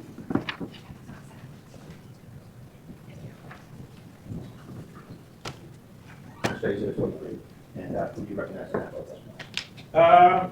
I see that appears to be Chris Albert, one of my sister-in-law's sisters, either Denise or Michelle, and then that's one of my sister-in-law's brother-in-laws, that's Bob, and then I see, looks like my sister-in-law's cousin, I'm not sure her name, I see the side of one of my sister-in-law's sisters, which is either Denise and Michelle, and then that appears to be Lindsay Giatani in the side. Thank you. Exhibit 43. Thank you. So when you walked out, there was a pretty raucous crowd, yelling and screaming. You're engaging with them.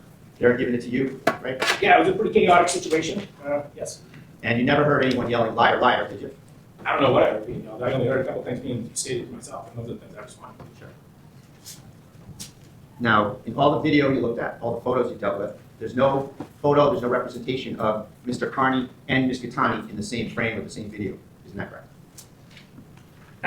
From those photos you just sent me, no. From everything you looked at, you said that you looked at some things to figure out what happened, right?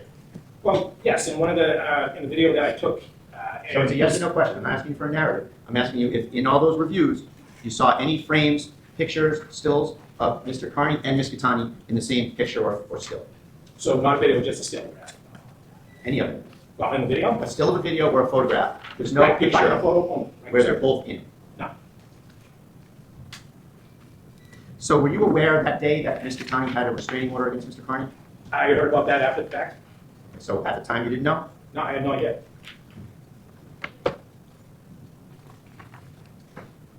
Did you speak to Paul O'Keefe that day at all? No, I did not. Yeah, one moment, please.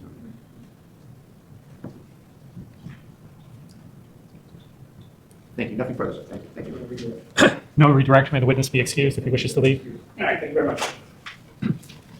Burn of the Commonwealth Press. Just going to address the motion to quash. Thank you, Your Honor. Counsel, thank you for your patience. We don't be on this right now. Have you folks talked at all? You remember the court's partial ruling is that the motion to quash is denied as relates to testimony. Yes, he's our third or fourth witness, I think, Your Honor, and we would like to get a look at his text messages with these other people about this notion of inviting Ms. 𝗃𝗃𝗃 with her restraining order to this court session. What's the witness's position related to that on motion to quash? Let me state, if I may, Your Honor, because I've sat here for a couple days, so I think I understand the case a little bit better than I did before it started. This is still a Rule 17 subpoena and summons. Relevance is still relevant. At the beginning, I said to you, Your Honor, and I can see that you're the witness. I agreed at that time before I heard what has come in today. If I understand the facts correctly, the operative time frame is leaving the property. I accept that there was testimony that came in yesterday that there may have been some communication with my client about arriving at the courthouse that day.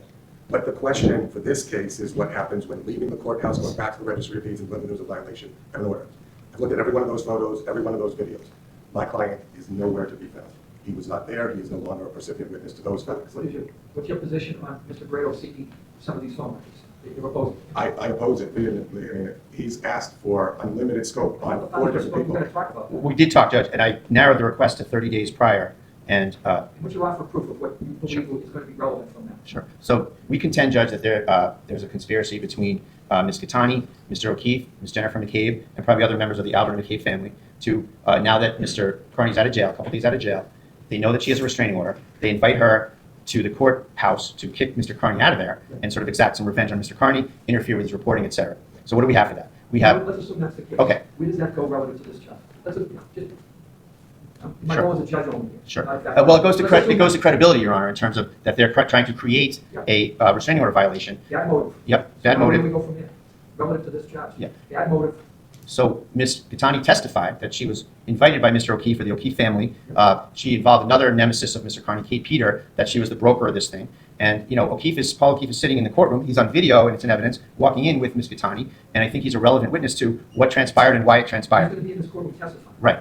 But as far as the prelude to that, Right. Well, it's a conspiracy, so they had to have communicated, and we want the communications of how this was set up to try to create a situation that Mr. Kearney would fall into the trap. I appreciate your offer. I'm going to deny the text message Rule 17, but you are going to be able to call as a witness.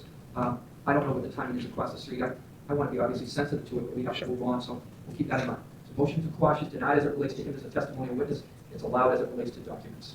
Your Honor, he's present. Thank you. Thank you. All right. You rested. Yeah. Motion for required finding not guilty, Your Honor. We've already. Yeah. Oh, thank you, Your Honor. I appreciate that. So, Judge, even in the light most favorable to the Commonwealth in this case, Judge, there's no evidence of any criminal intent. There's no evidence whatsoever that Mr. Kearney was trying to violate any court order. Mr. Kearney did everything right. He was at his place of work. And again, no different than if he's at the Exxon station down the street in the mechanic space. He's working. She knew he was going to be there. She goes there to evict him. He goes with it. He gets up and leaves. And he walks a circuitous route down, away, and he checks in with the government. This is the key point here, Judge. This is what's fatal to the government's case. He checks in with a policeman. He reveals the situation. The policeman says, go over there for now. He goes over there. Then things change. The hearing ends early. She comes down. Hundreds of people come down, over 100 people, however you want to see it. You have the video, you've seen it. People come out. Everyone's got a black coat on. Everyone's got black glasses on, black hair. It's a sea of people. Mr. Kearney's there. He's live streaming. He's talking about what just happened to him, and he's in the general vicinity of where the policeman told him to go. I would suggest that as a matter of law, the government is stopped from then prosecuting him for doing what they told him to do. And the only reason we're here is because of the poisonous atmosphere that surrounds these cases with respect to the Norfolk County DA's office and my client and the Reed matter. Any reasonable prosecutorial agency judge would look at the case and say, wait a minute, they're saying there was a violation 10 minutes ago?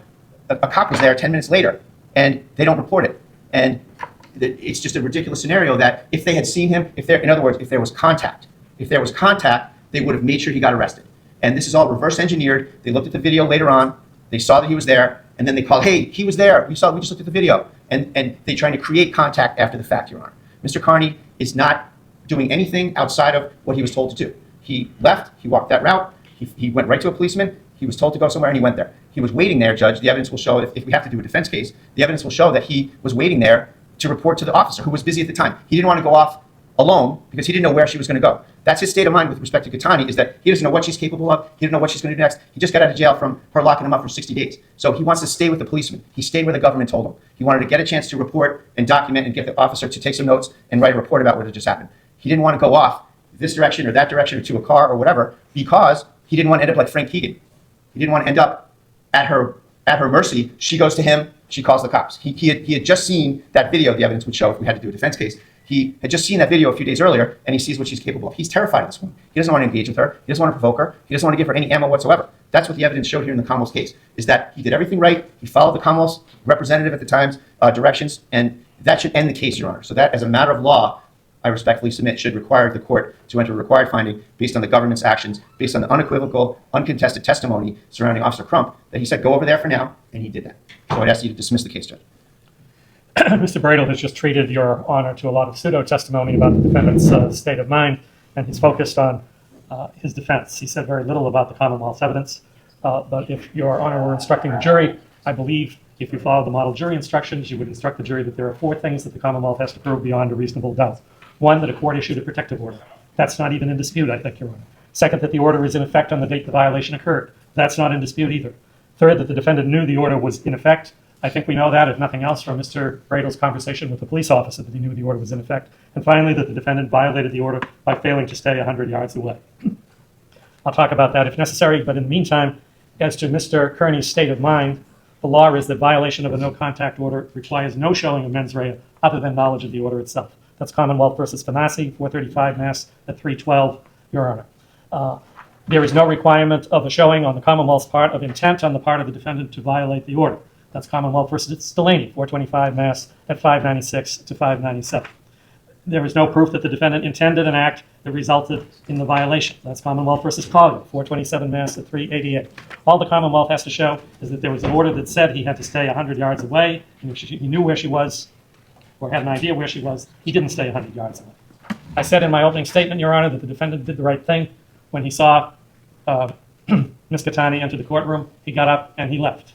And if he had kept on going, he would have been fine. He should have kept on going until he got 100 yards away. We can argue about whether or not going down the stairs constitutes the yardage, or whether it's a straight line or whatever. But the fact is, whichever way you calculate it, when Ms. Qi'Tani walks out of that courtroom in full view of the defendant, he's about 35 yards away. And he remains 35 yards away. And by the way, he's not staying where the police officer told him to stay. The police officer pointed over towards the street, according to his own testimony, and thought that Mr. Kearney was headed in that direction, and then his attention was drawn to the traffic. There's no testimony that he ever came back to consult with the police officer further, or that he was afraid to leave. Rather, all the evidence, including the photos, shows Mr. Kearney following along Ms. Qi'Tani as she proceeds down the street and getting even closer to him by the end of that journey, so he's well within 100 yards. I introduced some photographs of Ms. Qi'Tani, Your Honor, that Mr. Kearney posted the next day on the blog. I think there are about 26 of them. I don't know why somebody who's terrified of Ms. Qi'Tani would provoke her by filing all those photographs the very next day on his blog. Apparently he managed to overcome his terror somehow. But in any case, I recall Mr. Bradel objecting that he didn't object to the photographs as long as there was no implication that Mr. Kearney took them himself. Well, I don't know whether he took them himself, Your Honor, but I do know that in every single photograph we introduce from those videos of Mr. Kearney, he's standing there opposite Ms. Qi'Tani holding up his cell phone camera. So he's well within 35 yards. I would suggest that not only has the Commonwealth proved its case beyond the directed verdict standard, it's proved its case well beyond reasonable doubt at this point. Judge, if I could just have one brief response. Nice job in the case law, but you have to know the person's there. There's knowledge. You can't just be, it's not strict liability. If the government can prove they're within 100 yards of each other, that's not it. There has to be contact. There's no contact, Judge. The government can't prove contact, and the government is, speculating about where they were relative to each other. They have no evidence whatsoever before you that where they were relative to each other and when. There's no evidence of it, and even in the light most favorable to the Commonwealth, they've not made it to that threshold that a rational jury would go in that direction. So I ask you to dismiss it. Thank you. Appreciate the motion. The motion is denied. Are you putting a defense counsel? Yes, Judge. Meredith O'Neill, please. Meredith O'Neill. Meredith O'Neill. Meredith O'Neill.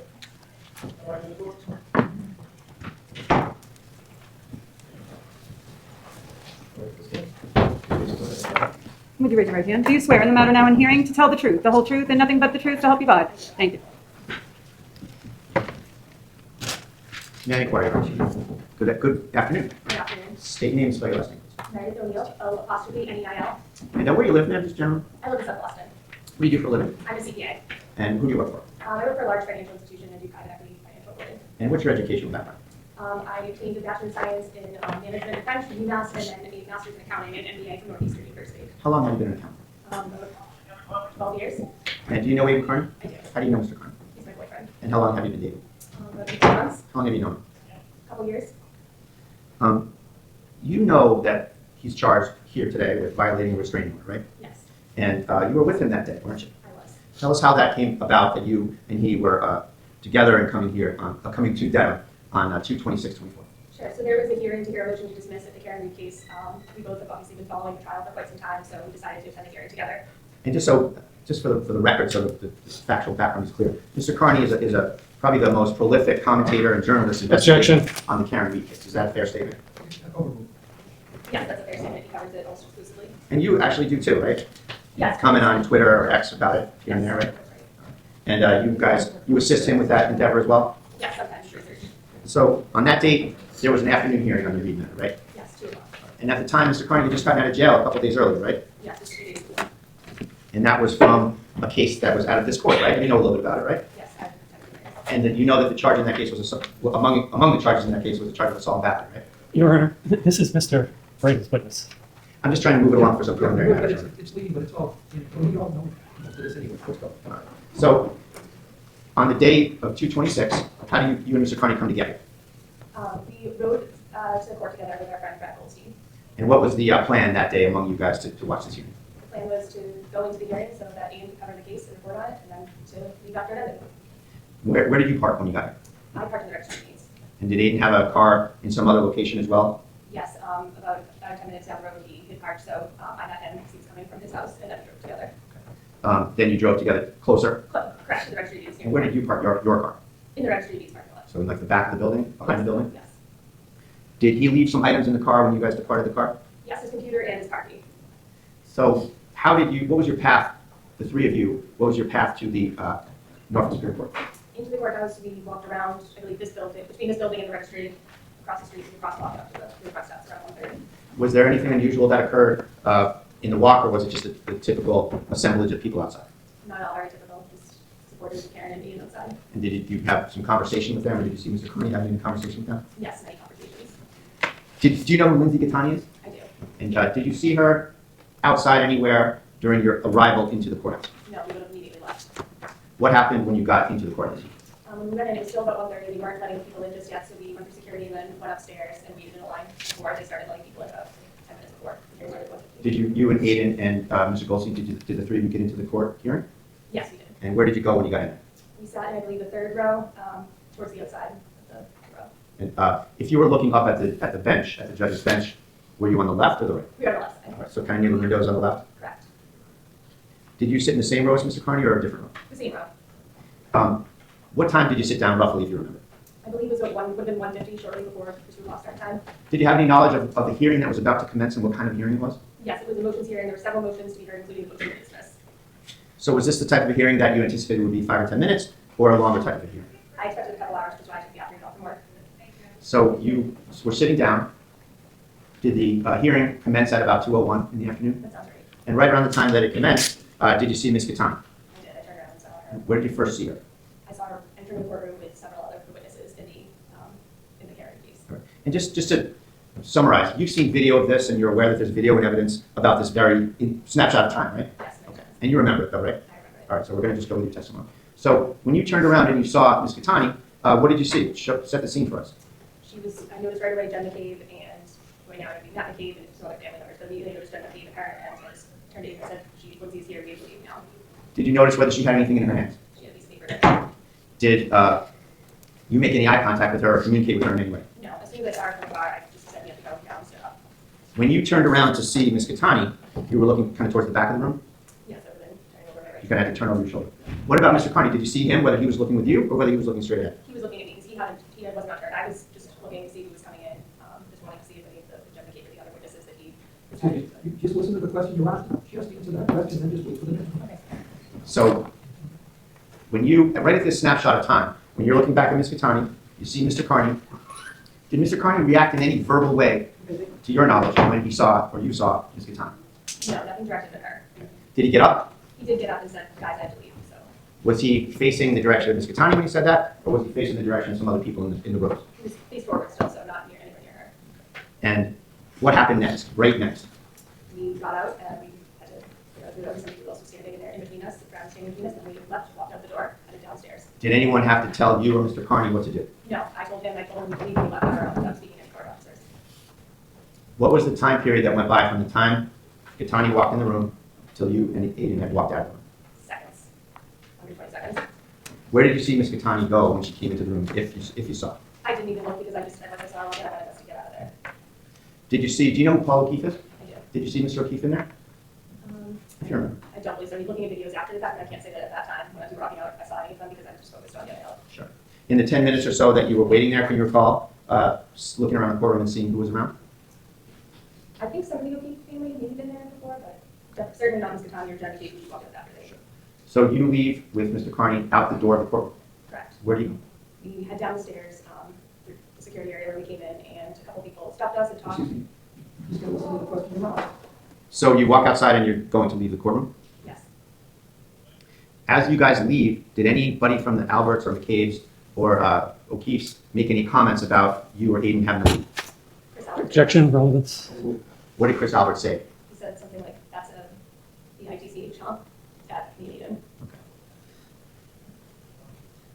Where did you go, just physically, where did you go when you left the courtroom? We went downstairs. Did you speak with anybody as you were leaving? One woman approached Aidan. What was Mr. Kearney's kind of demeanor when he was leaving? He was in a state of anxiety. He wanted to get out there. Objection to the characterization and to what he wanted. The anxiety stays, the rest doesn't. Next question. When you say he was in a state of anxiety, can you give us some things that you observed about him that made you conclude he was in a state of anxiety? He was shaking, he was walking fast, he was worried she was going to follow them. And he told me he was worried she was going to follow them out. So you get down the stairs to the first floor? Correct. And what happens on the first floor? A woman approached us and gave some information about entering the courthouse before she Do you know that lady by any chance? Yes, her name is Jill Dedham. Was that in the vicinity of the metal detectors, or where was that on the first Right floor? around the metal detector area. Did you stay with Aidan for that, or did you go ahead of him, or were you still together, or what? I stayed with him. You exited the front doors of the courthouse? Correct. And what was the scene that you first saw when you went outside? There was a smaller crowd of people outside, smaller than when we went in because a lot of people had gone into the hearing, but there were these round people, supporters and also police officers. Approximately how long after 2 o'clock were you guys standing outside? Probably within 2:06, 2:07. A few minutes after Yes. 2:01 or so, a few minutes later? Yes. What did you see Mr. Kearney do when he came out of the courthouse? He immediately walked up to a police officer across the street, Where was the police officer? directing traffic in the crosswalk. So that's kind of is that a busy area there, or is that a quiet area? It's a busy area. So did Mr. Kearney stay on the court side of the street, or did he walk to the registry side of the street? He walked to the registry side. Did he try to have a quick conversation with the officer? Yes. And what did you see? I saw the officer explain the restraining order situation to the officer, and the officer said, go over there for now. And did you see any physical gesture that accompanied that statement? Yes, he pointed towards registry deeds. Okay, so he kind of made a physical gesture pointing in that direction? Yes. And did you see Mr. Kearney do anything in response to that gesture? He went over towards registry deeds in the actual building. All right. And did he, where did he stand in relation to the actual facade of the registry of deeds building? He was all the way up against the wall, as far away as possible. Okay. Did you and Mr. Kearney intend to do anything at that time period to memorialize what had just happened inside? Objection to what she thinks. To the form of the question. Sure. What was the plan between you and Mr. Kearney about what to do about what happened inside? The plan was to get a police report taken. I insisted on memorializing what happened in there to ensure that Ms. Kearney wasn't going to state what happened and make it sound to _some type of violation. At some point, was Mr. Kearney reporting, doing his job, I guess, about what had just happened to him? Yes, he started live streaming as soon as we left the courthouse, and we both agreed it was a good idea so that everything was documented in case Ms. Kearney came back out with all of them. And what is live streaming? It's just when you have a camera and you project a live video to an audience, whether it's YouTube or some kind of social media platform. Was Mr. Kearney live streaming, to your knowledge, as he came down the courthouse steps? He was. Was he live streaming when he was talking to the officer? Yes. Did he continue to live stream as he followed the directions of the officer? Yes, he did. When he got to the facade of the registry, was he still live streaming? He was. Did you want to get involved with him in his live streaming at the time? No, I purposely kind of stayed out of the picture because I didn't want to be on the live stream. At some point, did hundreds of people stream out of the courthouse? Yes, a few minutes later, How much time had passed between, when, let's say, when he gets to the facade and then when hundreds of people come out of the courthouse? probably 1 or 2 minutes, not long at all. Was that an expected, strike that, was that the departure of the folks that you saw in the courtroom earlier? Yes. Did you expect that hearing to end, causing all those people to leave? No, it was supposed to be a couple hours long, and I wasn't expecting it to be because we believe my friend was still in there, 8 of us. You mentioned that the officer that Mr. Kearney spoke with was in a little bit of a busy area, right? Did it get less busy or did it get more busy when those hundreds of people came out? It got way more busy. With this event occurring, did it get more difficult or less difficult to get the officer's ear to get something going with respect to police support? More difficult. And was Mr. Kearney continuing to live stream? He was for a period of time, yes, and then I think, yeah, it was until later. Did many of those hundreds of people kind of come across the street to the registry? Yes. Do many of those people know and communicate with you and Mr. Kearney? Yes, they all began to talk to us. And they do typically on a regular basis. Yes. These are people that you guys know, supporters, friends, colleagues, acquaintances, right? Did you and Mr. Kearney kind of separate off from each other in terms of talking to these people and doing whatever you guys were doing? Yes, at one point we did get separated. And where were you and where was he to your knowledge? He was still around that same area near Grove where the officers wanted to go. At one point, my friend Brad, who I came with, came out of coaching, we wanted a little bit towards the parking lot. At some point, did you see 𝗫𝗏 𝗃𝗃 and her group come out of the courthouse? I didn't see her coming out of the courthouse. Was it something that was open and obvious, or was it something that was mixed in with everyone else coming out? Just to see if people all wearing coats in the winter, so. Was there something unusual about, the colors? Was there contrasting colors? Was it a majority of similar clothing, or what was the scene? A lot of dark winter, black winter coats. Did you, at some point, when they came out, when 𝗃𝗃 and her group came out, were you paying attention to Mr. Kearney at that time? I don't know exactly when she came out. The only time I saw her was when I went back to my car in the parking lot to try and get some stuff from there. So before you left, did you, and when you were in the vicinity of Mr. Kearney, did you ever hear him calling anyone a liar, screaming out liar, liar? Absolutely not. Did you ever see him make any outward manifestations that he had seen or spoke to Ms. 𝗃𝗃? No. And was he still live streaming? Yes. When you live stream, do you hold up your phone in a similar fashion as you would when you're videoing someone or photographing someone? He holds it up to his face. So is it a similar way or is it dissonant? It's different because it's clearly you're trying to get yourself, not something else. And was he doing that to your observation that day? So you were able to discern that he was holding it towards himself versus memorializing the scene? Right, yes. At what point do you and Mr. Goldstein decide to go head towards the rear of the building? Within a minute or two of everybody getting out, I think he came down, we quickly chatted, and then we went to my car because he left his coat in there. Okay. So, did you say that you saw Ms. 𝗃𝗃 in the back parking lot? I did. She was already there by the time I got there, but I didn't immediately see her. Brad, when I stepped behind my car, Brad pointed out and said, "There she is," and it took me a few minutes, a few seconds to even be able to recognize her. She was with another group of women and pretty much wearing the same thing, so it took me a little while from far to see her. But She was parked all the way at the far end of the Registry of Deeds parking lot, right? she was further towards the end than I was. I was, I was closer to that a little bit. More than a football field away from the registry building, or about a football field, or less than a football field from the registry building, from the back of the registry building? So she was almost to the back of that registry parking lot? Yes. Was the rest of her group also parked there and congregated there? They were all congregated there. There were any others parked, but they were all together. Yes. So if Mr. Kearney, when he left, if he had gone to the back of that parking lot, he would have been going right to where 𝗃𝗃 was going. Objection. It was the same location as where 𝗃𝗃 went, right? Objection.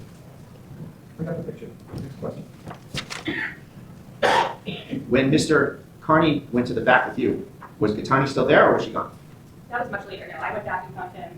When I saw her back there, I immediately texted him and said, "Do not come back here." Okay. So then you go back to where Mr. Kearney is? Yes, he was all the way on 4th Street down to the right of Superior Court where Karen and her team parked. He was down that way. All right, so he had departed and gone the other He way? wasn't anywhere near 4th Street. And that would be, as you're looking at the North Superior Court, the street to the right along the side of the court, Yes, right? exactly. And you went and found him?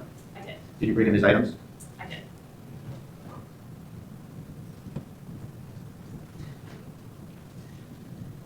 When Ms. O'Neill, was the first time you saw Ms. 𝗃𝗃 departing the court? In the parking lot. In the back of the building? Yes. What were your observations of her demeanor? Was she gesturing? Was she looking back? Was she looking forward? What were your observations? She was with a group of other people, South America, so I started laughing and smiling. Did anyone in the group appear to be agitated or upset by anything that may have transpired? Not at all. We have one more. Thank you very much, Ms. Nothing further.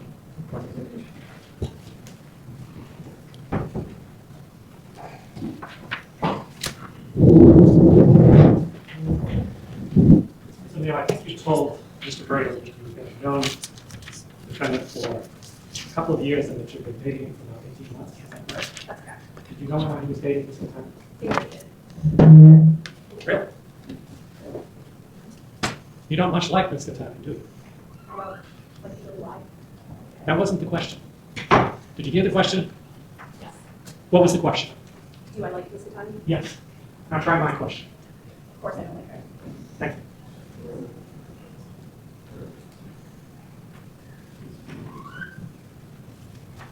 you. Did you execute an affidavit in this review on June 5th of this year?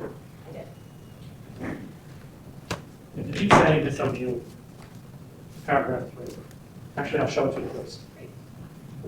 And you can ignore what I circled.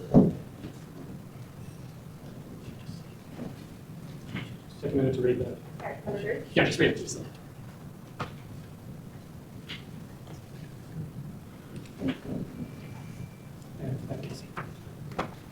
So did you say in number 3 of your affidavit at approximately 2:05, I turned around and saw 𝗫𝗏𝗂𝗏 into the courtroom holding a white piece of paper in her hand, and immediately told Aidan we needed to leave. We were surprised to see her there because she never attended a Karen Reed hearing prior to that and was not friends with any of the witnesses or the victim's families. That's correct. By the way, have you attended all of the Karen Reed hearings at that point? Most of them, not all. And you don't know of your personal knowledge whether Ms. Kearney has any previous hearings or not, do you? I do from watching I've watched every single hearing. Oh, you kept a vigilant eye. From the moment that Ms. Kearney walked in, you checked out every single person in the courtroom? Well, at that point she had sent me to jail, so I didn't know she was there. I'm not sure I see the connection, but maybe if I think about it, it'll become clear. Now, did you happen to read an affidavit that Mr. Kearney wrote? Which one? Judge, I object to impeaching a witness with someone else's statement. What questions would you?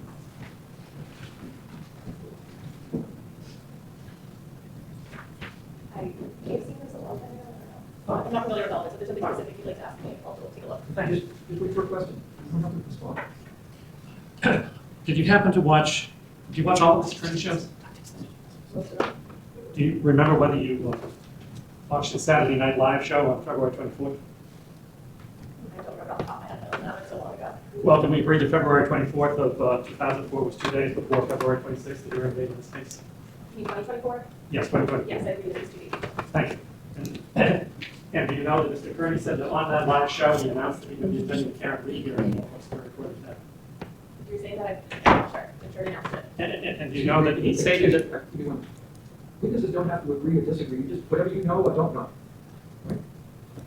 And do you know that he stated that on that show he expressed concerns that the McCains and Alberts would show up with 𝗫𝗏𝗂𝗏 as a human shield in order to remove him from the courtroom due to the restraining order she had? I don't remember saying that. Well, assume for the moment he did. Can you explain why, in light of the fact that he was broadcasting on the live show 2 days before this hearing, that he was worried about 𝗫𝗏𝗂𝗏 showing up, he was surprised to see 𝗫𝗏𝗂𝗏 walking into the courtroom? Objection. Excuse me, the objection is sustained. Next question.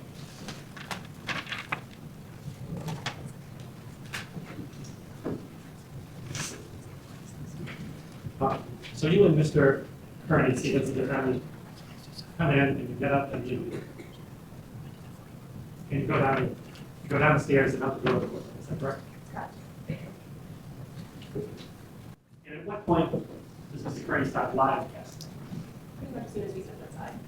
Stepped outside the courtroom or stepped outside the building? Okay. And that was always the plan, was it not? Much the point of the visit was that Mr. Kearney was going to do a live cast on scene. I don't recall if you planned to do that at all. Doesn't he pretty much always do that when he covers the Karen Reed here? Usually before, but not always after. How often would you say he does not do the live cast after? Recently, he doesn't do one immediately after, he does a morning one. He did exactly to keep the camera on to document what happened after. He told you, I want to document what happens after. Mr. Kearney followed him, he wanted it on camera. So that was All right. So you're outside of the courtroom, he talks to the officer, and the officer directs him, you say the registry of deeds. Yes. You hear the officer say registry of deeds, He said go over there and point the registry deeds. Oh. Stop and point like this, or was it a gesture like that? Street, pointing at the building. Straight ahead. At the building. Wasn't pointing at Pond Street. I don't know what the street is. Mr. Kearney goes over there. Are you still with him at this point? Yes, Are you standing next to him or nearby him by the Registry of Deeds building? nearby, not. And you're familiar with the Norfolk Superior Court, the entrance and the exit, are you not? I am. And you've attended a number of the hearings that you've seen. And you know that typically when the hearings get over, people who have attended the hearing, and quite a number attend the Karen Reed hearing, would you agree that? Sorry. Would you agree that quite a number of people typically attend the Karen Reed hearing? Oh, yes. And on this particular day, it's so crowded everybody couldn't get in, correct? I believe so. So you know when the hearing ends, what typically happens is that people go out that main exit door, same way they went in, correct? Yes. Now at some point, you notice that people are coming out the door, right? Yes. Are you standing next to the defendant at that point? For a little bit, we drifted a little bit away as the crowd started coming out. Well, did you observe whether Mr. Kearney, who was worried that Ms. Katana might follow him, was looking as you were at the door and was in a position to notice the crowd coming in? He was on his camera live streaming himself. So is it your testimony his view was totally obstructed by the phone? I can't tell you what he was thinking at that point, because I was having a conversation. Well, you've been very good about telling us what you're thinking about. Counsel, can you wait for her to answer the questions? I can't tell you what he was thinking of his assessment of what was going on, because I was having conversations, people were rushing up to me, and he was on his phone, so. So in any case, you noticed that people were coming. I did. Did you have any reason to believe that Ms. Katani would not be coming out that door with the rest of the crowd attending the hearing? I know I didn't answer. What was the question I just asked? Did I know this time wouldn't have plates on the door? No. I asked you, did you have any reason to believe that Ms. Katani would not be walking out that door with all the rest of the people who attended the hearing? Objection, or just inviting speculation about someone else's state of mind. I'm sorry, I didn't hear you on the phone system. Well, at that point, did you say to Mr. Kearney, I see people coming out. I see people from the Karen Reed hearing coming out the door across the street. Did you say that to him? No, because I wasn't directly next to him. And you only talked to him when you're directly next to him. I was talking to other people. So you had no concern at all that 𝗫𝗏𝗏 Kearney would come out and pursue him and get him in trouble. You weren't worried about that at all at that point. I was trying to figure out what happened, because I didn't think. I didn't ask you what you're trying to figure out. I asked you if you were worried at all that 𝗫𝗏𝗏 Kearney would come out and pursue him. I thought that was your big worry. Didn't you tell Mr. Brady that? You and Mr. Kearney were very Judge, I worried. just would like her to be able to get an answer in there somewhere. Yes, we were concerned about that, so we wanted to get a police report for, we didn't expect people to come out within. And you didn't get the police report, did you? No, we didn't. No, I didn't ask you why. So you don't tell Mr. Kearney the people are coming out. You don't call that to his attention. Because you're talking to somebody, for whatever reason, you don't call it to his attention. I'm talking to the community to see people are coming out. And you don't say, hey, 𝗫𝗏𝗏 might be coming out that door. Why don't we go back to my car and get the hell out of here so she doesn't track you?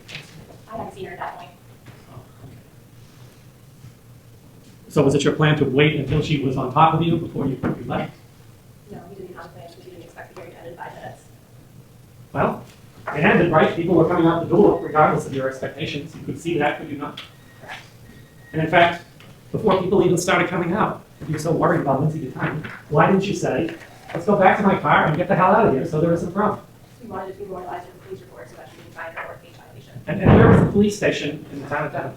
I don't know.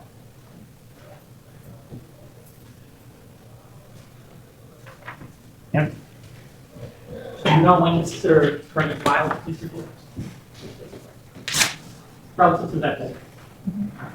A couple of days after. So you couldn't leave because you wanted to file a police report, but then a couple of days passed before Mr. Kearney gets arrested. Is that what you're telling us? I don't remember. At that point, she had already charged with this, so I don't know that it would have been. But you think it would have been prudent to get a recording before she did? She did, like, that night, so. So you would say she was very quick about reporting this alleged violation? Not when it happened, not until later.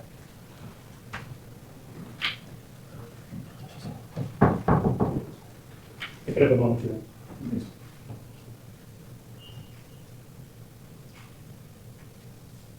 So, Mr. Kearney did not stay up against the wall of the Registry of Deeds. No, he actually went out to the parking lot recently because I texted him, do not come back here to the parking lot. Well, when he starts moving, he moves in the direction of this courthouse, correct? No, he moved in the direction back towards Superior down Court Street. Really?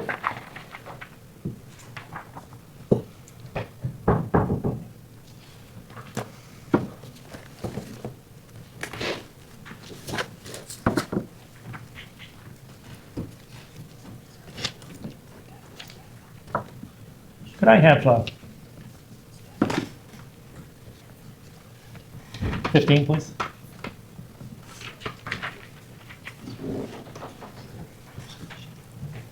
Remember what Mr. Kearney was dressed as that day? He moved in a greater community. The blue tie? Dark blue tie? Yes, You see him in that photo towards the back? I think so, yes. Well, at that point, he's not in the front of the, he's not on the steps of the Registry of Deeds, is he? I wrote the stuff, so I can't tell where exactly he is from that photo. All right. Well, would you say, looking at the Registry of Deeds building, would you say he's moved to the right or he's moved to the left? Judge, I object. This is all speculation because we don't know where Ms. Catania is. We don't know when this is. Objection sustained. I don't need to give a witness. You can't tell from, can you tell from that photo what direction he went? Yes or no? No. Next question. All right. We'll take a look at 16, please.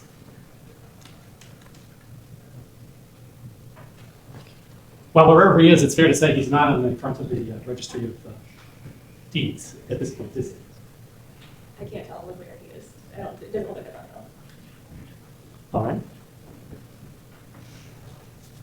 Let me move on to another line of question.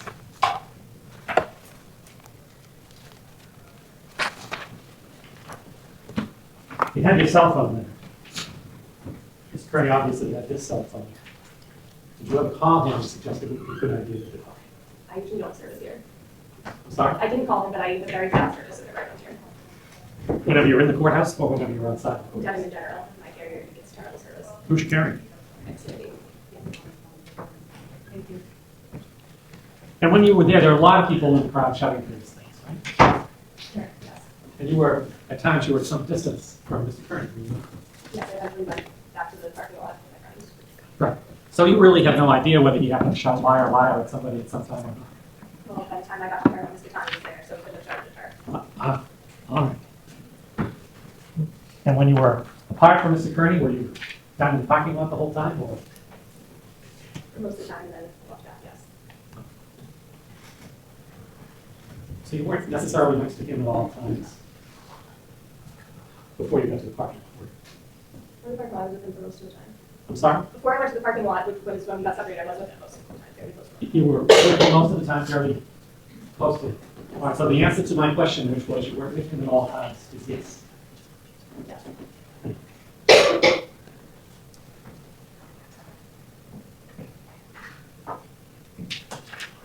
you have your cell phone with you today? Not in here, just outside, yes. You still have the text message, do not come back here? And it was scrolled back hard, if I didn't delete it, if I wouldn't delete it, it should be in there. All right, thank you. No further questions. Just a really brief question, Your Honor. So you were asked Ms. O'Neill about why did you go find the police station and report it afterwards?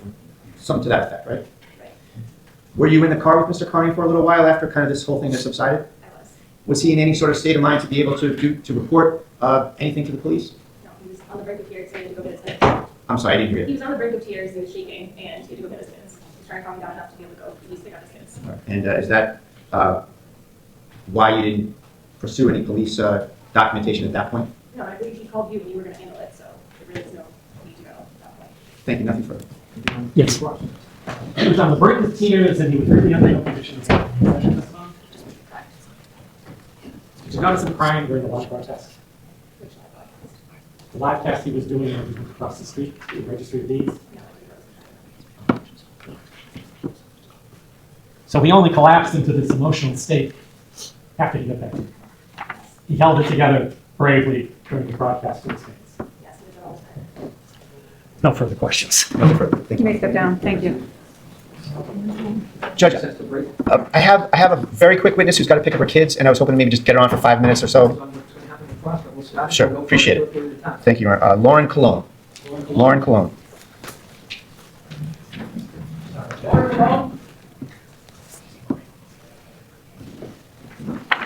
Lauren Cologne. Yep, thank you. Good morning. Would you raise your right hand? Do you swear in the matter now in hearing to tell the truth, the whole truth, and nothing but the truth, so help you God? Thank you. May I inquire, Your Honor? Ms. Cologne, good afternoon. Good afternoon. State your name and spell your last name, please. Lauren Cologne, 𝗍𝗶𝗄𝗏. And where do you live, just generally? In the Norfolk County area. What do you do for a living? I am a project manager at a large company. I work out of their headquarters in Boston. And are you married? I am. Family? Yes. 2 kids. What's your educational background? I have my undergraduate and an MBA degree both from Northeastern University. You've taken an interest in the Karen Reed and Aidan Kearney cases here in Norfolk County? Yes. And from time to time you attend these hearings? I've attended one hearing. Was that 22624? That was. And you were there inside the courthouse or outside the courthouse when that Karen Reed hearing was going on? I was outside the courthouse. Shortly after 2 o'clock, were you outside the courthouse? Yes. Do you know who Aidan Kearney is? I do. And it's the gentleman here with me, right? Yes. And did you see him emerge from the courthouse a little bit after 2 o'clock? I did. And what exactly were your observations? First of all, where were you situated when you first saw him?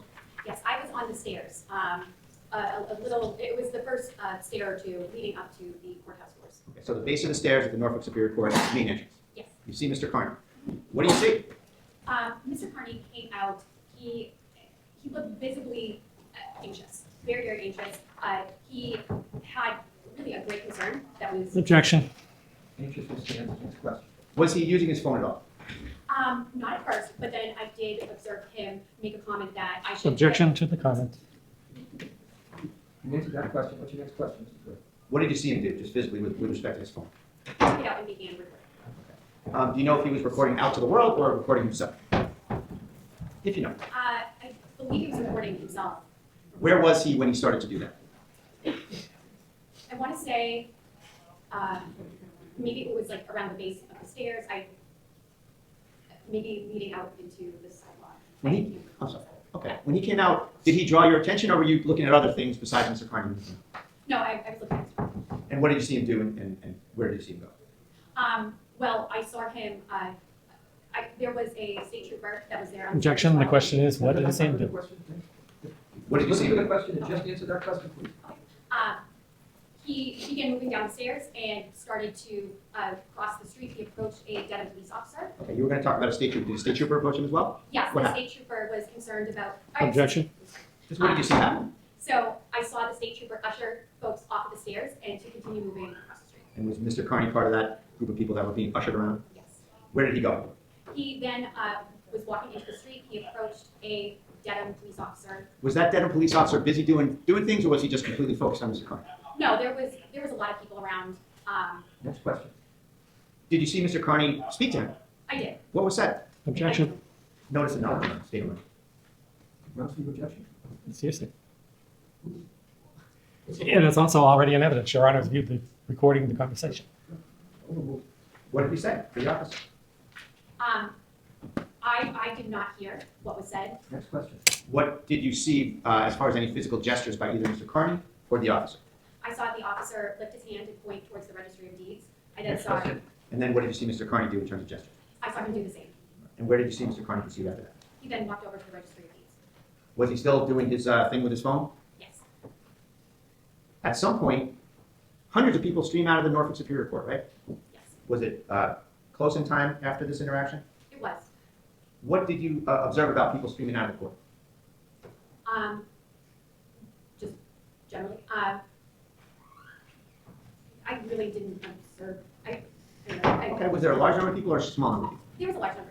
Now, were they going towards the handicap ramp, down the main stairs, or where were they going to? There were folks using both the handicap railing and the stairs. Did you, were you near Mr. Kearney when those folks started to stream out of the courthouse? No. Did you see Mr. Kearney doing anything else outside the courthouse when these folks were coming out of the courthouse? I did not. I just have one more, please.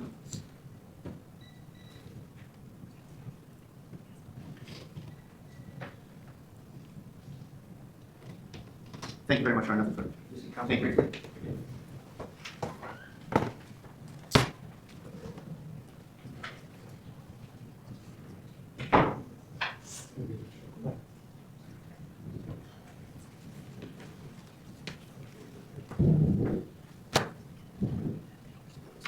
Ms. Cullen, do you follow Mr. Kearney's podcast? I've seen his YouTube. Just once? No. When was the most recent time you saw him? Last night he met one of the jurors from the first hearing retrial. And have you watched others as well? Yes. Do you have a paid subscription to any of these channels? Some of them are free, some of them are paid. Can you understand that? No. And can I ask you if you executed this affidavit on March 6th? Yes. Thank you. And how did you come to write this affidavit, or how did you come to execute this affidavit? I cannot recall if somebody sent me a tweet or if I saw it myself, but it was basically a request from Mr. Kearney. If you were there, let me know if you'd be willing to give your observations. So he put out the request and you responded to it? Yes, I felt. Tell me what you felt. Yes. Answer the question. So, after you responded, what happened in terms of you putting it in? I sent it over to the paralegal who works for. Did you draft the whole affidavit yourself, or did the paralegal rework it? I drafted it mostly myself. She cut out a few parts of it that I had originally drafted. All right. And then you read it over and signed it? Yes. So some of this language, like I am of age and the resident of the Commonwealth of Massachusetts, that's not your language, right? Objection, Your Honor. Legally, she signed it and adopted it. It is her language. Did you understand the question? Were you the one that wrote that, or was that suggested writing that you signed? I wrote the affidavit. Thank you. No further questions? Nothing further. Thank you. Thank you. Thank you. What's in recess until 2 What? o'clock? All rise. Please exit to the front door. Thank you. Stop on the line outside again at 1:45. Thank you, guys.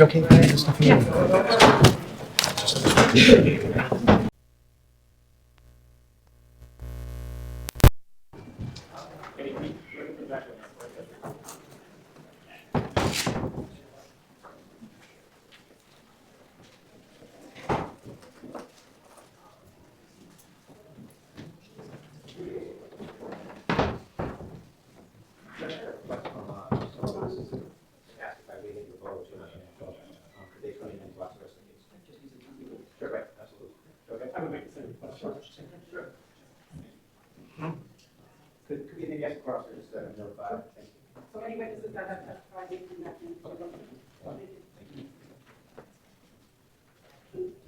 Any witnesses testify for the meeting? Jill Dadman.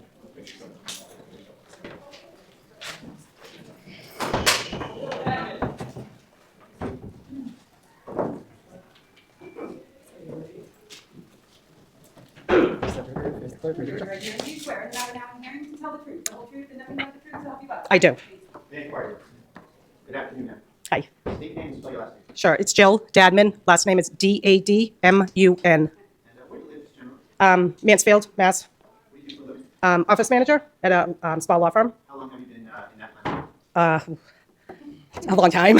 About, what am I, more than 20 years. Let's just say that. I do. And just in general. Husband and one teenage son who's in college. Now, you have taken an interest in the Karen Mead and Meaghan Mallon cases here in Norfolk County, right? I have. Just tell the judge a little bit about that interest and when that started, and what do you do in relation to cases? Well, it's been my life, I think. Sadly, for 2 years, since it's kind of come together. I followed Aidan when he broke the story. Just from the get-go, I started following it, and here we are, two and a half years later. Sure. Do you attend some of the court hearings?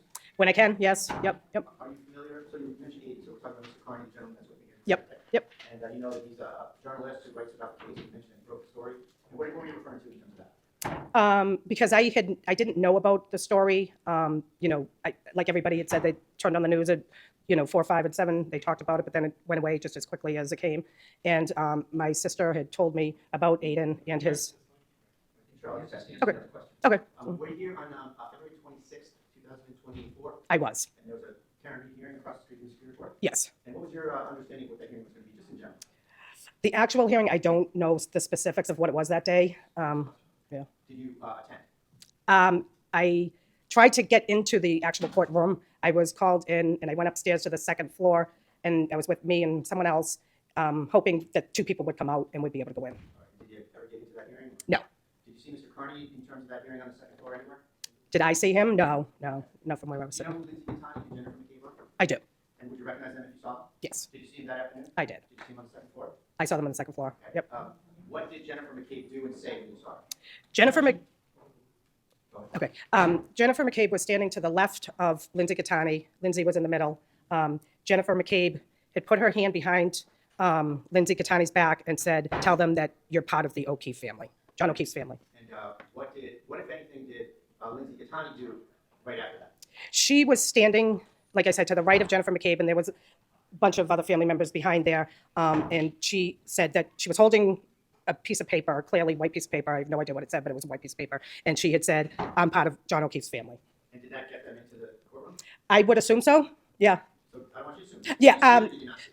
I didn't actually see them physically go into the courtroom. I did not see that. Judge, I have a photograph man approach. Let me show you this photograph man. Ask if you recognize it. Let me get my old lady glasses. Take all the time you need. Yes. Yeah, definitely. What do you recognize that photograph to be? That's exactly how I remember Jennifer. Yeah, Jen McCabe right there, and that's Lindsay right there. So it's Yep. a photograph of Jennifer McCabe and Lindsay Gatani? Yep. And where are they? Standing right outside the courtroom. Is that what you mean? Is that a picture of the scenario that you just Oh, spoke absolutely. about? Yep, exactly. Yep. Is it a fair and accurate representation of that and that area and those folks? Yep. Thank you. I'm just wondering if that's me. Do you But think yes. do you think you may be in the photo? I honestly don't know. Okay. But I was that close, so I could have been. I don't. Thank you. I'm not really sure. So for the record, that's a photograph of Jennifer McCabe to the left of Lindsay Gatani and Lindsay Gatani with the white purse, right? Yeah. After you heard this exchange, do you happen to know whether Lindsay Gatani is part of the O'Keefe family? Oh, I knew she wasn't. And did you, at some point, leave the courthouse? My first thought was, at some point, did I leave the courthouse? Oh, okay, sorry. You left the courthouse at some point. I did, yep. All right, in the course of leaving, Yep. where did you go and who did you see? I went down the stairs, and I saw Aidan in the hallway. And did you want to give him some information? Oh, yeah, I Did did. you give him some information? I did. Did you give him some information about what you had just seen? I did. And was there any recording of that memorializing? Yes, Aidan asked me if I could record, and I said absolutely. And what happened after that? After he recorded me? You mentioned some information to him, and he asked if you record. Did you record it? Did your observation?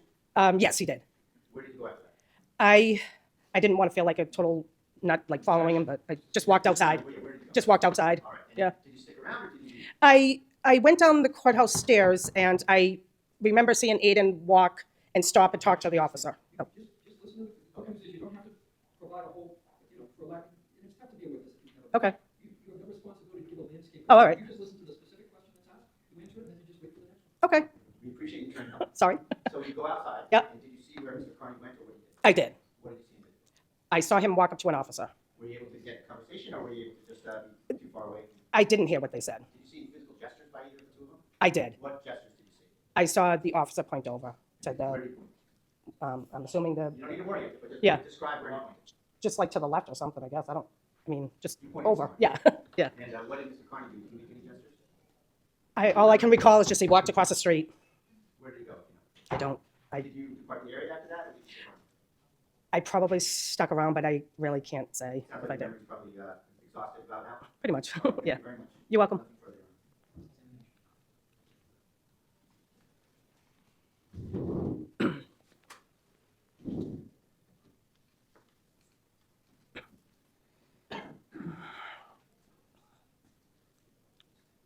Ms. Damon, no, we should refer to Mr. Kearney as Aidan. Are you on a first-name basis with him? Well, if I know somebody, I'm gonna call them by their first name, And what's the basis of your knowing him? from his journalism, I guess. I'm sorry? His journalism, his reporting? Ah, so you never met him or talked with him or associated with him before, you've just seen him on the shows, is that? Yes. Is that your answer? Mhm. And then do you subscribe to any of his channels? I do, What does it cost you to subscribe to his channel? $15 a month. $15 a month? And have you donated any money to, say, the Karen Reed Defense Fund? I have, How much have you donated to the Karen Reed Defense Fund? probably not much, but if I was to guess, $100? And have you done that through appeals on Mr. Kearney's broadcasts? No. Separate broadcast? No, just What was the mechanism of your sending the money to the Karen Reed Defense Fund? because I think she's innocent. No, I didn't ask you why. I said, how did you go about it? On her Free Karen Reed, I don't know. It's her fundraiser page. Oh, she's her own fundraiser page, and you use that to make your donation. Is that your answer? Yes. How about the defense fund for Mr. Kearney? Did you donate to that? His defense fund? Yes. I may have. Probably. I may have. I don't know. You don't recall? I don't recall. No. You donate to a lot of defense funds that you have difficulty remembering these things? Yeah, I'm up there in age. I don't remember. You asked me and I don't remember. Oh, I sympathize with people. Yeah. up there in age. Officer, all devices are turned off, please. Now, as I understand it, you went to this hearing that we were talking about on February 26th, hoping to get into personal needs order. Is that correct? Yes. All right, and you didn't get it. I did not. Now, were you upset when 𝗚𝗔𝗊𝗃 did it? No. Can't say yes. I mean, in the means that how she said she should get in, yes. Because I knew she was not part of his family. Right. Perhaps if she didn't get in, you would have got that seat. No, it had nothing to do with that. Nothing to do. No, because they were given another seat. So And how do you know 𝗚𝗔𝗊𝗃? As I understand it, she hasn't been on the witness list. I know her through some friends. Some friends. Yep, friend of a friend. Yeah. Friend of a friend. Mm-hmm. And knowing her through the friend of the friend, you were able to recognize her and know who she was when she was talking to you. Yep. The friend of a friend must have given you a pretty good description. No, I've actually met her through a friend. So, You met her. well, not directly, but I know of her. That's what I'm trying to say. Yeah, I'm trying to figure out how. Well, I just told you, through a friend. Well, Her ex-husband, the father of her children, the father of her children. Wait for the question to be asked, He- answer it, okay. and just wait for the next one. Go ahead. have you seen a photograph of her? Before that day? Yes. When was that? I don't. So, after you gave that conversation, and by the way, did you quote it word for word, or is that sure that you some of the conversation? I mean, it was only a few words said by both of them, so I'm part of John O'Keefe's family. That's basically what was said. I'm part of John O'Keefe's. Mhm. You're sure she didn't say I'm with John O'Keefe's family? Nope. She said I'm part of John O'Keefe's family. You're very sure about I'm that? very certain. Yep. Okay. And from that point, you received kind of status, Yep. and you encountered Mr. Kearney. Mhm. Were you looking for Mr. Kearney, or was this a accidental encounter? Probably a little combination because I know he had left. So All right. And why were you looking for him? I was looking for him to tell him what I heard And why would he care? Why would you think he would care? because they weren't supposed to be near each other. Well, I'm having trouble. Can you make the connection for me? Mr. Kearney's guidance statements.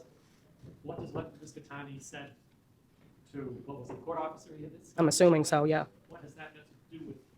Because I saw it because Aidan left. Aidan left the courtroom. Okay.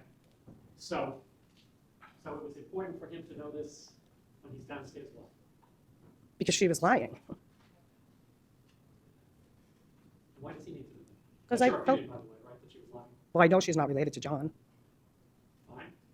Why does he need to do that? Because I knew that she had a restraining order or whatever the restraining orders work. I don't know. And how did you know that? Because it was known. I don't know how I know. Well, it was known how. Because I don't know. know. Certainly wasn't. No. Just from probably following his journalism, I guess. Yeah. So you knew that from Mr. Kearney, I and also through the friend that I told you about. the mysterious friend of the. It's not. I can name him. That's Okay. So you knew that. Hmm. I take it you thought Mr. Kearney would be interested in this information. A little bit. And by the way, when you find him, he hadn't left the building, man. I met. It was like in the vestibule, like right before you leave the actual courthouse, not the courtroom. Not the courtroom, but down near the entrance. Yep. You come in and out. Yep. He hadn't actually left the building, but he was near the entrance where the exit. Yep. From what I recall. Yep. Yep. Right where they had the metal. Yes. So you had a conversation, and he immediately asked, "Can I record this?" No. Well, I told him what I saw, heard. Yep. And he said, "Would you mind if I recorded you?" And I said, "Absolutely not." What? When he asked you, "Do you mind if I record this?" What are you thinking about this request? Did it puzzle you? No. I mean, I was fine to get it on recording. And did you have a sense of what he was going to do with it after you recorded it? Nope. Didn't really care. No. It didn't occur to you he was going to broadcast it. If he did, he did. I didn't You care. don't know whether he broadcast it? Or not? I don't believe he did. To this day, you don't. No, I don't. You're trying to help Mr. Kearney Trying to help him? Is that what he said? In what way? What do you mean? by providing him with this information. Well, I thought that she was lying. I did answer you. You gave your own little speech. Listen to the question. Okay. Were you trying to help Mr. Kearney? If I thought it was going to help him, yes. You're welcome. Now, when you saw this police officer, I think you told Mr. Bradle that the police officer pointed to the left? Well, if he was, Well, which way was he facing? he was facing Towards that the- way, like Towards the Superior Court or away from the Superior Court? away from the Superior Court. Okay, so he's facing away In the middle of from Superior traffic. Court. Does he point? Went like Second that. point to the left. No, I was saying, if he was over here and he was this way, he went like that. So he pointed to the right. Yes. Fine. And anywhere in particular to the right? I don't know. You didn't hear him say anything? Well, I think you told us that you were out of earshot. I was, yes, on that conversation, yes. I know he was concerned about being No, you fired. don't know what he was concerned Maybe I don't. You just asked me. about. No, I didn't ask you what he Okay, was all right, concerned okay. Now, did you earlier, in connection with this case, provide Mr. Kearney or his attorney with an affidavit? I did. Let me show you this and tell me if this is either your affidavit or a photocopy of it.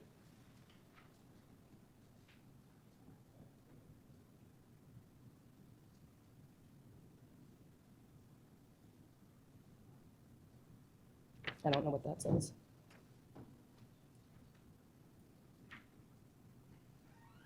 Yep, this is mine. That's your affidavit? It is. And that's your signature at the bottom? Yep, it's cut off, but Yes, it is cut off a little at the side. You sign this under penalties of perjury. I did. How did it come about that you offered an affidavit in this case? God, you're going back a year and a half, so, Well, you're just going back a couple of years to tell me about what happened. yeah, because that's a story to talk about the affidavit. So you're saying when did I sign the affidavit? Is that what your question was? No, my question was, how is it that you went about providing an affidavit? I think, probably because he was going to trial. Well, did somebody ask you to provide an affidavit? Did you volunteer to provide an I think affidavit? How did it happen? Courtney maybe reached out to me, Courtney or Tim Bradle? Don't ask her. Oh, wait, I don't know. I don't remember. You don't remember? No, sorry.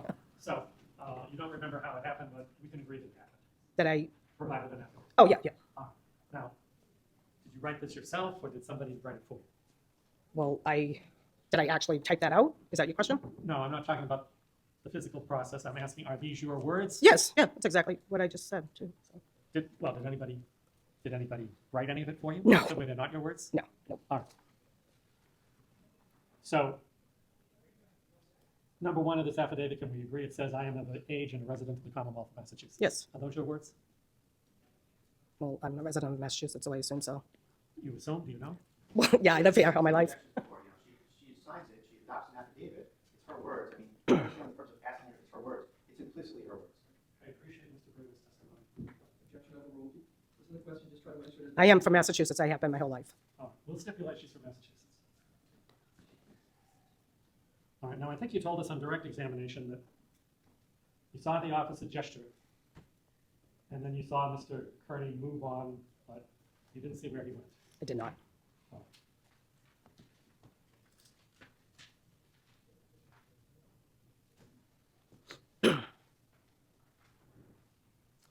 Would you read number 6 of your affidavit, please? I saw Mr. Kearney stop and speak to the police officer who was, this is cut off, so, who was, I don't know, make his way across the street to the Registry of Deeds. Now, you just told us you didn't see where Mr. Kearney went, but you signed an affidavit saying that he made his way across the street to the Registry of Deeds. Is that fair? It's fair, yeah? Now, my question for you is, did somebody suggest to you the words Registry of Deeds? No, I had spent, yep, no. Yep, nope. Thank you very much. You're welcome. No, you're not. Okay. Okay.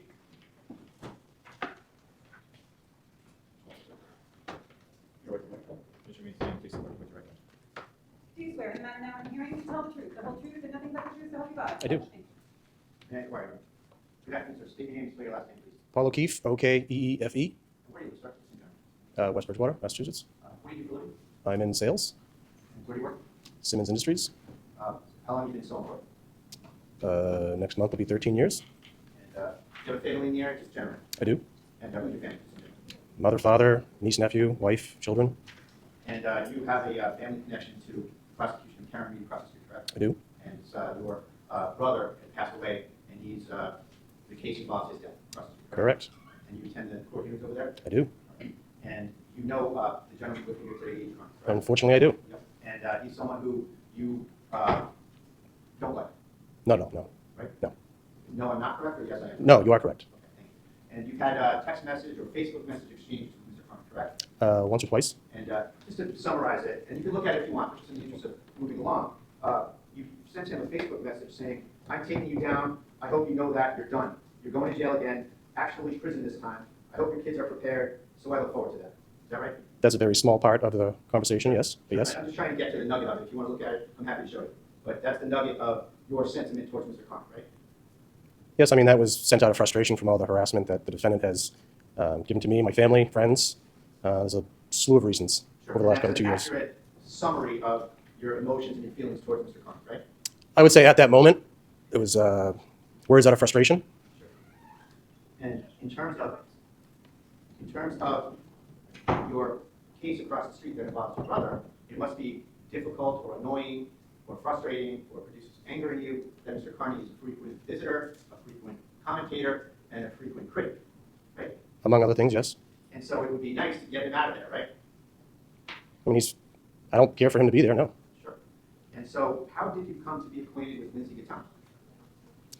How did I?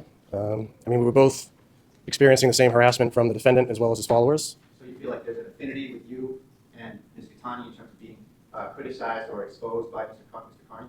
Harassed, I would say. So back to my question, when did you meet Ms. 𝗃𝗃? When did I meet her? It would have been the day that the defendant was removed from court across the street, back in February 2024.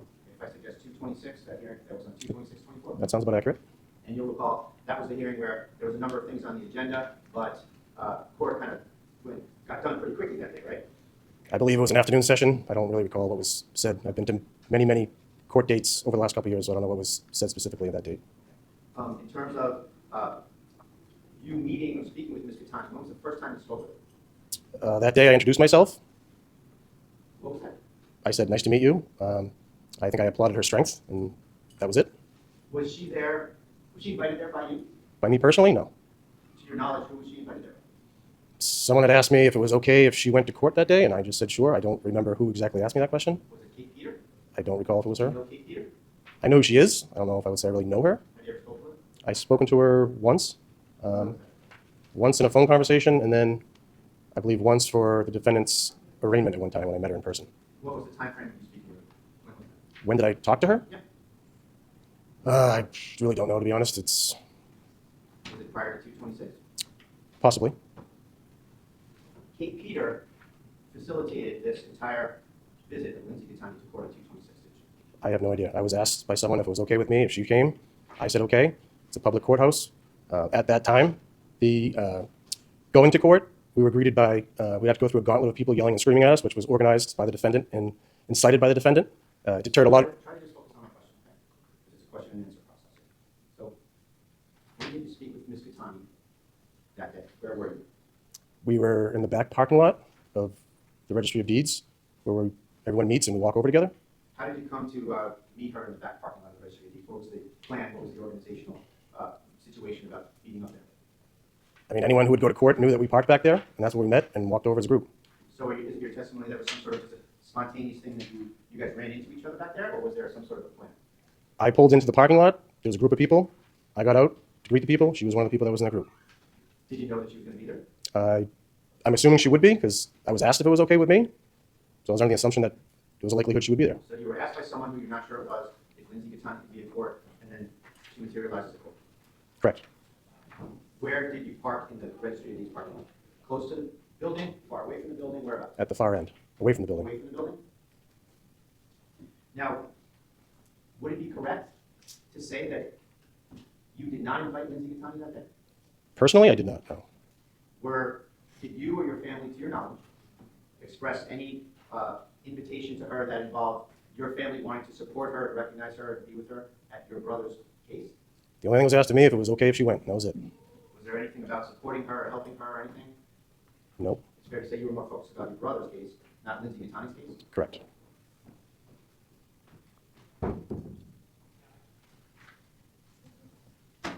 Did you walk in with Mrs. 𝗃𝗃? I believe the group that met in the parking lot all walked in together, yes. Did you know that she had a restraining order against Mr. Kearney at the time? I believe I did, yes. Were you trying to use Ms. 𝗃𝗃𝗃 to evict Mr. Kearney from the courthouse? Was I personally? No. Was your family doing that? No. Who was doing it? I'm sorry? Sustained, you don't have. Yes, I thought so. All right, thank you. So just coincidentally, on the first time you met Ms. 𝗃𝗃𝗃, she had a restraining order against Mr. Kearney, right? That's correct. And she had it in her hand when she went in the courthouse, didn't she? I didn't see her with it. I think she was behind me. Did you see her with a piece of paper in her hand when she walked in? I did not. Did you see when she walked into the courthouse? Again, I think she was behind me. I didn't see her walk in, so Did you see her when she walked into the courtroom? no, because she sat behind me as well. Did you see her when she came in and sat behind you? No. Did you speak to her at all in the courtroom? No. Did you have an awareness that Mr. Kearney was in the courtroom on the other side of the aisle? Yes. Did you speak with him or see him or have any interactions with him? Not at that point. Later in the day. Did anyone ask you to invite Ms. 𝗃𝗃𝗃 to any hearings before Mr. Kearney got out of jail, such as January 5th or January 18th? That was the only time. Just when Mr. Kearney was out of jail and when Ms. 𝗃𝗃𝗃 had a restraining order, right? Correct. Did you speak with Jennifer McCabe that day at all? I don't believe so.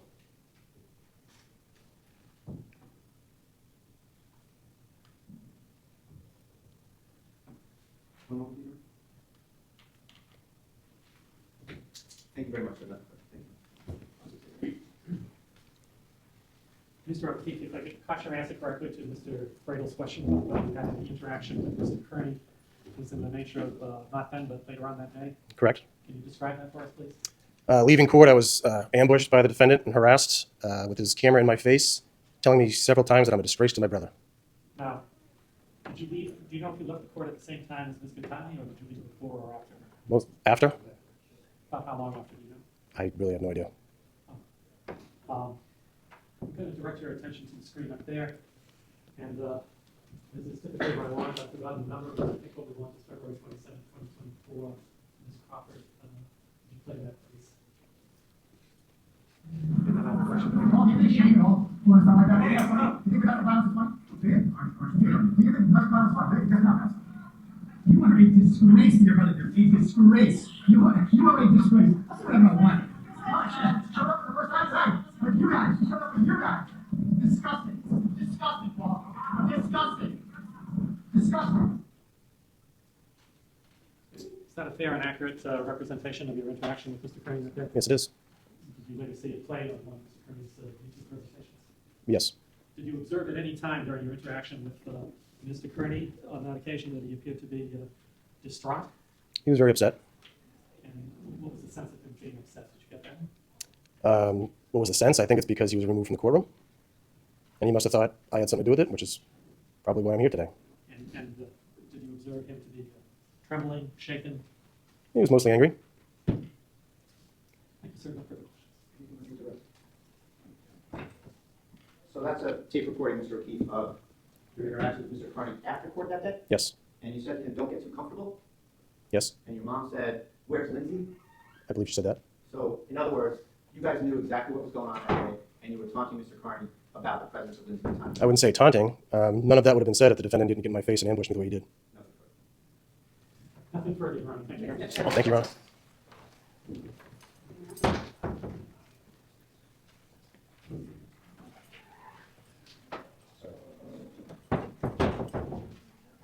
Jack Kearney.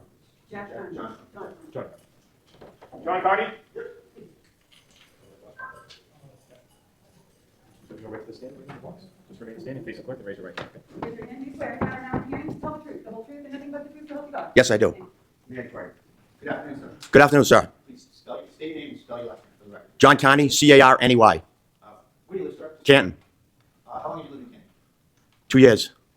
What do you do for a living? I'm retired. Just tell us about your family in general. I have 2 sisters, a brother. My mother lives in Norwood. What did you do for a living before you retired? I retired from the military when I came home from Iraq in 2006. What did you do in Iraq? I drove tractor trailers, hauling fuel. Have you taken an interest in the Karen Reed prosecution, in the Superior Court prosecution, and the Aidan Kearney cases as well? Yes, I have. And when did that interest start? Karen Reed, first day. Have you been following that matter? Yes. Do you attend court hearings and events in Dedham? Yes. Relative to that? How long have you been doing that? What, following it? Yeah. Oh, since the Any beginning. events? Since the beginning, yeah. Whenever I can. Sure. What, let's start that. Were you present on 2/26/24 across the street at the Superior Court for a Karen Reed hearing? Yes. And that day, were you outside the courthouse or were you inside, in the hearing? I was outside. What were you doing outside? What was your plan for the afternoon? Well, I was going to try and get in, and I couldn't get in, so I just stayed at the bottom of the steps there.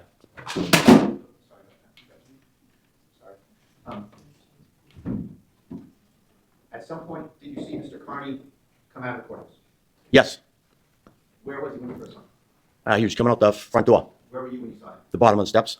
What did you see him do when he first came out?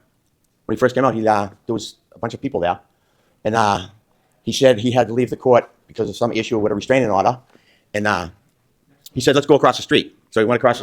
Okay. Did he do anything with his phone around that time? Not that I saw. What did he? Where did he go after he came out and said that? He said, "Let's go across the street to the registry of deeds." Did he speak with anybody in the hall, in the crosswalk? Yes. What did you see happen there? I heard him talk to a police officer that was in the middle of the road. I think he was directing traffic, and he said something to him about. So far, I'll go to the next question. Thank you. After you saw him go into the crosswalk, what happened? He talked to the police officer. Did you see what was said? I heard words, yes. What did you hear? He told him about that he had a restraining order. Some lady had it against him, and he had to be so much distance away from him. And the cop told him, "Go over there to the registry of deeds." Okay, you just gestured when you said that. Did the officer gesture? Yes. What happened? We just went over to the registry of deeds. Did Mr. Kearney go to where you saw the officer gesture? Yes. What happened after Mr. Kearney got up there? He started talking to us, and we were on the flat top there, the very top there, and he was talking to us. And then behind us, the people started coming out of Superior Court. Next question. What time approximately did people start coming out of Superior Court? I couldn't tell you. I don't know. How long after 2 o'clock would you say people started coming out of Superior Court? I don't know. Was it a long time period? Or No, it was short. It was short. What did you see in terms of people streaming out? How many people? There was a line of people. A lot of people or a little amount? There was a lot. Did they cover the front of the courthouse or did they only concentrate in one area of the courthouse? I'd say pretty much the front. Do you know someone named 𝗫𝗏𝗄𝗃 𝗃𝗏? I have never met the woman. Do you know who she is if you see her? Yes. Did you know on 226? Yes. Did you see her that day? Yes. Where did you see her go? In front of the courthouse. Where did she go? If you're standing in front of the courthouse, she went to the left towards Dedham Center. So was she going towards the Registry of Deeds building or away from the Registry of Deeds building? Away, heading to Dedham Center. Around the time that you saw her going towards Dedham Center, did you have an awareness of where Mr. Kearney was? Yes. Where was he? He was behind me. How far away? He was at the top of the stairs, closer to the building, and I was on the side. I went down the sidewalk to film. 20 feet. Did you hear Mr. Kearney say anything relative to that might have given you an indication that he knew that Ms. 𝗃𝗃𝗃 was there? No. Did you hear him say liar, liar? No. Did he say or do anything that made you think that he may have been aware of Ms. 𝗃𝗃𝗃 in the vicinity? No. I didn't hear anything. Thank you, sir.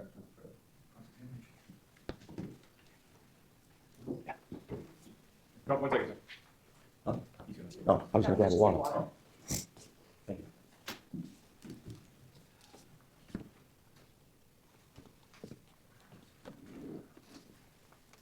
Connie, you said you saw a pickup near where you left off. You said you saw 𝗫𝗃𝗃𝗃 that day? Yes.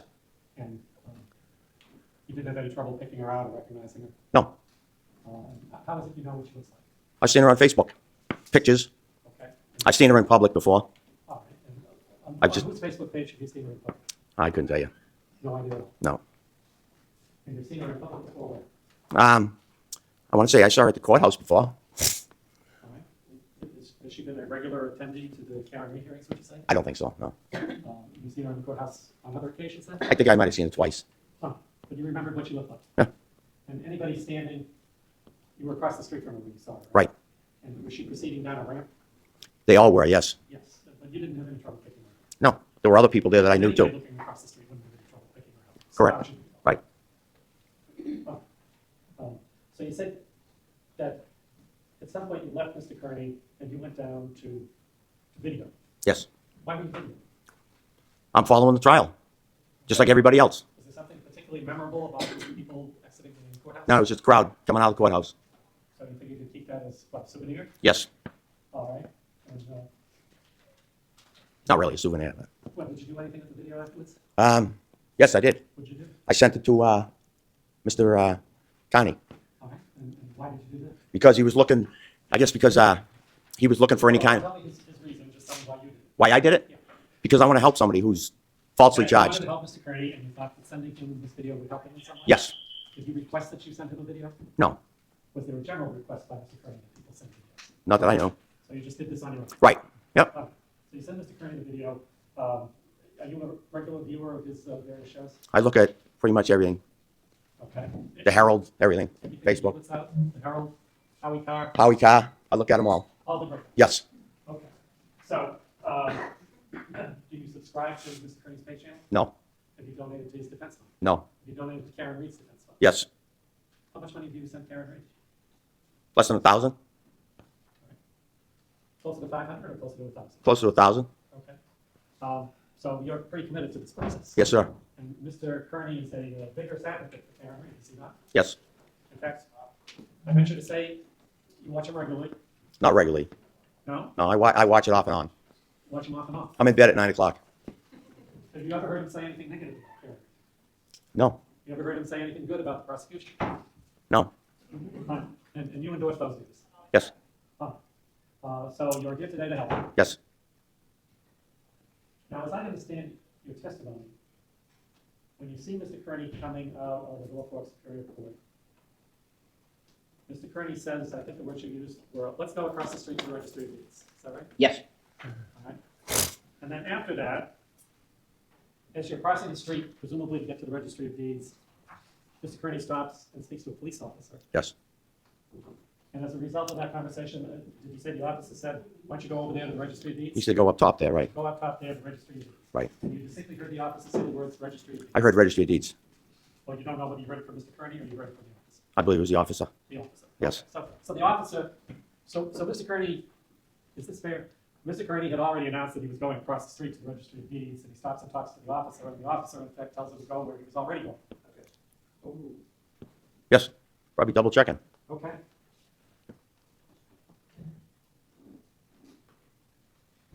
Mr. Kearney, you executed an affidavit in this case, did you not? Yes, sir. Is this it, or a photocopy of it? That's it? You signed it under the pains and penalties of perjury? Yes. And is it fair to say that you explained the events in this affidavit consistent with your testimony here today? That is, I can't even see it. well, let me read it to you, and you tell me if it sounds like I'm reading it correctly. And- Yes, Your Honor. If you could just ask the question, witness will answer. As long as you frame it as a question, Mr. Cosgrove, go right ahead. All right. Do you recall writing in your affidavit, Mr. Kearney said there were some issues with the restraining order, and he was going across the street of the registry of deeds to comply with the restraining order, and I, along with others in the crowd, followed Mr. Kearney across the street to the registry of deeds? Yes. And then the next thing, do you recall that the next thing you write was that while you were crossing the street, you saw Mr. Kearney speak to a police officer? Right. And then after you finish, there's some more there, but after you finish with that account, do you then say, we continue to cross the street to the registry of deeds? Right. Did you write this yourself, or did somebody write it for you? No, I didn't. It's all your own words. It's mine. All right. So the first sentence I notice says, I am of age and a resident of the Commonwealth of Massachusetts. Are those your words? Yes. Anybody revise your words or make any suggestions? No. It says resident, right? Yeah, it's Yeah. a resident. Yeah. You are a resident of Massachusetts. I am. Sure. Did you, at some time before, after, or during your writing of this affidavit, did you deliver it to Mr. Bradle's office? Did you mail it? Did you speak with someone? How did you get it to him? I talked to his paralegal. Oh. And after you talked to her, did you make arrangements to get it to her? Yes. And what were the arrangements? I believe, I had somebody email it, I believe. You think you emailed it? Yeah. Oh, did you say you served in Iraq, sir? I did, twice. Good for you. Thank you, sir. No further questions. No further. You may step down, sir. Oh, sir. Thank you.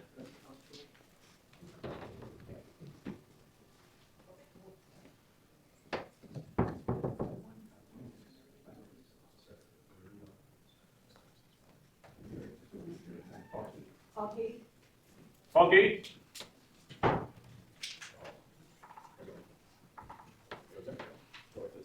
Just be so quick and raise your hand. Right hand, do you swear in the matter now in hearing to tell the truth, the whole truth, and nothing but the truth, so help you God? I do.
Good afternoon, sir. Please state your name and spell your last name. Paul Cady Jr., CADY. What do you do for a living, sir? Police officer. I think we get it, but, right. Police officer for the town of Dedham. How long have you been so? Sworn 2005, so about 20 years. I'm sorry, how long have you been with the deputy? About 20 years. And tell us a little about your educational background, training, et cetera. Sure. I went through the police academy, municipal police academy, graduated through that, and then after that I went to school, received my master's degree in criminal justice, and from there. Yeah. Now, have you, do you know who the gentleman with you today, Aidan Kearney? Yes. And have you met with him relative to a case that happened back in late February of 2024? Yes. Do you recall when you met with him? It was during one of my shifts when I was working in the station. And Mr. Kearney approached you with some video from the incident that that he wanted you to look at. Yes. How many videos did you look at with respect to Mr. Kearney? When he first came in, I'm not sure. I think overall it was around 3, but when he first came in, I don't know, because I know he sent some to me. How many videos ultimately did you look at relative to Mr. Kearney? At least 3. And they involved an incident from 2/26/24 that transpired outside of the Dedham, the North Superior Court. Correct. The building across the street, correct? Correct. And just in a nutshell, were those videos of people leaving the courthouse that day? Yes. Were you focused on some people leaving the courthouse that day? Yes. What were you asked to do in terms of looking at those videos that Mr. Kearney supplied? By Mr. Kearney. What did he want to invite your attention to on the videos? He had come in originally to report a false police report, and so he showed me the videos in his defense about how he didn't do it. So he was reporting what he was stating was false claims by Ms. 𝗃𝗃𝗃, Ms. Lindsay 𝗃𝗃𝗃. Yes. In terms of investigating that matter, did you look at the videotapes? I did. Were you able to ascertain whether or not Mr. Kearney is on any of those videos saying anything towards Ms. 𝗃𝗃𝗃 or at Ms. 𝗃𝗃𝗃? I was not able to know. Were the people that were making those videos to your investigation, to your ascertainment, near Mr. Kearney such that it would have appeared on the videos? Yes. When he told me he was, if that's where he was standing, then yes. And Mr. Kearney had brought it to your attention that there was a restraining order issued in the case, right? I believe so, yeah. And so that if there was any evidence that he was trying to communicate with Ms. 𝗃𝗃𝗃, that would have been a violation of the restraining order, right? Yes. And you were the investigating officer, you looked at all the body of video, and you were able to find no information consistent with any restraining order violation, correct? Correct. Nothing further.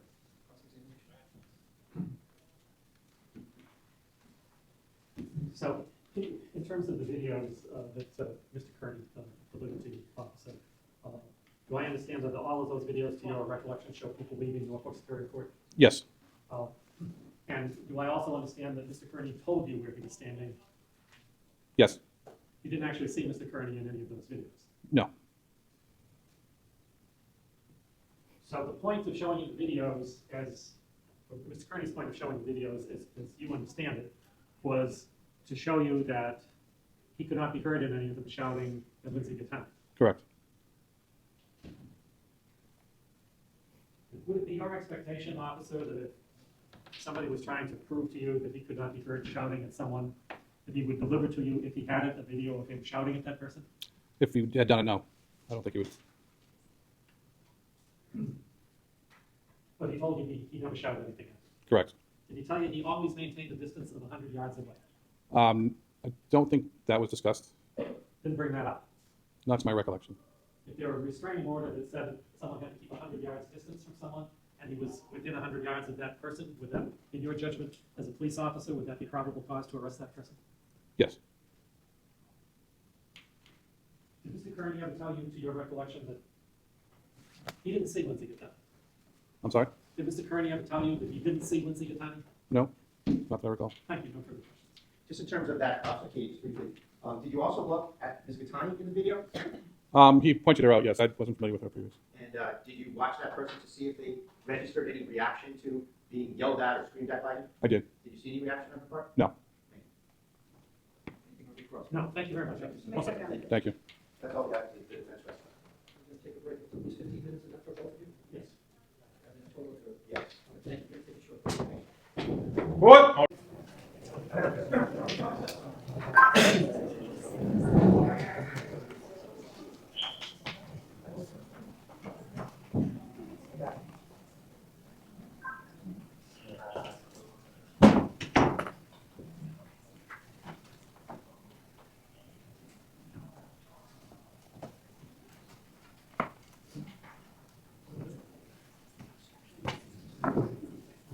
rise, please.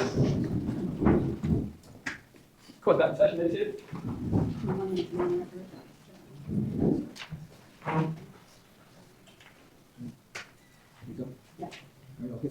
Thank you very much, Your Honor. May it please the court. Judge, Mr. Kearney did not violate this restraining order on 2/26/24, despite the best efforts of 𝗫𝗏𝗃 and her compatriots. The government, stated in legal terms, Your Honor, the government has certainly not proven this case beyond a reasonable doubt. And you're the fact finder, and we don't need to reiterate the standard because you apply it every day as a judge. That day, Ms. 𝗃𝗃 came into that courtroom wielding that restraining order like a sword, not using it as a shield. She was there for one purpose and one purpose only, and we know that from the circumstances. We know that Mr. Kearney had just gotten out of jail. We know that Ms. 𝗃𝗃 had the restraining order, and this was Mr. Kearney's first appearance back in the case after getting sent to jail on her charges of assault and battery in this court. She came in there, and she was ready with her restraining order for one purpose and one purpose only, not to be there for the Karen Reed hearing, but to evict Mr. Kearney, to try to cause a restraining order violation. And I appreciate the Commonwealth saying it. Mr. Kearney did the right thing, and he left. It was about 19 seconds, if you look at the video, and I know you have, 19 seconds between the time when 𝗃𝗃 went in the room and Mr. Kearney went out of there. He didn't say the F word to her. He didn't look at her. He didn't do anything. He didn't need a court officer just to get out of there. Those are all things that 𝗃𝗃 said happened. They are all completely belied by the video evidence. None of it happened. So that tells you everything you need to know about the credibility of 𝗃𝗃, Your Honor. She was there to evict him, and we also know that because of her own testimony about this bus situation. She claims that she variously, that she had to get her kids off the bus, that she had some other person getting the kids off the bus. Everything is just an ever-evolving story with her. And whenever she gets back into a corner, she brings up her children. And in this case, Your Honor, we know that she had to get home to get her kids off the bus at 3:10. So she was here not to sit around all afternoon and watch the 2-hour anticipated Karen Reed hearing. She was here to evict him from the courtroom and then get out of there because she had to get home to get her kids. She tells this ridiculous story that somebody else was going to get her kids off the bus. What responsible parent would have someone who the kids never met waiting for their kids at the bus stop? Oh, that's the rule number one that you tell your kids is you don't ever go to somebody that you don't know. And I think that's a complete fabrication, after the fact concoction of a story, Your Honor. Yet another one of those. So in this case, Judge, Mr. Kearney leaves immediately. He does the right thing. He goes to the government. And this is a significant legal fact, Your Honor. He went to the police and he said, where do I go? I have a restraining order. You have it on tape. You saw what happened. That never happened. We have it here. He recorded the conversation. He was live streaming. And the officer said, go over there. Gestured up to the registry. Go over there for now, actually, is the full quote. He goes to the registry. He hangs out as far up against the building as he can get. He's waiting for further action. He's waiting to report things to the officer. Why? Because of the Frank Keegan situation, which you saw in chambers. He knows what this person is capable of. And he's in the middle of it. She just chased him into his place of work, into the courtroom. He leaves, does the right thing. He goes outside and he wants it documented. He doesn't want to disappear and run into her. He doesn't know what she's capable of. He probably doesn't even quite have a rational appreciation for what she can and can't do because she's already sent him to jail for 60 days. He just gets out and she's trying to get him right back to jail, walking around with that restraining order, showing up to places she has no business being at, showing up to get him in trouble just 3 days after he just gets out of jail. He's shaking, he's angry, he's scared, he's upset, he has anxiety. He's trying to get away from her, so he goes to the representative of the government, of the policeman, and says, here's the situation, 100 yards, where should I go? He gets sent up there.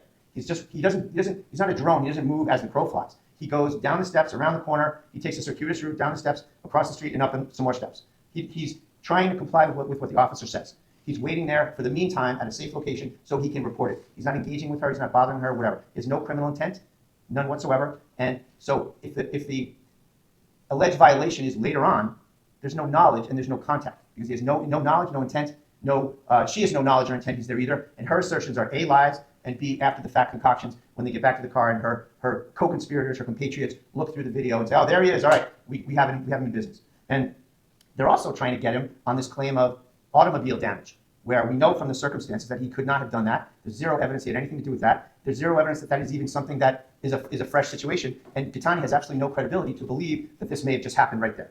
We don't know when that happened. There's no evidence. There's no fresh damage. There's nothing to that. So they're trying to get him on this phony motor vehicle thing. They're trying to get him on this setup of a restraining order violation, Your Honor. So all of this occurs, and Mr. Kearney is live streaming the whole time, meaning he's talking into his phone. He has his phone up. He's upset about what happened. He's reporting about what just happened to him. Meanwhile, the hearing ends early. Everyone streams out. You see the video. It covers the whole front of the Superior Court. So many people have black coats on. The women, black coats, black hair, black sunglasses. You look, it's a sea of people. It's reasonable and likely and probable, and it did happen, that Kearney was live streaming and looking around and didn't see 𝗃𝗃. 𝗃𝗃 registers no perception of Mr. Kearney. 𝗃𝗃's walking along. 𝗃𝗃 never once gestures. There's never one bit of looking, pointing, call 911, telling her friends, nothing about Mr. Kearney being there. She doesn't see him. He doesn't see her. That's no contact, Your Honor. At a bare minimum, the government doesn't come anywhere near proving the case beyond a reasonable doubt that there was contact. And they have to have knowledge to have contact, Your Honor. 𝗬𝗂𝗃 went out of the courthouse and was walking away from the building, Your Honor. She was walking away towards Dedham Center, and then she turns and she's walking away towards the parking lot. So even if there was intentional contact, which there wasn't, she was walking away. And so whenever there's accidental contact, you can't just beam yourself up to be automatically, immediately 100 yards away. If you see the person leaving, they're leaving. The situation is getting to where it needs to be. And he has a due process right that there would be time that elapses for him to get into compliance. And if she's leaving the scene, compliance is being effectuated. It can't be something that's instantaneous. And of course, Your Honor, the most important thing about this is that 𝗬𝗃𝗃 goes to his orbit, not once when she goes to the courtroom, but twice when she goes outside. Mr. Kearney has no idea what's going on. The hearing was prematurely over. Everyone anticipated a long hearing, and Mr. Kearney wanted to report it to the police. He didn't get that chance because everyone streamed out, and the officer was already busy directing traffic in the walkway. So that's the entire factual scenario, Your Honor, where you see cases that come through here every day with respect to restraining orders, where people are trying to get to someone, trying to knock on someone's door, trying to show up at their work, trying to bother them. This case is the exact opposite, Your Honor. Mr. Kearney is trying to get out of here. He doesn't want anything to do with her. He's got, obviously, from his anxiety and his upset, he's got some major post-traumatic stress disorder from this woman. And he doesn't want anything to do with her. And she is trying to effectuate this violation. She's trying to chase him down, just like she did to Frank Meaghan, to get him arrested. That's what she does. She's not a person of good character. She's not a person of honesty. She's a person who strives on chaos and trouble and harm. And that's what's before you, Your Honor. And the last thing I want to suggest, Judge, is that imagine a scenario where this kind of conduct is rewarded by a court, is implicitly allowed to be a restraining order violation. What a message to send to people with restraining orders, that you can use it as a sword. Go find the guy and create a situation. And that's what 𝗫𝗏𝗃 𝗃𝗃 did here today, Judge. That's what the evidence showed here today. So I ask that you find Mr. Kearney not guilty. Thank you. Well, the defense has done its best to make this trial about Ms. 𝗃𝗃𝗃's conduct rather than about the defendant's own conduct. But that is not the case. I don't know that I need to repeat the arguments I made to you, Your Honor, on the motion to direct a verdict about the Commonwealth having proven each and every element of its case. But I do want to review the evidence and suggest some inferences that you could fairly draw, and I would suggest you should draw, somewhat different from those suggested by Mr. 𝗏𝗏. I'd like to start with the restraining order itself. Can we have number 27 on the screen, please?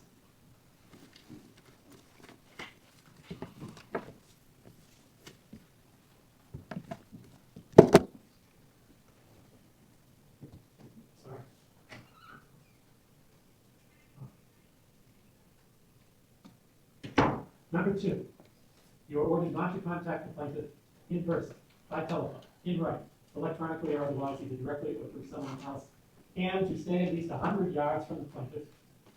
And these words are important, Your Honor.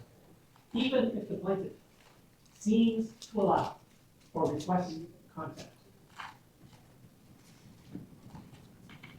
Mr. 𝗏𝗏 probably referred to the fact that Your Honor has seen these cases before, and I imagine that you have. How many times have you seen a case where someone is brought in on a violation of probation or a violation of a restraining order, and the defense is, Your Honor, she called me up. She invited me over to the house. She said it would be okay if I came over. And all that's true, but it's still a violation of the order. It's still a violation of the order. Only a judge can modify a no-contact order. Not, I think Mr. Kearney's words, I hope I'm quoting him correctly, were some meathead cop. I think he said you can't hide behind some meathead cop. But apparently, Mr. Kearney believes he can hide behind some cop. That a police officer, or at least Mr. Kearney's interpretation of what a police officer said, can modify a restraining order. And I suggest to Your Honor that if calling somebody up and specifically asking him and inducing him to violate a restraining order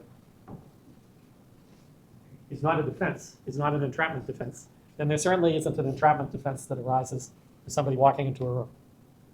In fact, we know what the law is with this sort of accidental contact. The law is the person is to leave and make prompt and reasonable efforts to bring himself in compliance with the order. The order is 100 yards. He started out fine. He got up and he left the courtroom. All he had to do, Your Honor, was keep walking and put 100 yards between him and Ms. 𝗃𝗃𝗃. But now we get the excuses, the alibis, the reasons why he never puts 100 yards between himself and 𝗵𝗀𝗃. Well, one is, I checked with the government. I did what the police officer directed me to do. Well, you heard the clip, and you heard the officer's testimony as to his perception of what happened. Mr. Kearney comes out and says, first thing he says is, I want to put this on record. Why does he want to put it on record? I suggest in light of both that comment and what you've seen in the rest of the trial, you could infer that Mr. Kearney wants to put it on record because he's setting up his alibi. He does not want to leave. He wants to stand there and make his live cast and denounce Lindsay Kearney and complain about how he was forced to leave that courtroom because he actually thinks it's his workplace. Well, you heard it from Mr. Bradel. I assume the defendant endorses that. It's just, Your Honor, it's just like a mechanic in his shop. Well, Your Honor might have reached the conclusion that it's a public building and that Ms. Kearney has every bit as much right to enter that public building and accompany her friends, whether old friends or newly made, as does the defendant. He talks to the police officer, and apparently, if we can believe the defendant's own witness, Mr. Kearney, the police officer fortuitously suggests him to go exactly where he already told Mr. Kearney he was going in. I'll walk across the street. I'll get 30, 40, let's be generous, 60. Oh, that's probably too generous. However many yards away, and that'll be good enough. You know, I left the courtroom. I have it on record now. The police officer countermanded the judge's order. I've got a defense. I'm fine. So what does he do then? Does he stay across the street where he was, quote, directed to go by the police officer? Who, by the way, testifies he doesn't know who he has the order against. He doesn't know who that person is. He thinks he gestured toward Pond Street, I believe it was, and the last he looked, Mr. Kearney is walking off in that direction. But Mr. Kearney says he's staying there because he wants to file that report. You might think his mind was on his live broadcast because that's what he's doing, not filing his report. And does he stay where he has been, quote, directed to go by the police officer? No. Does he even better get out of there, put 100 yards between himself and Mr. Kearney? No. Rather, he begins the process of following along when Ms. Kearney exits the courtroom among a bunch of people. So he starts out right in front of the courthouse building, and then there's a progression. Could I have photo 14, please? When Your Honor looks at these exhibits, you can see that as the crowd goes down the ramp, he moves a little off the steps and up to the right, on the cornice there, and then number 15. Now he's down on the ground in front of that tree, closer to across the street. And then number 16, please. Now he's moved further. He's got his camera up. He's supposedly terrified of what Ms. Kearney is doing. It doesn't occur to him that if she's trying to entrap him, that maybe the sensible thing to do is for him to get the heck out of there. But he seems to be photographed. Is he live streaming? Maybe. Is he looking at Ms. Kearney? Maybe. And we've heard all this stuff about the various witnesses that Mr. Bradel called today who immediately recognized Lindsay Kearney. And we know from Mr. Kearney's testimony, I think, that he picks her out right away standing across the street. He doesn't have any trouble seeing her. I think it was him that I asked, was there anything about her that would make anybody standing across the street difficult to pick her out? No. Very conspicuous. If there's anybody who has reason to know what Lindsay Kearney looks like, Your Honor, it's certainly the defendant. But his story is, well, I'm not sure what his story is. Is his story that he didn't move, or is his story that he did move, but he didn't see Ms. Kearney? Because Your Honor has just been told that it's reasonable that he didn't see her. Well, we have no testimony. Mr. Kearney's not compelled to testify. He has the same right of any citizen. But I suggest that nobody else can testify to what Mr. Kearney saw or didn't saw. So Your Honor is therefore compelled to rely on inferences. And what inferences should Your Honor draw that a person who is well familiar with Ms. Kearney and who is supposedly terrified that she is going to approach him and frame him and send him back to jail, and who follows her path as she walks down those steps? Oh, he didn't see her. He didn't notice. Well, was he terrified and paying close attention, or was he not? It can't be both. It can't be both. And frankly, whether he saw her or not at that point, he's never removed himself. He's never removed himself 100 yards from where he first saw her. Can we have 28, please?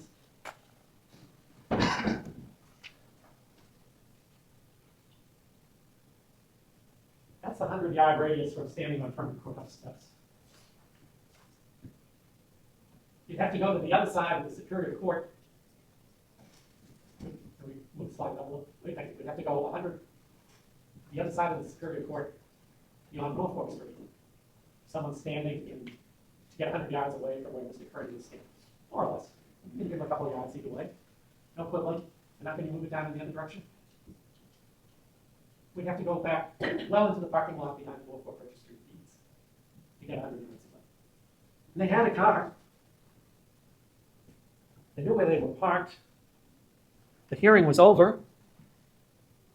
There doesn't seem to be anything particularly newsworthy about watching people file out of the courthouse. But Mr. Kearney was furious that he had been evicted from his place of work. And he was going to broadcast about that, and he was going to stay there. And who cares whether he got, at that point, within 100 yards of 𝗫𝗀𝗃𝗃 and violated the order, because he had his excuses all ready and set up. And by the way, I asked one of Mr. Kearney's witnesses, she wasn't much of a football fan, but she readily expressed the opinion that the difference between the front steps of the courthouse and where Mr. Kearney was standing, although I don't think she phrased it that way, I asked her the distance between there and the Registry of Deeds. Was it more or less than 100 yards? Oh, less than 100 yards. And she suggested to the court that she was absolutely right. Mr. 𝗏𝗏 says, well, there has to be a grace period. How long a grace period does he need? Is it a grace period to do a live broadcast? Is it a grace period to walk along parallel to 𝗫𝗀𝗃𝗃 and film her? No, he was upset, Your Honor, in part because 𝗫𝗀𝗃𝗃 was walking along behind Jennifer McCain, he suggested. And that meant he didn't quite dare approach and harass those witnesses and film himself heroically badgering them with questions that he pretended that he wanted to answer. That really annoyed him. And we saw that, Your Honor, when he called his very last witness in this case, Mr. O'Keefe. And by the way, 𝗫𝗀𝗃𝗃 had left them.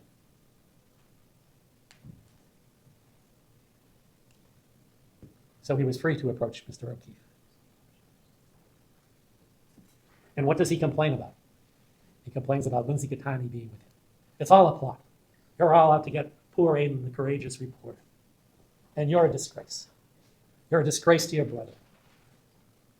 Somebody tries to interrupt him. He says, I'll say whatever I want. That's what he wanted to do. That's why he was so upset. And what he wanted to do when he walked out that courthouse door was get material for his harassment broadcast. And he was going to do that regardless of what the court order said. To hell with the court order. I've got my alibi lined up. And all this stuff, entrapment. She tries to entrap him.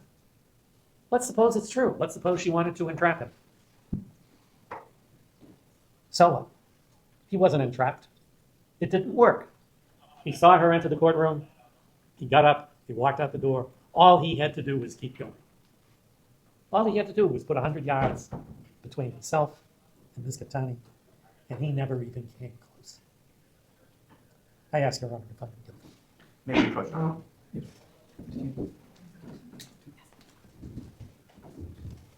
No, it's just to go to 2 now.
All rise. Let's enter the brief recess. You may be seated. Thank you. Quiet, please. What's back in session? You may be seated. The defendant remain standing, please. Thank you.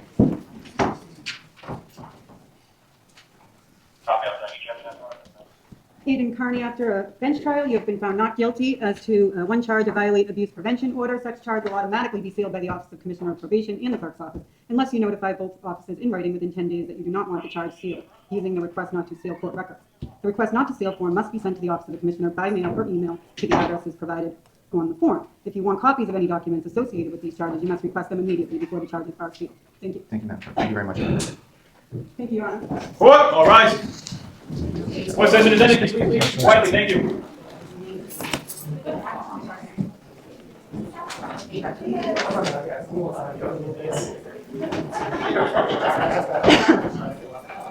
We'll see you outside.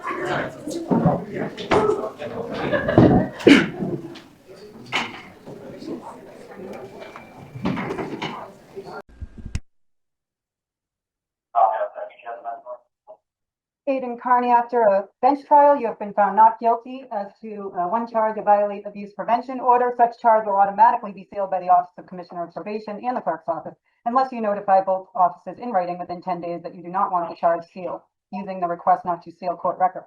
The request not to seal form must be sent to the Office of the Commissioner by mail or email to the addresses provided on the form. If you want copies of any documents associated with these charges, you must request them immediately before the charges are sealed. Thank you. Thank you, ma'am. Thank you very much. Thank you, Your Honor. Court, all rise. Oh, goodness. Court session is ended. Wow. That is not what I saw coming. I thought the argument was made. I thought it was clear he violated the order. I thought it was clear he stayed around. Oh, goodness, ladies and gentlemen. Goodness, an unexpected not guilty verdict after an extended 2-day trial for Aidan Turtleboy Kearney. Very surprising. I think a lot of people heard that evidence there, ladies and gentlemen. I think a lot of people really focused in on the evidence. And I think a lot of people were utterly baffled how Aidan Kearney remained in the area and yet somehow did not receive a guilty verdict on the judge trial. Oh, ladies and gentlemen, a very well presented case by Special Prosecutor Robert Cosgrove. A very interesting verdict. I don't think anyone saw that coming. Not at all.